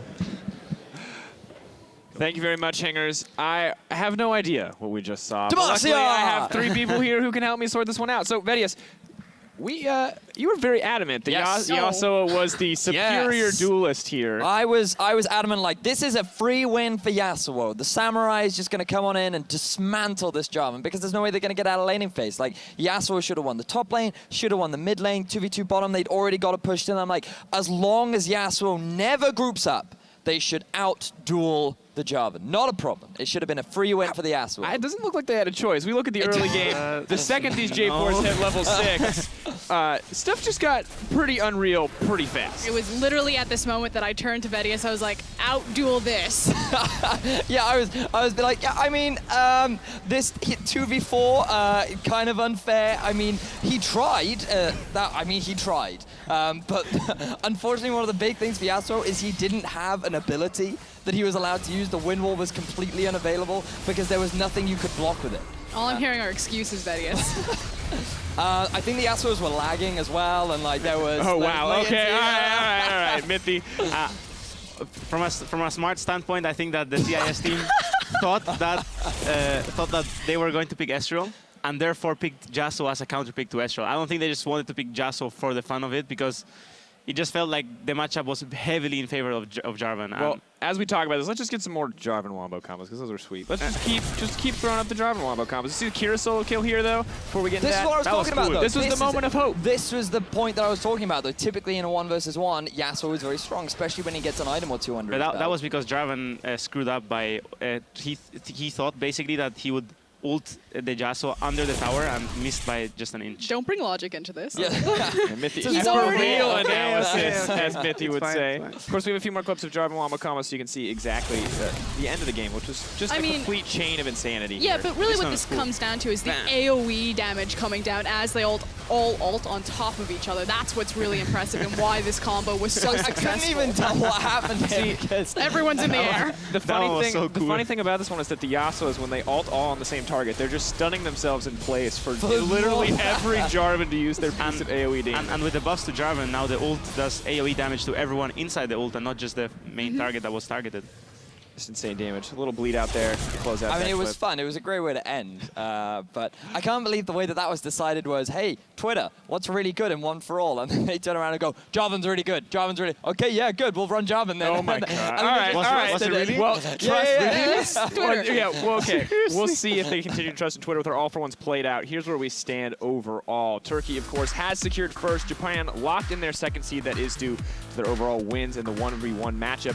And CIS is now out, unfortunately, due to the fact that LAS has more wins in the 1v1 bracket overall, and that is how we will decide tiebreakers. So for Southeast Asia, it is now down to them, really, in the 1 versus 1. If they can come out victorious in their 1v1, they go into a tiebreaker versus Brazil, and they need to win as many of those 1v1 games as they possibly can. As quickly as possible as well. Yeah, we have to look, of course, the second determining factor will be the length of the 1v1. So if you want to farm it out, you might guarantee a win, but you have to look at that timing overall. But now we are going to move to a quick break. Next, Oceania have one last chance to advance to Championship Sunday, but Southeast Asia are standing in their way. The final showdown on Murder Bridge is coming up.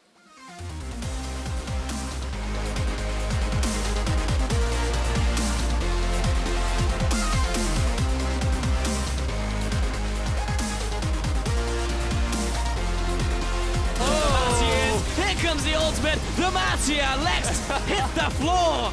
There is no escaping from this Japanese jungle. I don't know what's going on anymore. Zanzara, a nice knocker. Oh, you're thinking about going back in, but the Flying Drag will knock him up as well. 5 for 1. That was an ace. That's a big knocker. But that's cancelled. Cataclysms go in. And Seras finds the kill into Smurf. This is a complete disaster.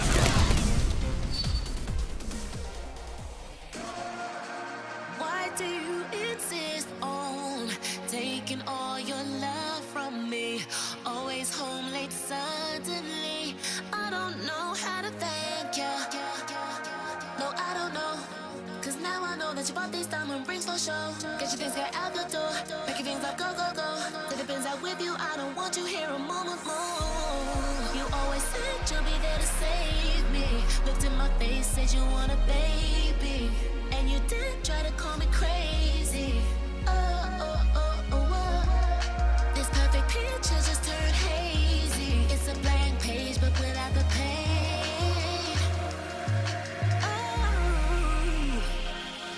And now I don't know how I can do this. My drama's why don't we still pursue this? Got me arguing like 24/7 since I'm 24/7. I don't know why. They keep making changes, but in the end you didn't. Don't know how to save this, cause you've been acting different. 24/7, 24/7, 24/7. All of this time, doesn't know your heaven. For months now you've been really complacent. So I really wonder just how long that you've been faking. All my friends tell me no one can give what I gave him. Tears of mascara every day that I stay in. The whole day in. Love's the key if your heart ain't vacant. So you can scream if you wanna, leave if you wanna, but not a damn thing will change with you, no. You always said you'll be there to save me. Looked in my face, said you want a baby. And you did try to call me crazy. This perfect picture just turned hazy. It's a blank page, but without the pain. And now I don't know how I can do this. My drama's why don't we still pursue this? Got me arguing like 24/7 since I'm 24/7. I don't know why. That you making changes, but in the end you didn't. Don't know how to save this, cause you've been acting different. 24/7, 24/7, 24/7. All of this time, doesn't know your heaven. There ain't no dogs in heaven. Why better bet him? I'm done with the begging. If you're going out, I'm going out too. Cause I argued first, but I cheated second. I'm done with the stressing. Cause it seems like I'm coming up short. Cause you stole my heart, but it ain't quite Kevin. But I feel like I'm home alone. I'm speaking, come off your mobile phone. Why would you think that I'll have it? Who's that on your WhatsApp, babe? I'll grab it, I'll flip and smash it. If I'm sleeping and you go through my pictures and you see a female who's quite fit, just try to breathe. It ain't what it seems. She's my PT and I like fitness. Now I don't know how I can do this. More dramas, why don't we still pursue this? Got me arguing like 24/7 to 24/7. I don't know why. That you make the changes, but in the end you didn't. Don't know how to save this, cause you've been acting different. 24/7, 24/7, 24/7. All of this time, but I'm done. And now I don't know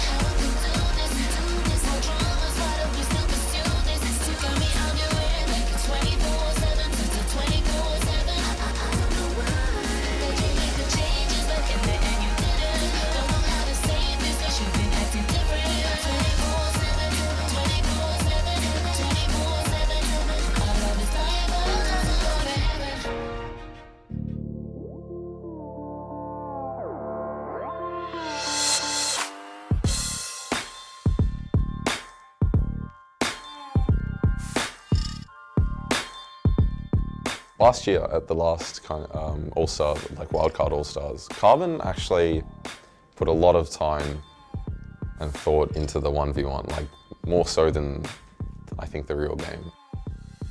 So I think I trust him to be able to deliver on that front.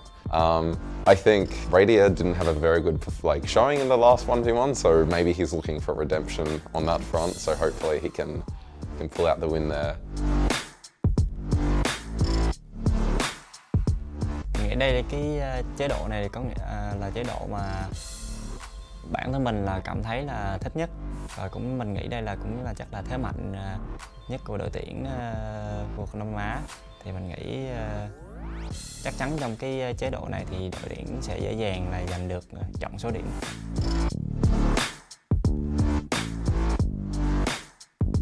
Yeah, probably trust the solo laners. They always 1v1s. So it'll probably end up being solo laners first, and then ADC, and then the jungler and support, just because it's really embarrassing if you're a mid laner or ADC and lose to a jungler 1v1, because you're meant to have more mechanics than they are. But generally probably Swiffer and Swiper with the most experienced 1v1ers.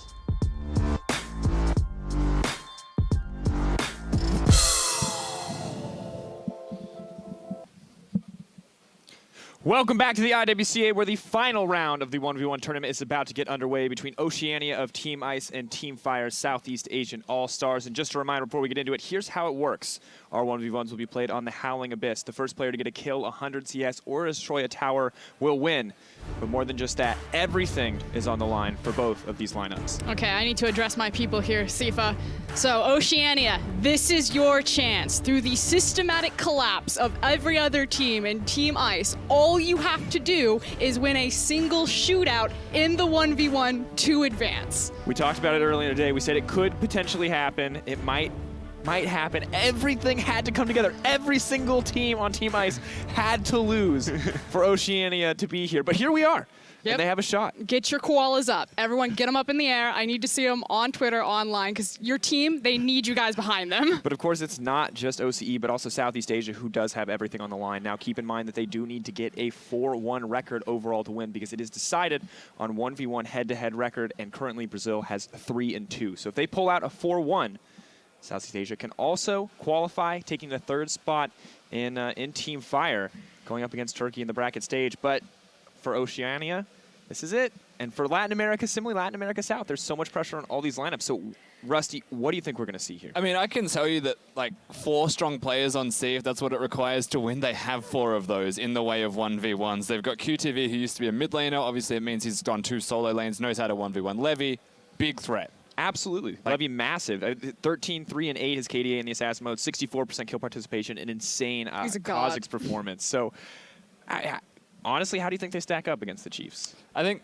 and it's not the Chiefs, to be fair. Oh, They're the solo lane. Team Oceania, I think they stack up. Former Chiefs members and Carbon, sorry. Yes, no, I think they stack up quite well. I look at most of the C side and say they're really good at 1v1ing. In particular, looking at who they're against, Celebrity and Radar in comparison. One has just come out of retirement for this tournament, has not been playing as many games. Optimus, very good mid lane mechanical player, and that's the thing that C have, mechanics. And if they think about this and can pick the champions, there's a real chance they can cause some kind of cheese and just get free wins. All right, well, we continue to see, is it going to be Tom Kench, Nasus farming out? Remember that the final tiebreaker decider is, of course, game time. So in the event that SEA does go 3-2, there is still a chance if they kill everyone very, very quickly, that they can go on. So do you think we're just going to see a bunch of aggressive champions, or a team's going to take the kind of the safe bet here? Well, I think Oceania has to take the safe route and just play cheesy champions that don't really rely on mechanics and more just matchup. So something like Nasus, Tam Kench.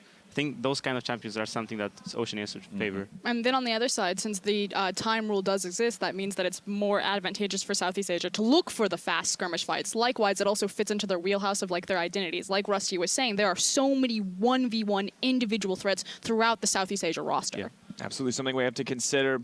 But of course, looking at this, we saw Tom Kench Nasus yesterday. So, looking at it, Kennen, Quinn, are we just going to see those champions continue to be banned out? Or team's going to take the risk? Is there any chance of like a Nasus Mir or a Tom Kench Mir? Is there any new pick you expect to see today? Lee Sin. Yeah, I think we'll see Lee Sin. Really? Yeah, Levy. I think we'll just play it. There's a chance that Carbon, if they get jungle off, will match up and play against him. But I think we'll see lots of Nunu again. We'll probably see tanks from the side of Oceania. I don't think Lee Sin is so good in 1v1. I don't think he's good in one, but I just think Levy will play. all it. of All Zeke could right. play it. Well, we will find out, but the players are now ready and standing by, so let's send it over to our casters to get this final 1v1 set underway. Thank you very much, Sifa. And hello, esports fans. I'm Devin Pirate Technic. Of course, I'm joined by Andy. Vedi, it's day. He's not walking off the set this time around. How's it going, man? I'm good. I'm free from Sifa's puns. I have joined you for a pun-free environment. So he thinks. We'll find out. You better not. Nah, just keep this one rolling. Okay. This is going to be a good set. I mean, this is what Oceania was saying at the beginning of the tournament. All they have to do is win. Well, that's all on them this time around. So let's go ahead and take a look at our first contestants here in the 1v1. It is going to be representing OCE, Radier. The legend himself from Oceania going up against Celebrity.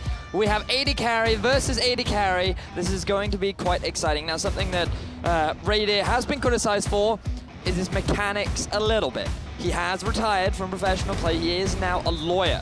The question is, can he use his skills of manipulation and getting to the truth to defeat his opponent? Objection, Vedius, because I think Celebrity, you can levy some of the same criticisms at him. He's definitely had a few troubles in mechanics, but ADC versus ADC should be a pretty balanced matchup. Curious to see Caitlyn actually v Caitlyn, maybe, or I maybe really your don't want specialty, to. Urgot VMF. Why are you revealing all my secrets? Urgot is a fantastic choice in any situation, just like pretty much any role. But in 1v1, obviously, like, you know, you don't. I need mean, to you won, land didn't you, skill shots. Byra? You won. I did. Yeah. Well, that's all now the that entire matters. world knows about it. But I think also we could see some of the Ezreals, an MF might come up, but there is always the threat of the Tom Kench. That's always a possibility. I mean, the Tom Kench took me by surprise. It took a lot of people by surprise. I was like, surely Tom Kench can't be that good. And then he went for the Twice. all-in with the snowball too. Yeah. And speaking of the snowball, we haven't actually seen very much usage of it, which surprises me a little bit. Perhaps if we see more melee champions come through, it'll be more effective. But the only real melees we've seen are things like Nasus, who has primarily gone for the, I'm going to farm and go for 100 CS, or maybe they just try and out-kill a LeBlanc. I mean, one or the other. 1v1s are very unpredictable. We have no idea what entirely we're going to see, because there is no real established meta other than let's ban Caitlyn, let's ban Syndra, let's ban all the really strong stuff. Try to kill the opponent, or if you can't kill it, just go ahead and get all the farm if you possibly can. We've even seen a few towers close to falling down, but we're going to load into the champion selection. Each side, the three bans. It's going to be Lucian. Raider doesn't want to be giving that one away. Lucian's quite an interesting ban. Caitlyn's still available, Cassiopeia's still up as well. The reason why I think Lucian's a little bit surprising is because he's had so many hits for quite a long time. This one's a little more expected, though. The Tom Kench, they're not really going to give him a chance. Vel'Koz, we did see it win a game that wasn't against the Saros Draven. brought it out, yes. And that actually went to 100 CS. It was quite close in terms of farm, but the Vel'Koz and the Draven couldn't actually kill each other. It was close, though. It was very close. It just came down to a last few CS that really decided it. Okay, so the Caitlyn's banned away, so now a couple of AD carries hit, but Caitlyn much more expected. We still could see the Ezreal. Yeah, Misfortune still up to We haven't seen Cassio. Corki played. I wasn't a huge fan of it, to be honest. Yeah, we saw a lot of Corki earlier on in the day. Wasn't a huge fan of that Perhaps either. a little bit too hard to much follow. Corki. But we did also hear the analysts talk a little bit about possibly Lee Sin. Yes, coming out later on in the 1v1 tournament, Yeah, don't but expect he's to hear. still something that could come out. Quite an interesting ban rounding So out. this is actually something I think is super legit in the 1v1, because you can just max blinding dart, and then if the enemy takes something that's like auto attack based, they literally can never touch you. Yeah, I suppose that's true. But, well, we won't be seeing it today, Pirate. It has been taken off the board. Not this round, anyway. I thought that maybe he was trying to spell something funny, but LVT. He needs an F instead of the V band. So Looking for team. Yeah, LeBlanc. Okay, there's banned away. That's nice. But Radier is going the best strategy. Whoa, now, imaginable don't talk if he about locks it, hovers. if he locks Hovers, it. don't talk about hovers. You know the bait, Pirate. They always like to try and catch you by surprise. Well, I don't believe the Callista. There's no point to take that. Nah, you couldn't really bind it with anyone. I mean, she's Useless still, ultimate. now, well, you say that last year in the Wildcard, she was fairly successful. I believe it was different Prey. meta, though, too. Prey did bring it out. Callista Yes, was a that lot is very stronger true. at that very point. true. But there we are, Pirate. Your Urgot Yes. has been locked in. So, excellent. As the resident Urgot expert, why don't you run us through some of his strengths? All right, well, the big point about Urgot is that once you're able to nail your Eon, you can start just launching Acid Hunters, Yes. and you can pop out the bush, you can pop out. He has a really, really good range once he's actually locked on, and the Terra Capacitor gives him an extra bit of stats so he can stand up 1-1. That's the big draw for Urgot.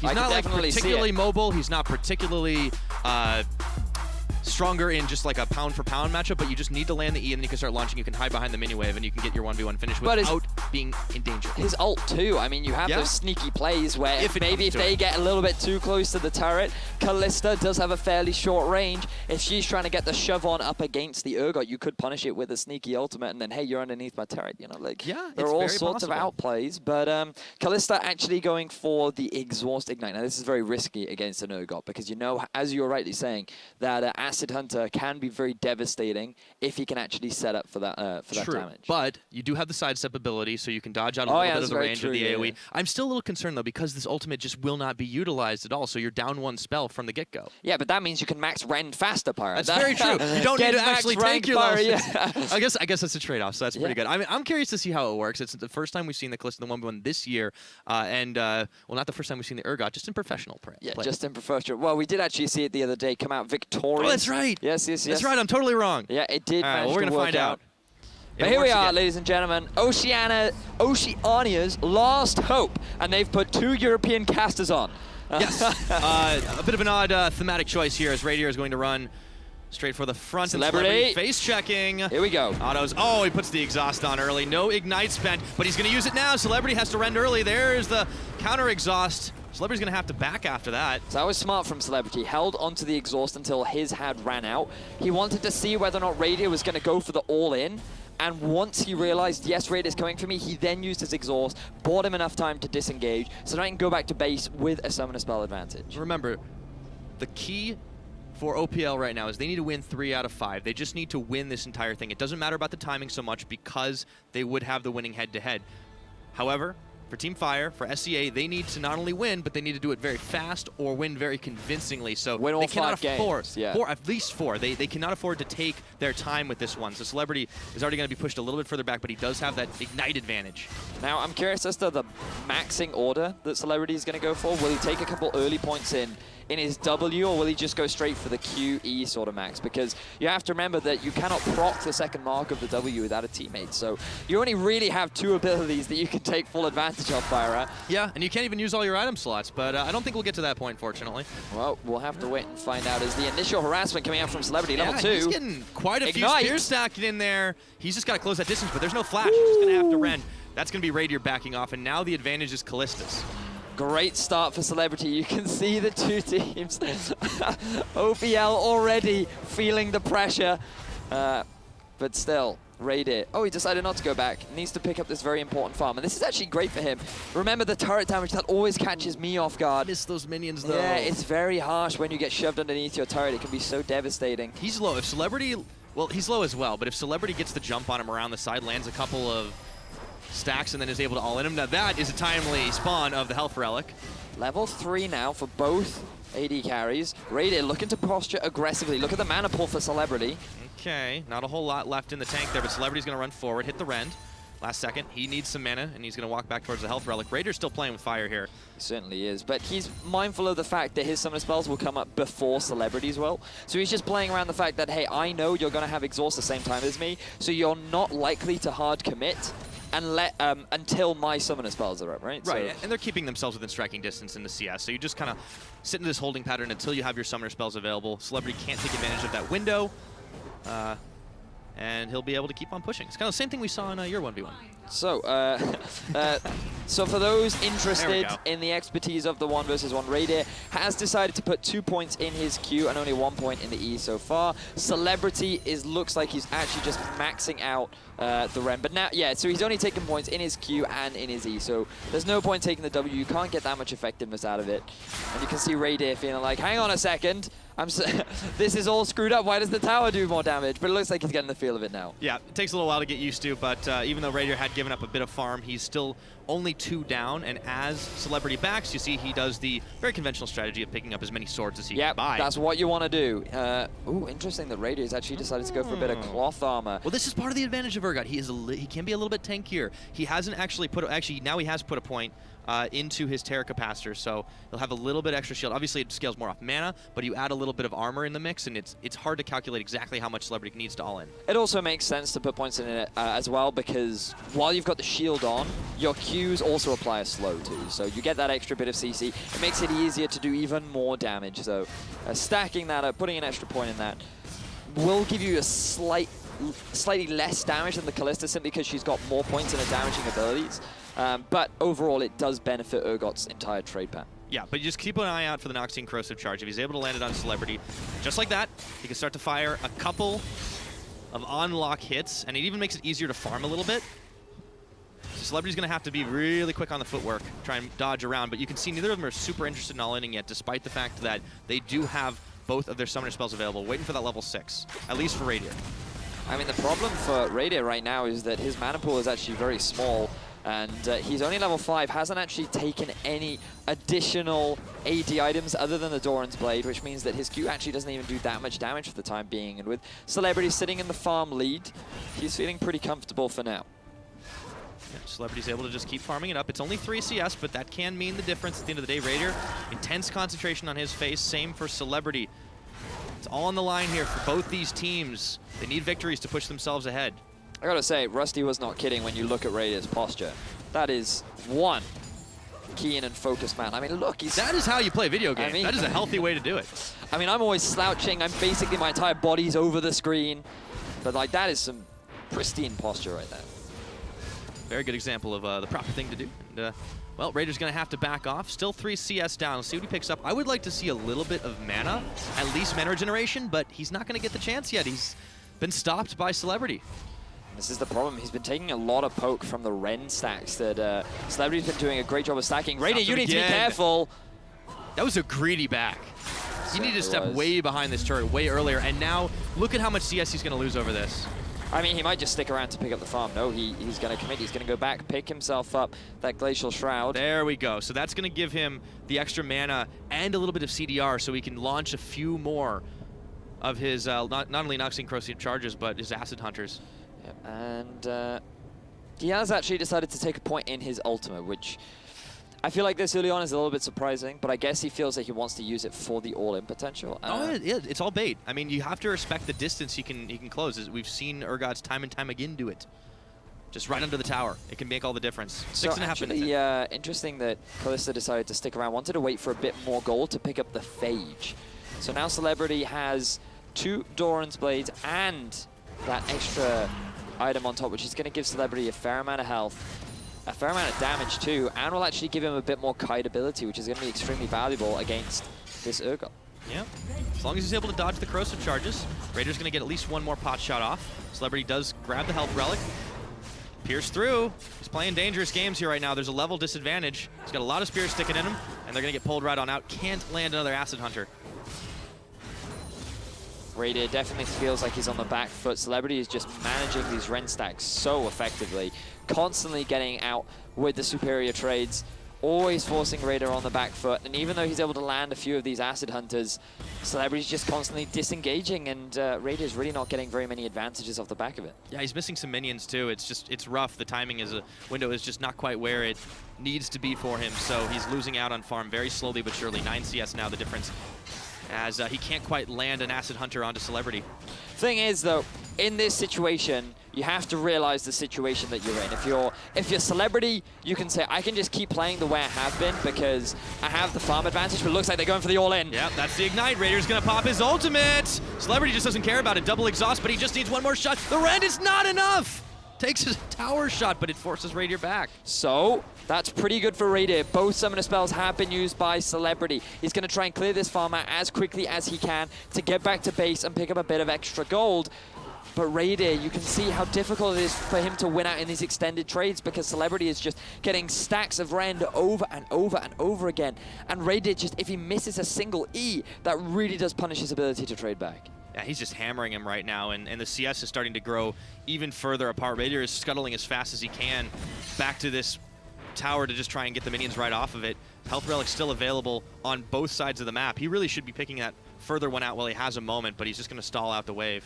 Pickaxe has now been picked up for Celebrity. Double longsword for Radier, but the key thing to note is the severe lack of health potions. Celebrity actually stuck around a little bit longer, and he's changed it for a Vampire Acceptor. I think this was the smarter decision. You need the sustain, especially with the amount of poke that Radier is able to throw out, especially if you've got no health bots to keep you alive. And now with this Vampire Acceptor, you can just play the farm game. You are 8 CS ahead. Unless Radier can force you back, it is extremely unlikely that you're going to lose in terms of farm.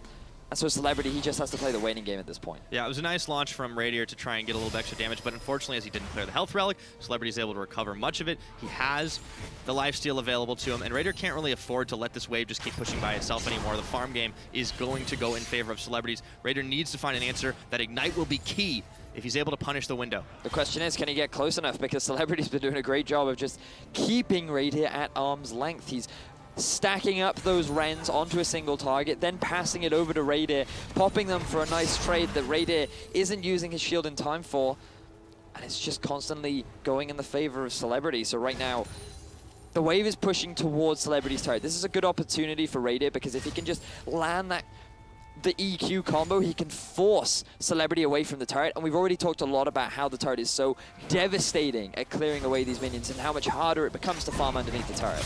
Yeah. And he's even able to sort of predict that Celebrity's going to try to gun for the big minion, big cannon creep, and he's able to launch an Acid Hunter onto him, or rather after Noxing Corrosive Charge, just keep on pushing, force him back from this tower. And he has caught up in farm, but this is a big wave here. Celebrity can grab it all. Dodging out. Ooh, Still good nails him with dodge. one Acid Hunter. Really good dodge from Celebrity, but look, he's now been forced under turret. All Radier has to do is actually keep him away from farm, and he might be able to get ahead in the farm department. Oh, and now it's dead even. Radier's done a fantastic job. All he has to do is not miss a single farm right now, and they can play for 100 CS. Radier has somehow managed to close the gap, and who would have thought that this could very well come down to who has the better last hitting ability. And I mean, for 280 carries, what's more suitable? Oh, he missed one though, he's down 2. This is so tense right now, Vedius. Radier is a little lower on the health. He's got his Ignite, but now so does Celebrity, and the exhaust is not quite back up for him yet, so the window is actually in favor of Celebrity. He's gonna nail that last minion, but now it's in the rush.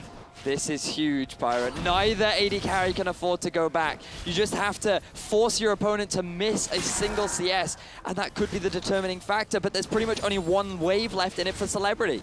Oh man, this is oh so close. Cannon creep gets taken. Radier is going to be able to find that last one, but Celebrity, he just keeps pushing him back. He's got enough spears in it right now.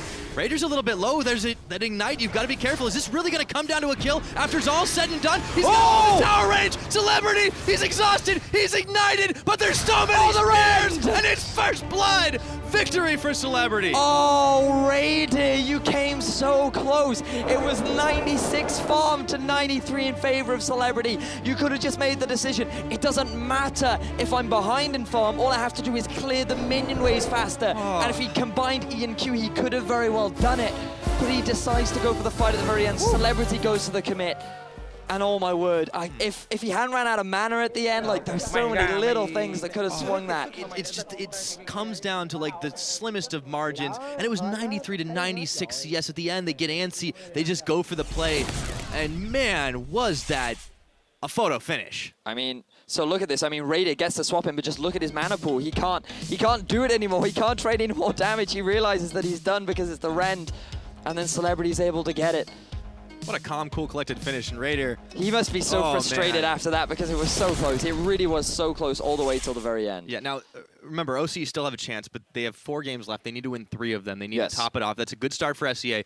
It wasn't the quickest of victories. No. So they actually really, really need to start winning by wide margins. If they can put it away 4-1 or better, they can qualify ahead.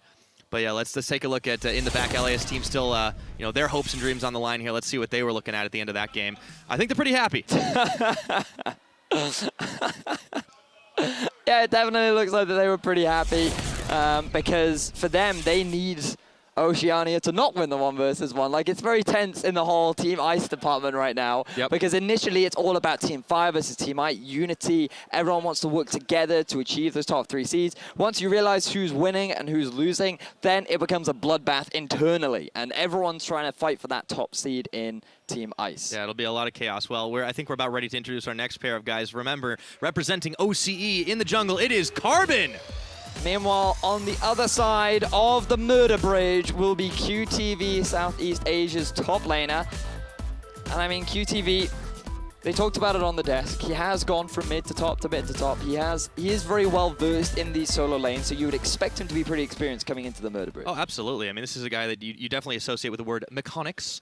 On the other hand, Carbon, you know, he's been a big force in the 1v1s at least, so we'll see if he's able to put this one away. What do we expect out of him? That's a real big question. Wow. He is a jungler.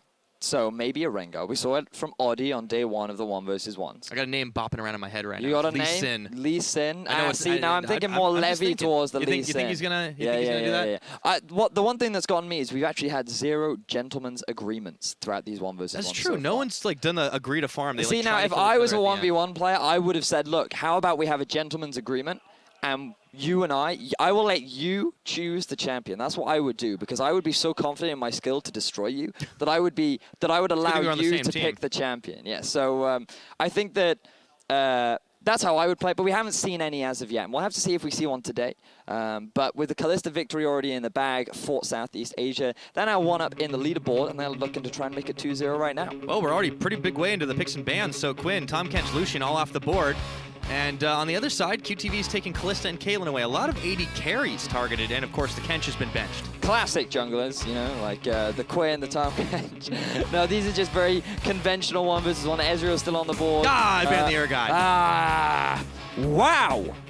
That was quick. Did it actually get locked? Oh, yes. Oh, my word. Carbon has made a big statement. We've got a jungler versus a top laner. This is going to be spicy. This is going to be some hot stuff. This is going to be very spicy indeed. You know, I feel like this is a champion that you can easily overlook because Xin Zhao tends to do one thing. When was the last time you saw Xin Zhao? I don't know. I haven't even Silver seen 4. And the best part is, if he sticks on these summoners, he's going Clarity. Cleanse. Sorry, Clarity. I'm like, wait a minute, that's still a thing, right? On Murder Bridge. So he's saying, okay, go ahead, CC me. I'm going to hedge my bets here. You cannot stop me coming in. Give me an immovable object. He's the unstoppable force. Now, I'm trying to recall Cleanse. As far as I'm aware, it does remove exhaust. It will not remove your ignite, but it will remove the exhaust. So I assume that Carbon is playing into the fact that the vast majority of players have been running exhaust ignite. So he's playing around that fact. Now, he can't mitigate the damage from the ignite, but he can remove the exhaust factor, and that means that any hard all-in 1v1s, he should be able to have the advantage. But what he does lose out on, though, is the power of the ignite, which, of course, on the other side, QTV has taken. But Jace is definitely a little squishier. And I'm curious to see if Carbon is just going to all-in him pre-minions at this point. Well, both are looking to ascertain brush control. Carbon, don't want to face check. Ooh. Oh, smart use of the sweep trinket to see if QTV was in the brush. He did get a spot of him. I mean, we heard Swiffer say in the pre-game video that Carbon does take 1v1 very seriously, and you can see how prepared he is. I feel like that he just understands this game mode perfectly. Taking the cleanse, using the sweepers, that was just, so far he's got a great understanding. Here we go. QTV's hanging in the front. Carbon is just waiting for the first move to try and counter-strike in. But they're going to wait for the minions to spawn instead. I'm just going to play the patient game. Now, what has Carbon decided to start with? He's got the E. So he's got his audacious charge in. And now remember, his passive will actually do a lot in terms of the 1v1 because it does give him a bit of extra damage. Or sorry, it reduces the armor of his target for 3 seconds to anyone that does have that 1v1 dueling thing, which is, again, another fantastic 1v1 thing. I feel like Carbon really has thought this out. He has done some serious research into being able to win the 1v1. And he's got the level 2. He's going to go for it here. Audacious charge in. Instantly, QTV's down to half health. Exhaust is on him. He gets the knock-up. Oh, Very man. early cleanse, though, from Carbon. Not sure why he decided to burn that. I think he was worried of the counter exhaust. QTV did not use either of his summoners in that case. So it's actually a good advantage for him if he can get his health back up. And you can see the tense look on the faces of the OCE players right now backstage. Man, they are feeling the pressure. But Carbon, he does have the lead right now in terms of pressure. The minion wave is pushing towards QTV's turret. We've talked at length about how difficult it is to farm underneath the turret. Goes in again. Oh, and this time he is under turret. He takes this shot. Exhaust, ignite. Carbon is in some trouble. QTV knocks him back away. And he gets the health relic spawn. Run! Oh, he gets the kill. Carbon, Carbon, no! First blood and a victory for Southeast Asia again. Oh, Carbon, that was such a massive mistake. We were giving you so much praise in your preparation for the 1v1, and then you mistime the health relic. Just as you go for the aggressive play, just as you look like you're about to turn it around, and then QTV just gets all that health, all the mana back, and everything just falls to disaster. This is the problem with Xin Zhao. To go one direction, it's in. There is no escape. And unfortunately, because he did not have the third, he didn't have any more summoners left, and he forgot or just used the didn't cleanse acknowledge so early, QTV. yeah, it was. Yeah, he's out. So that's Radier and Carpenter down. OC has to win out now if they want to progress. Yeah, they have to get the reverse sweep if they want to stand a chance. And I mean, we look at the 3 members that are left. There's Swiper, there's Rosie, and there's Swiffer. So they still have their top laner, they still have their mid laner, but I think they were putting a lot of bets on Carbon to win out. I think that they had a lot of faith in him to actually be the one to succeed. But you can see Carbon, prior to this, took the shot. He wanted to actually go back in because his cooldowns were coming back up. And then he realizes, oh no, QTV, he's actually gotten the health relic. And he was so close to getting it. Oh, look at how close. That's what our faces were like. That's like, pretty much no! total reenactment.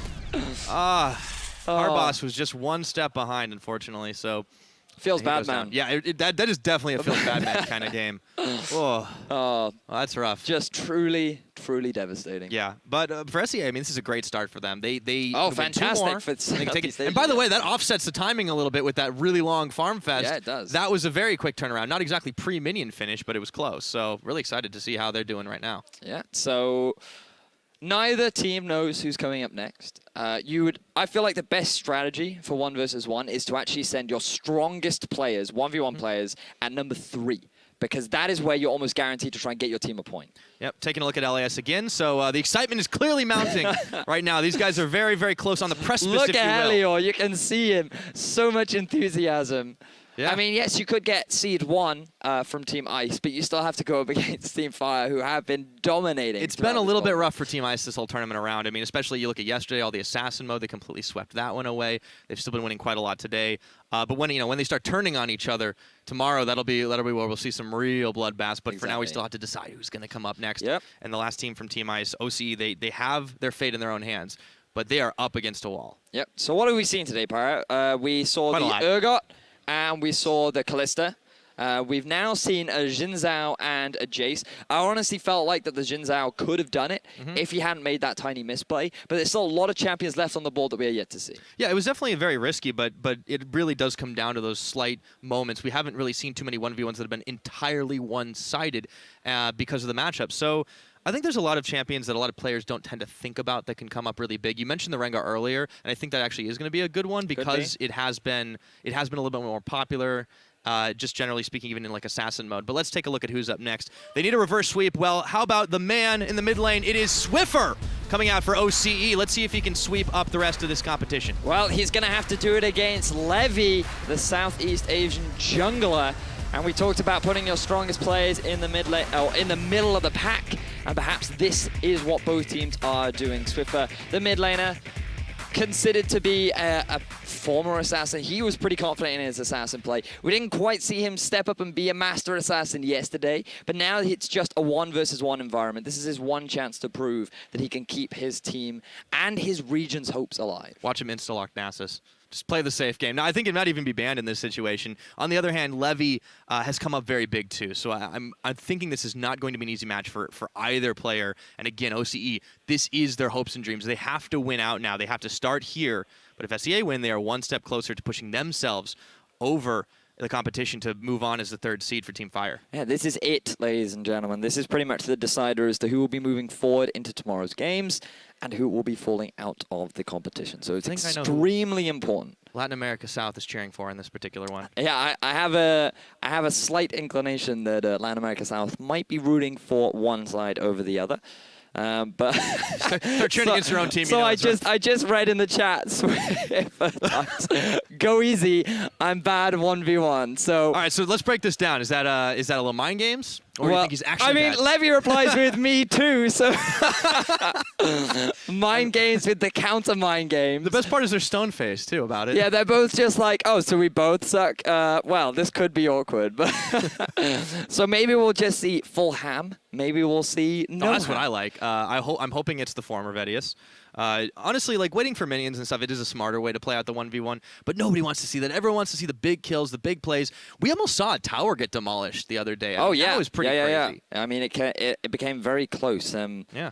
Personally, you know my favorite. I'd run Katarina almost every time. Yes, I am well aware of your preferences, but we'll find out what these players' preferences are as we get into picks and bans once again. Starting off, the Tahm Kench is banned, followed by the Cassiopeia and Lucian. Man, these are going quick. Yeah, a lot of mid lane bans focused towards Swiffer.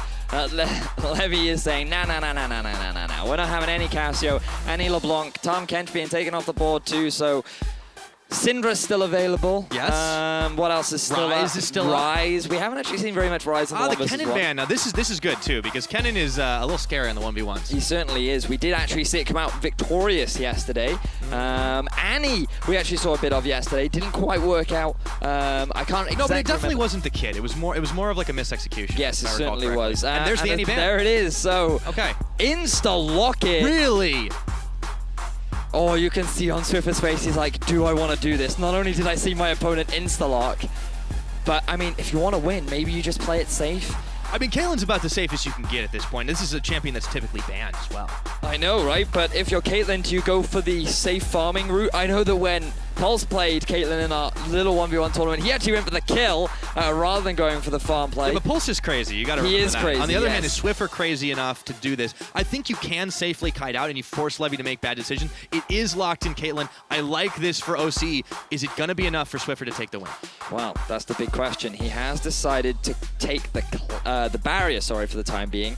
Barrier in a 1v1 is actually much more useful against an Ignite because its level 1 value, its early level values are actually much stronger than the heal, and also the heal gets crippled by the opponent's Ignite. So I like the barrier choice.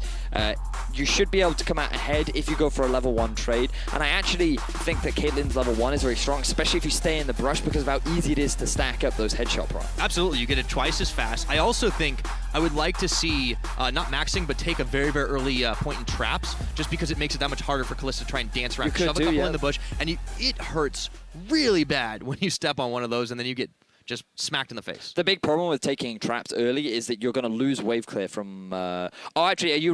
see, I don't mean I'm level thinking, 1. I'm thinking like levels 2, level 3. Yeah, So that's it's fine, that's fine. Because you don't I'm need the net thinking, super early on. for some reason, I was thinking that you should actually take the E at level 1 if you're actually going to look for an early trade, because you can sit in the brush, stack up that headshot, get an early headshot, then you can use your E to create a gap, but then get a second proc of the headshot and just zone your opponent away. And with the range advantage that Caitlyn had, she could abuse that.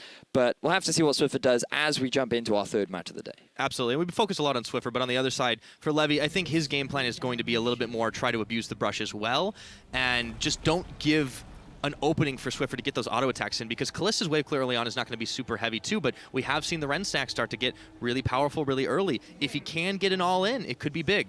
I feel like that the GPL All-Star squad definitely talked about the power of Kalista in the 1 versus 1. You can see that it's now been picked twice for the team. They got themselves a win early on that could have been through farm, but he ended up getting the kill.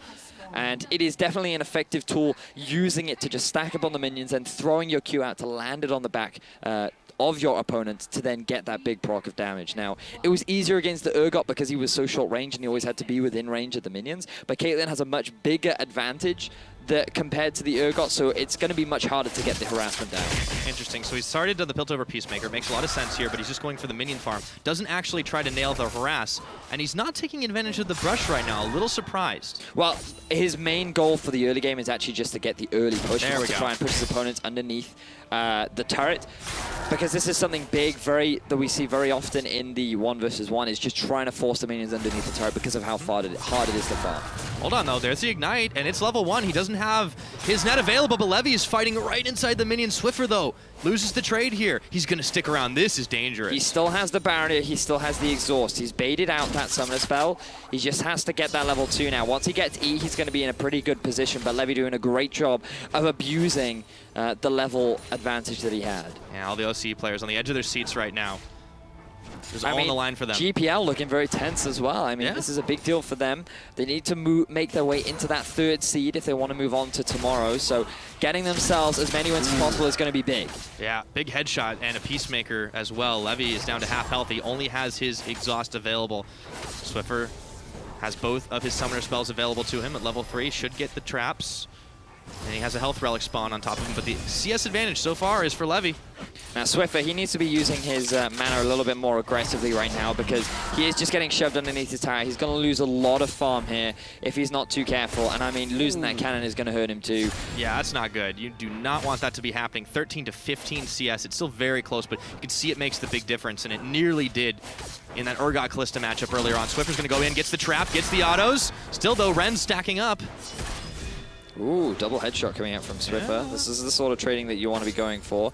But just look at the farm difference. There's now 5 minions making their way towards Levy, and Swiffer's actually behind. So by prioritizing the trade, Swiffer is falling behind in terms of the CS differential. So he's going to have to try and make this work for himself, as actually he's going to force Levy back using the level advantage that he has. Swiffer's decided to take 2 points in his queue. Now, I'm not sure if I'm a fan of this. Oh, he doesn't actually interrupt the back. That's going to hurt him. Yeah, that's really rough right now. He took a little too much time. He is going to be able to shove this wave, but he's still, not too far ahead on minion waves, and it's going to be Levy's chance to pretty much kind of keep this push going. You can see both teams sitting in the back just waiting for it. Very, very tense moment here because this could decide our semifinals. So, in terms of the gold, that's pretty even. In terms of swords as well. Swiffer actually picked himself up the long sword rather than going for a bit of sustain. Oh, he's going to trade it for boots and sustain now. I suppose it does make sense because if you do have that slight move speed advantage, it makes it easier to walk in and out of range and just dance around your opponent. Again, Caitlyn, big range advantage over her opponent. But you will be, I suppose in terms of damage, you're actually even with the Kalista because you both have the Doran's Blade as well. So shouldn't be too bad for Swiffer. And with a big minion wave pushing in, he should be able to close that CS gap pretty quickly. But he needs to, this is what he needs to do. Prioritize on wave clear right now. It's a big wave. You can't afford to just be last hitting. You need to push, push, push. Yeah. Trying to save the Peacemaker to see if he can get Levy. Oh, steals the health relic. He's going to net back, but look at that trade. It's working way better for Levy, and now the minion wave is crashing into turret. He's going to have to be very quick on the draw. Not losing any minions just yet. Nicely calculating that. Levy's actually backing in the brush, so he won't be spotted by Swiffer. It is so close in CS right now. But Swiffer's just playing the defense game. Really smart from Levy. Just getting the offensive push down, then backing away, using this opportunity to pick himself up another sword, and now Swiffer's only going to have an awkward back timing. Swiffer needs to put a trap on that health relic right now. Deny any chance of using it. He is going to net, and unfortunately Levy is going to take it away, but he does trade more damage than he was able to heal, so that's definitely going to help him. Close to level 6. Ace in the hole will be available. Believe it or not, as long as Levy doesn't miss any farm right now, he's actually still going to be ahead in the farm department, even though he went back to base. So really good back timing from Levy, and he's actually got a sword advantage. And Swiffer's missing farm. Yep. So things right now in Levy's control. But you can see how much harder it is becoming for Levy to actually trade with this Caitlyn as time goes by. Yeah, Swiffer steps up, a couple of minion harass. Ooh, he does get nailed with the Peacemaker. Levy on the way back, and that's level 6. He's going to ace in the hole. No dodging available. This should be Levy backing off. Now Swiffer, let's see if he can stop this and not give up any farm this time. There we go. Just force him back. You don't even actually have to do the damage. But he does take an erroneous tower shot. And Levy's going to stick around. Yeah, I feel like he has to. This is going to be good for Swiffer because now he can go back, pick himself up some items. No, he's actually going to play hyper aggressively. He wants to try and get some damage down onto the turret. I feel like this is a bit of a mistake because, well, I mean, it can work out, but you're so low on mana. If Levy just decides to go for an all-in commitment, there's the potential for him to come out ahead, largely because of the item advantage that he does have. True. Gap close, though, just isn't that big enough right now for Levy, and he's got no flash. Oh, this is big. This is massive. Swiffer's taking away the health relic.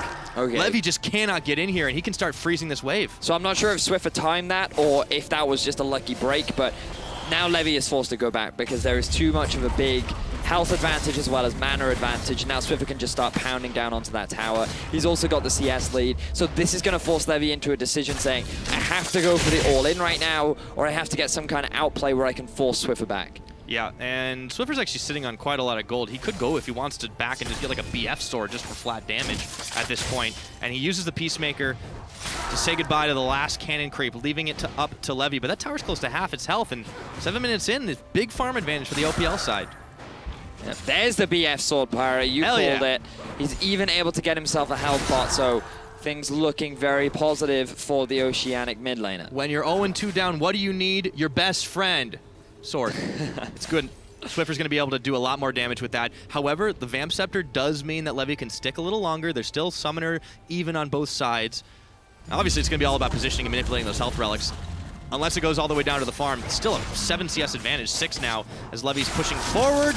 Nets connects, the autos are big. Just Swiffer, keep going. oh, he tried to get the trap, but the arm time wasn't fast enough. I'm surprised Swiffer just didn't keep committing that, because in terms of the actual trade, Swiffer came miles ahead, and now Levy's just going to be allowed to heal himself back up with the Vamp Scepter. He's going to back off and pick himself up the Health Relic, but Levy's being forced to use all of his mana. Pick up the Health Relic, man. Maybe he's decided that it's not worth it. Swiffer was hot on his heels, so he's going to be able to deny that. Pick that one up, and now Swiffer is in full control. Is he going to go for a blind Q?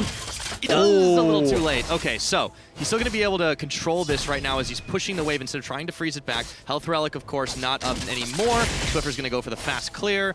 And he's got a pretty big CS advantage. This is, oh man, this is oh so tense for both the teams. You can see, even in the lead, no comfort for OPL right now as the wave comes crashing into tower. He might actually win by tower. I mean, he could just commit to it. He has a cannon minion. Levy feels he has to play aggressively, and now Swiffer is actually in a really good position. Oh man, Swiffer hanging onto his net here, trying to see if he can punish Levy a little bit more, who's nomming on the biscuit. Has the Bilgewater Cutlass available for himself. Nets, autos. Only one spear sticking in him, a level advantage as well. This is looking great for Swiffer right now. See, I feel like Swiffer now just uses the rest of his mana to go for a push, but Levy wants the all-in. Yes, he does, and he's got the Ignite. Keeps on hopping forward. There's a barrier, there's an exhaust. This might be it. No. He failed the Rend Fire. That was a big problem. Oh! Are you kidding me? No way, Levy! He didn't hit the barrier! I cannot believe Levy just did that! Levy, what a god! What a play, a split-second window, and he nails the Rend. You cannot time it. Oh my god, like, Swiffer had everything! He literally had everything, Pyra! All he had to do was play safe. He had exhaust, he had barrier, the BF sword, he had 9 CS in his favor. Levy was forced to try and make some kind of decision, and then he does it right at the end. My god. Oh, yeah, that exasperation there, I can assure you that the OC players are feeling the same thing in the back. But elation from Southeast Asia, they need one more win. But let's go back into this one and how it all ended. What a crazy finish, See, Swiffer. because look at this, right? Levy didn't have the Rend, but then it just comes off cooldown here. He gets the E and the Q, and he just wasn't expecting the damage. Oh, that's heartbreaking. Yeah, because you can't time that for the barrier. Look at Levy's face. He's just like, calculated, bruv. All planned. All right, so today we learned Kalista, pretty good in 1v1s. And let's go ahead and take a look at Latin America South, because they are looking pretty good right now. I believe now that they have secured themselves Seed 1 of Team Ice. Yes. So pretty good for Latin America South. I'm devastated. I'm devastated for Swiffer. I felt like that he had that game. That was his. And then Levy with the outplay, just unbelievable. Fantastic stuff. Yeah, really, really nice moves. And Levy, it looked like he was on the back foot, but he hopped forward. He made such a massive play. And that Rend, it literally, there's no delay on when you press that button and when that damage comes through if you've got enough spear stacks. So not much they could do. And big win. So let's take a look at our next contestants in the mid lane for OCE, of course. Excuse me, not the mid lane, top lane. It will be Swiper. And Swiper will be going up against Southeast Asia's mid laner, Optimus, or as some have called him, OP-Timus. Well, he definitely proved that yesterday. Let's see if he does it again. Remember, SEA still need to win very convincingly. They need to get at least one more victory on the board. They've got 2 chances to try it here to put themselves up as the 3rd seed from Team Fire. So, Oceania now, they can play spoiler. They can either help Brazil or they can hurt them.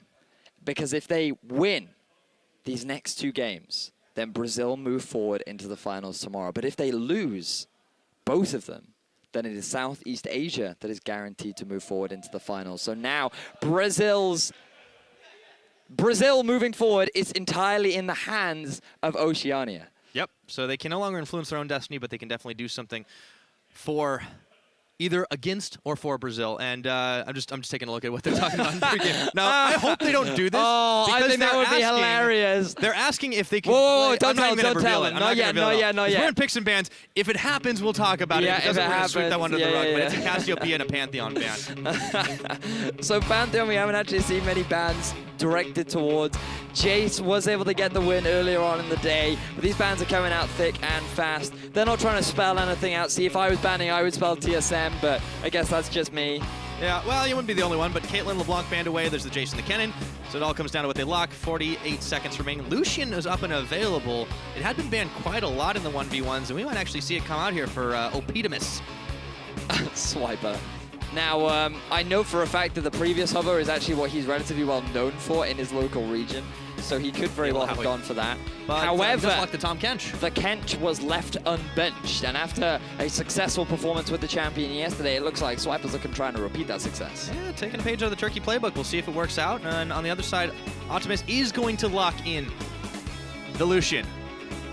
We'll see how it goes, support versus AD carry. So you need the snowball in there if you are Swiper to close out, close the distance between you and your opponent, especially a ranged champion like Lucian who can heavily abuse you in the early game. Yeah, not only that, but Optimus will definitely want to be holding on to his relentless pursuit to dash out the way of the snowball. If he's able to save that for that moment, it's going to be hard for Swiper to get up in his face. It certainly is. Well, we've had a lot of... I feel like we've had a lot of fun 1v1s, Byron. Yeah, we have. Some of them felt a little bit slower. Some joy, some heartbreak, a lot of action, a lot of I feel like for the Oceanic squad, it's just been heartbreak. Like, literally their hearts have been smashed over and over and over again.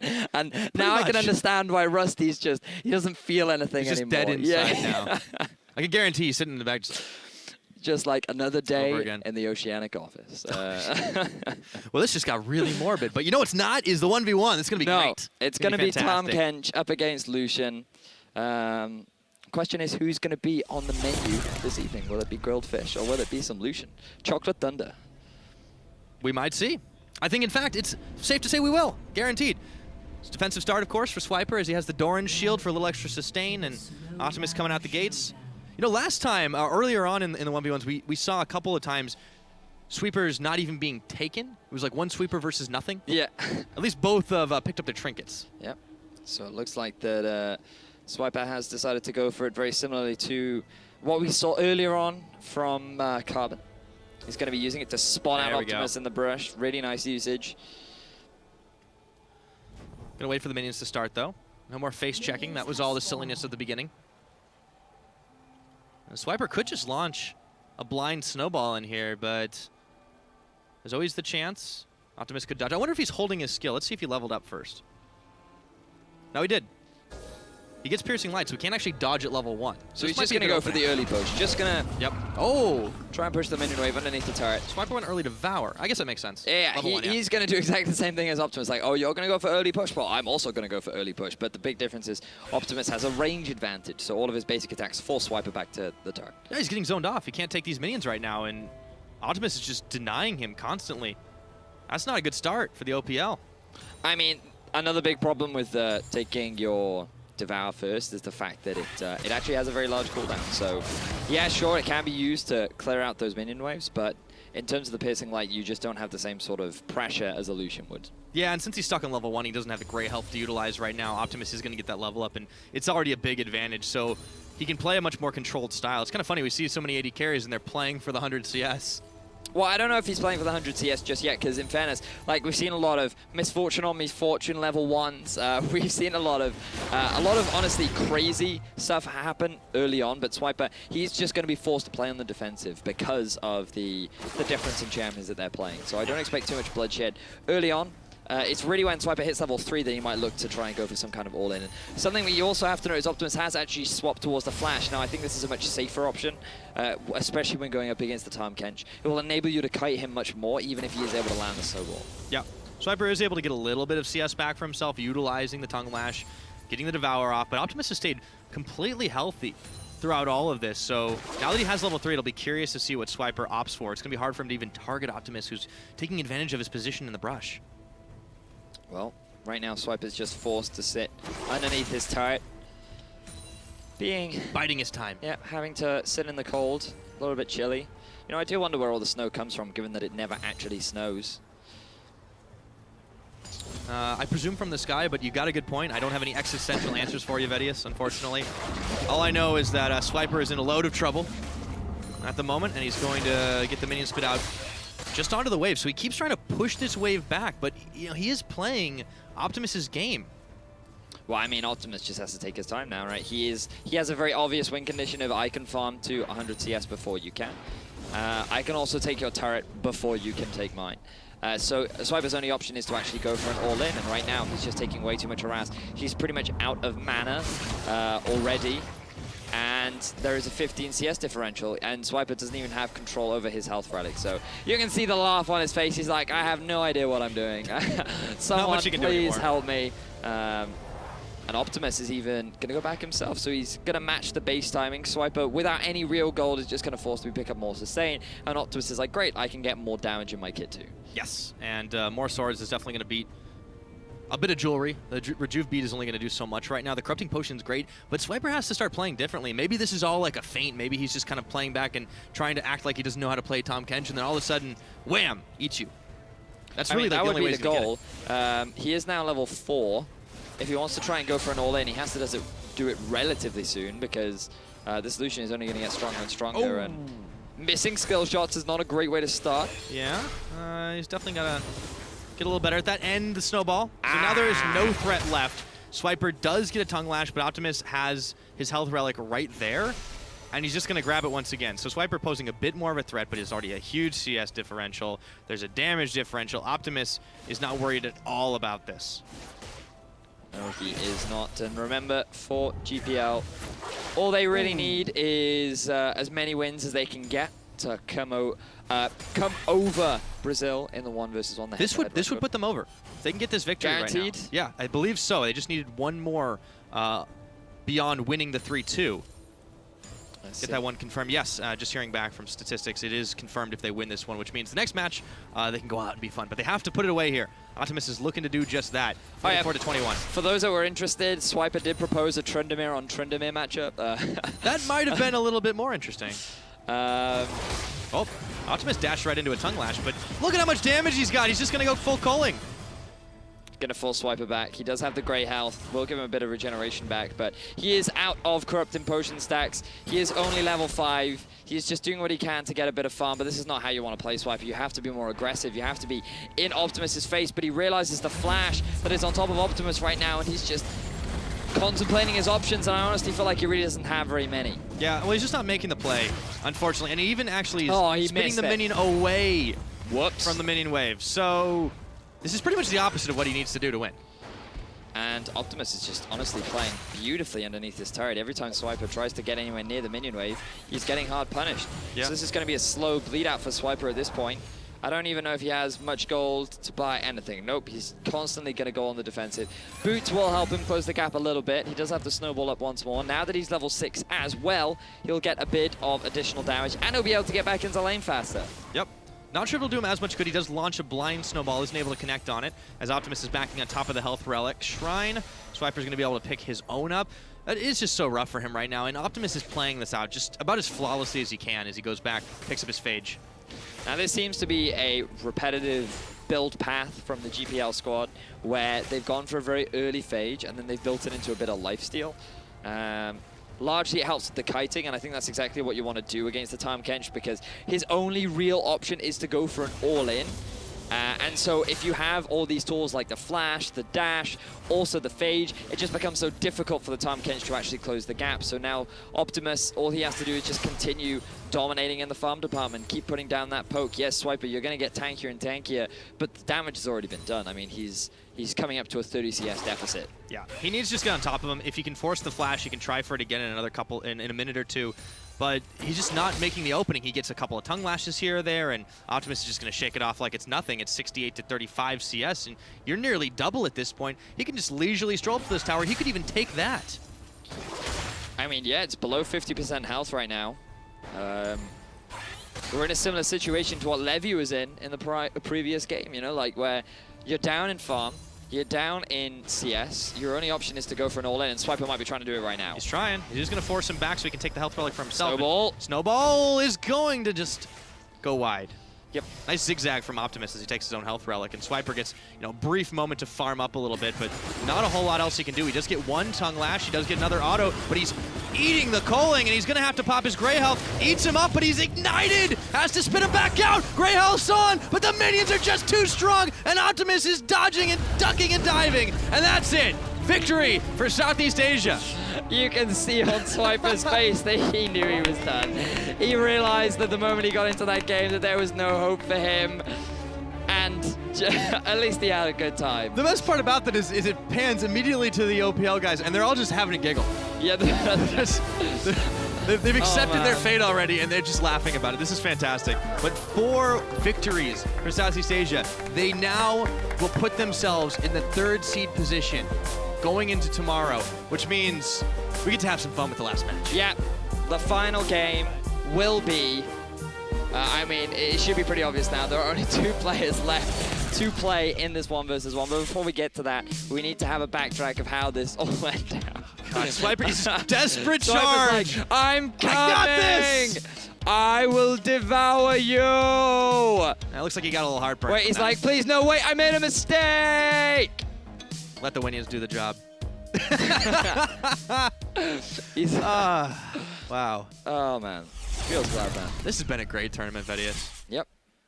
Not so much for the Oceanic players. Yet to get a single win on the board. Unfortunate for that team, but they, at least they'll have one last hurrah. We'll announce in a minute. I think. Yes. Just Request keep this one hidden. a I know gentleman's agreement. Just do it. Tryndamere on Tryndamere? Yeah, Tryndamere on Tryndamere. Can we think of a weirder? Can we think of a sillier matchup? A sillier match. We could do Timo on Timo. Because they can hear us in the back, right? Blitzcrank on Blitzcrank. Hecarim on Timo would be Hecarim. You could do a bunch of fun matchups. Yeah, I think so. But let's go ahead and take a look at our final contestants. Of course, representing OCE, it will be Rosie.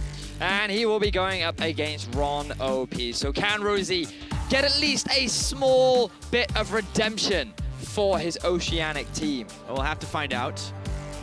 Rosie, again, they put him last. It's not meaningless for them. You want to get a little bit of pride at least, but since there's not much else they can do, they can really only just go out with a bang. We'll see what they decide to pick. I don't know. When you've got 2 support players, you never know what they're going to pull out. Yeah. How about double Bard?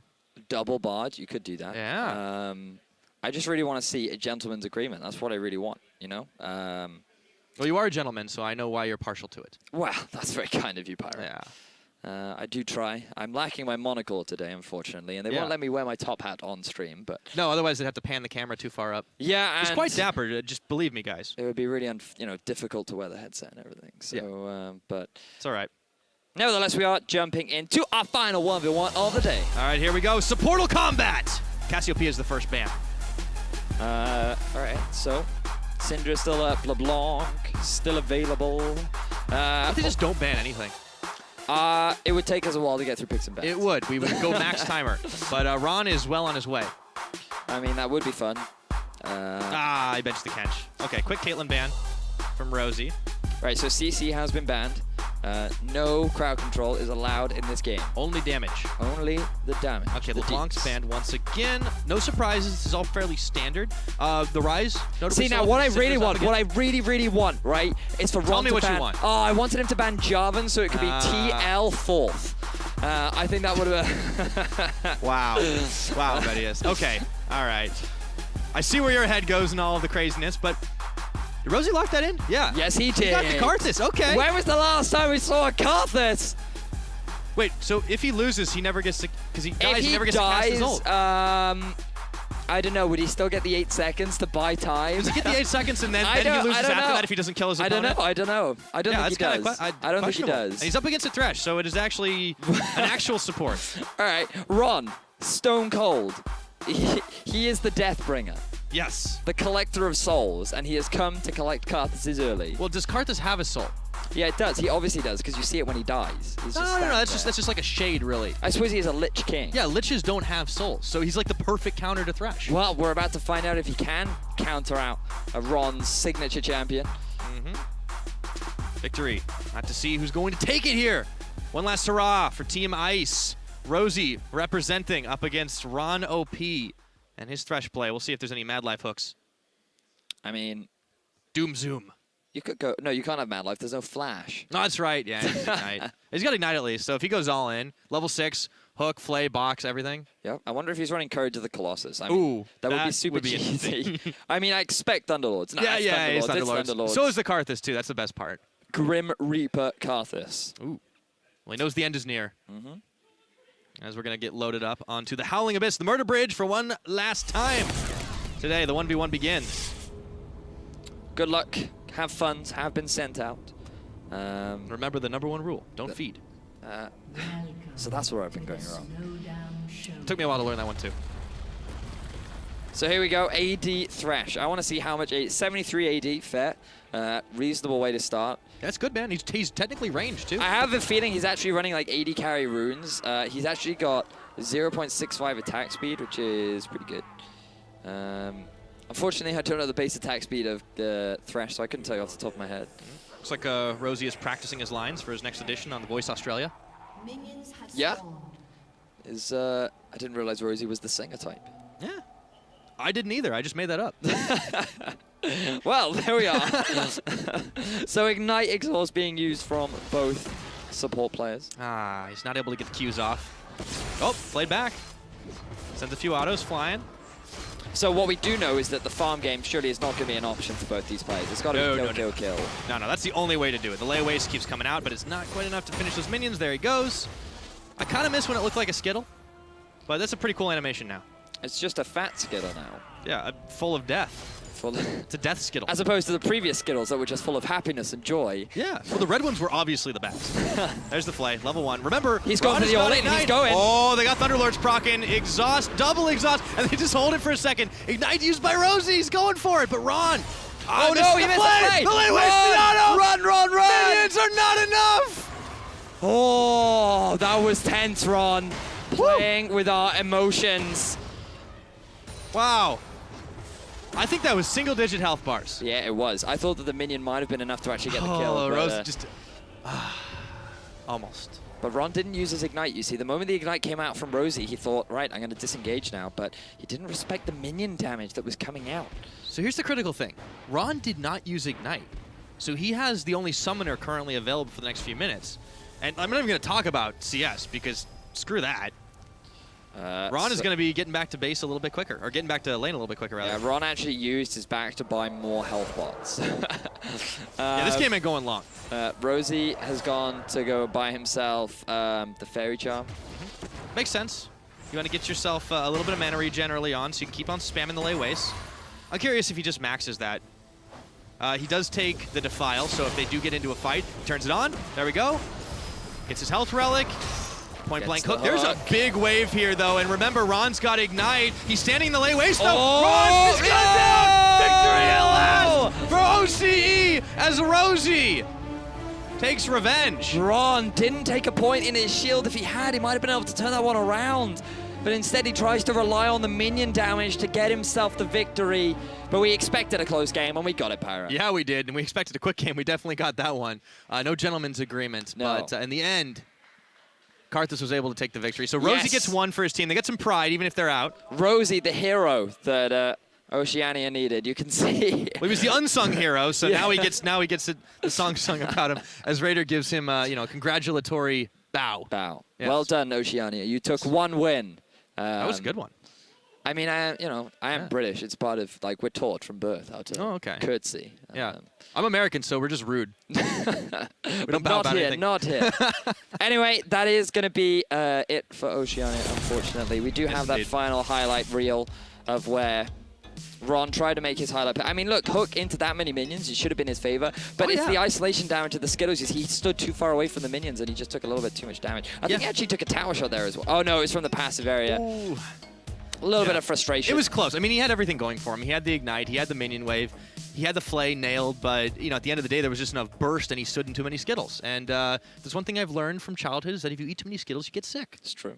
So, unfortunately for Ron, he is going to be the only defeat on the side of Southeast Asia. Well, I don't think they'll be too fussed about that because they do move themselves forward 4-1 on the day. Even if they lost at the last, they will be able to take that third seed for Team Fire moving into tomorrow. So that's really great for that team. And it was a great set of 1 versus 1. Oh, yeah. That was my favorite was definitely Swiffers. I'm going to go with Urgot, but that's okay. Anyways, for more on that shootout, Hingers is standing by with Celebrity. Thank you, Pyra. I am here with ADC for the SEA Team Celebrity, and I want to ask, first of all, how you guys decided the order in which you would come out onto the stage to take your win.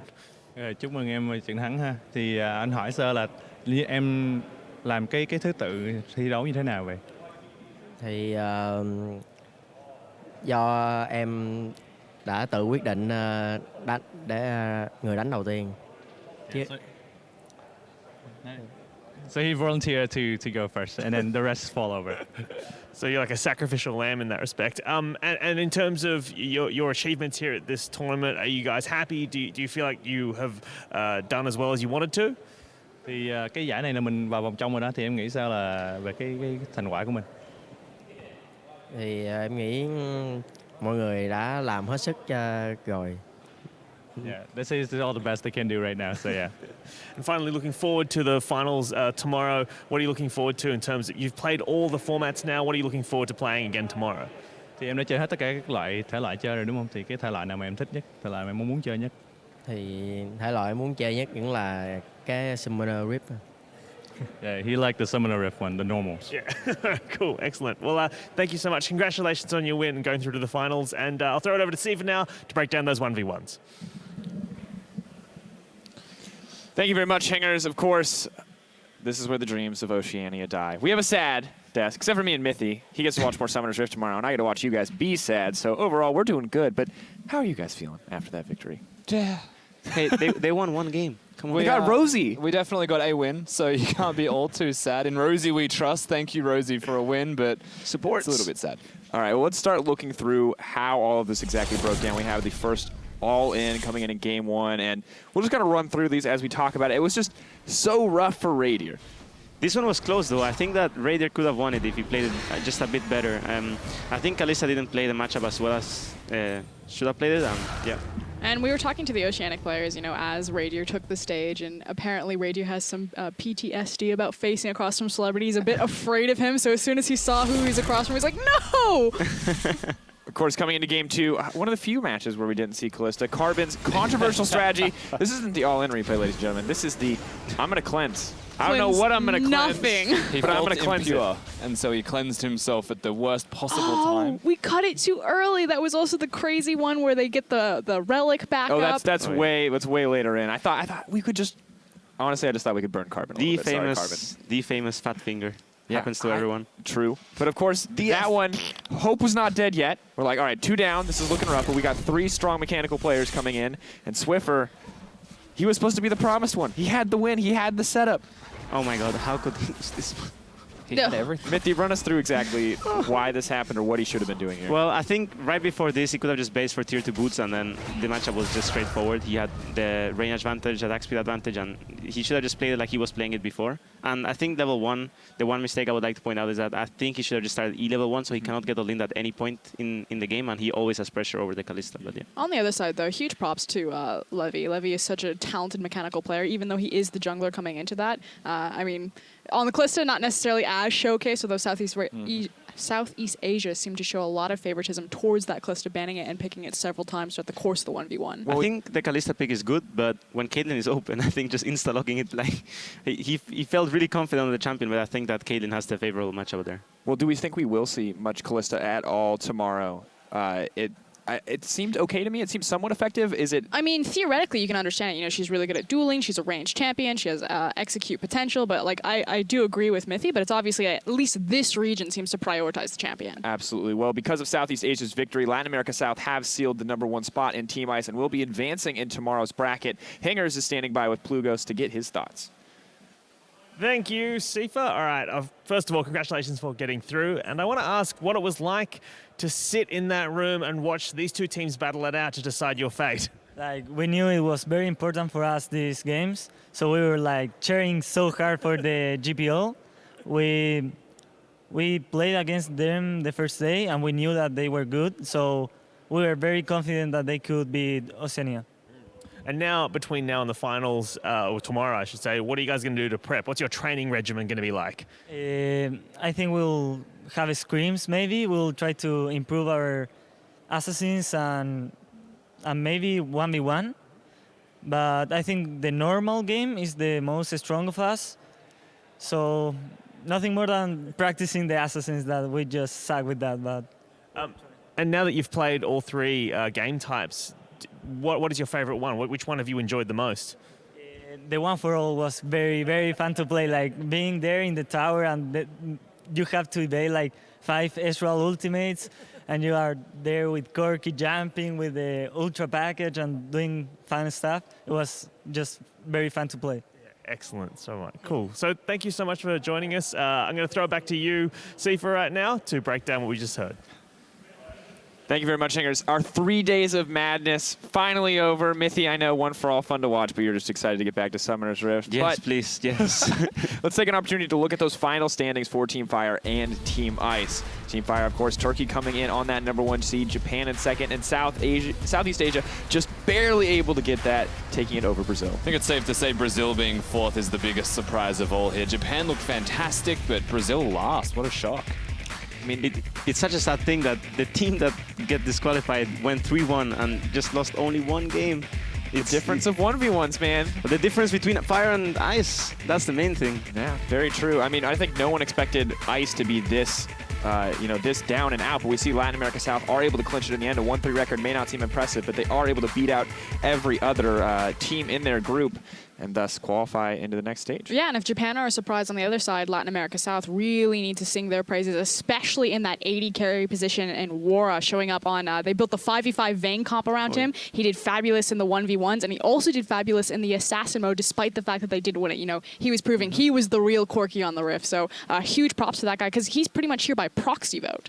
Yeah, absolutely. And I mean, good to show up. Maybe you're going to pretty much set to build a massive fan base. You weren't the guy who was supposed to be here, but you're the guy who earned the spot. Hey, proxy vote. Hey, proxy nothing wrong with proxy vote. Hey, man, you get there. Now we take a chance, though, to look at the bracket. You can see Japan coming in as the first seed will be matched up against Latin America South, or rather, as the second seed will be matched up against Latin America South, and Turkey as the first seed will be matched up to third seed of Fire, which is, of course, Southeast Asia.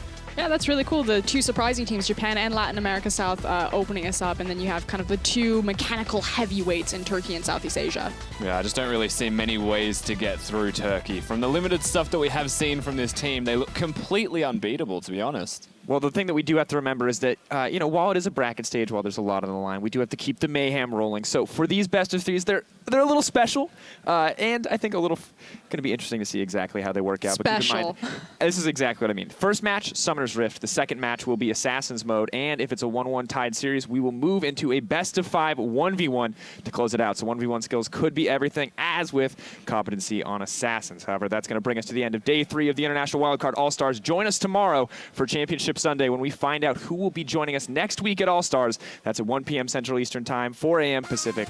See you then. Proxy vote.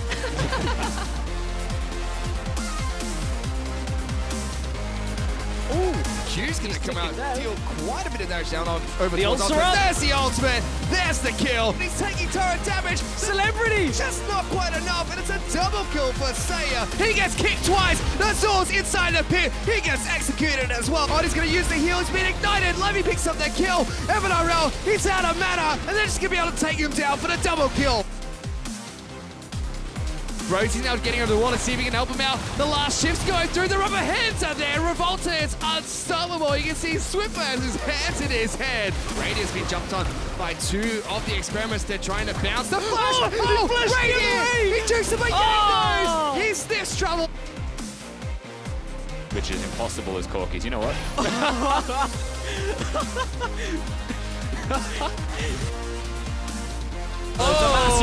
Here comes the ultimate. Demacia Lex hits the floor.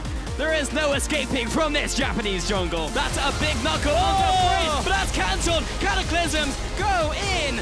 And Zeros finds the kill onto Smurf. This is a complete disaster for the Samurai lineup.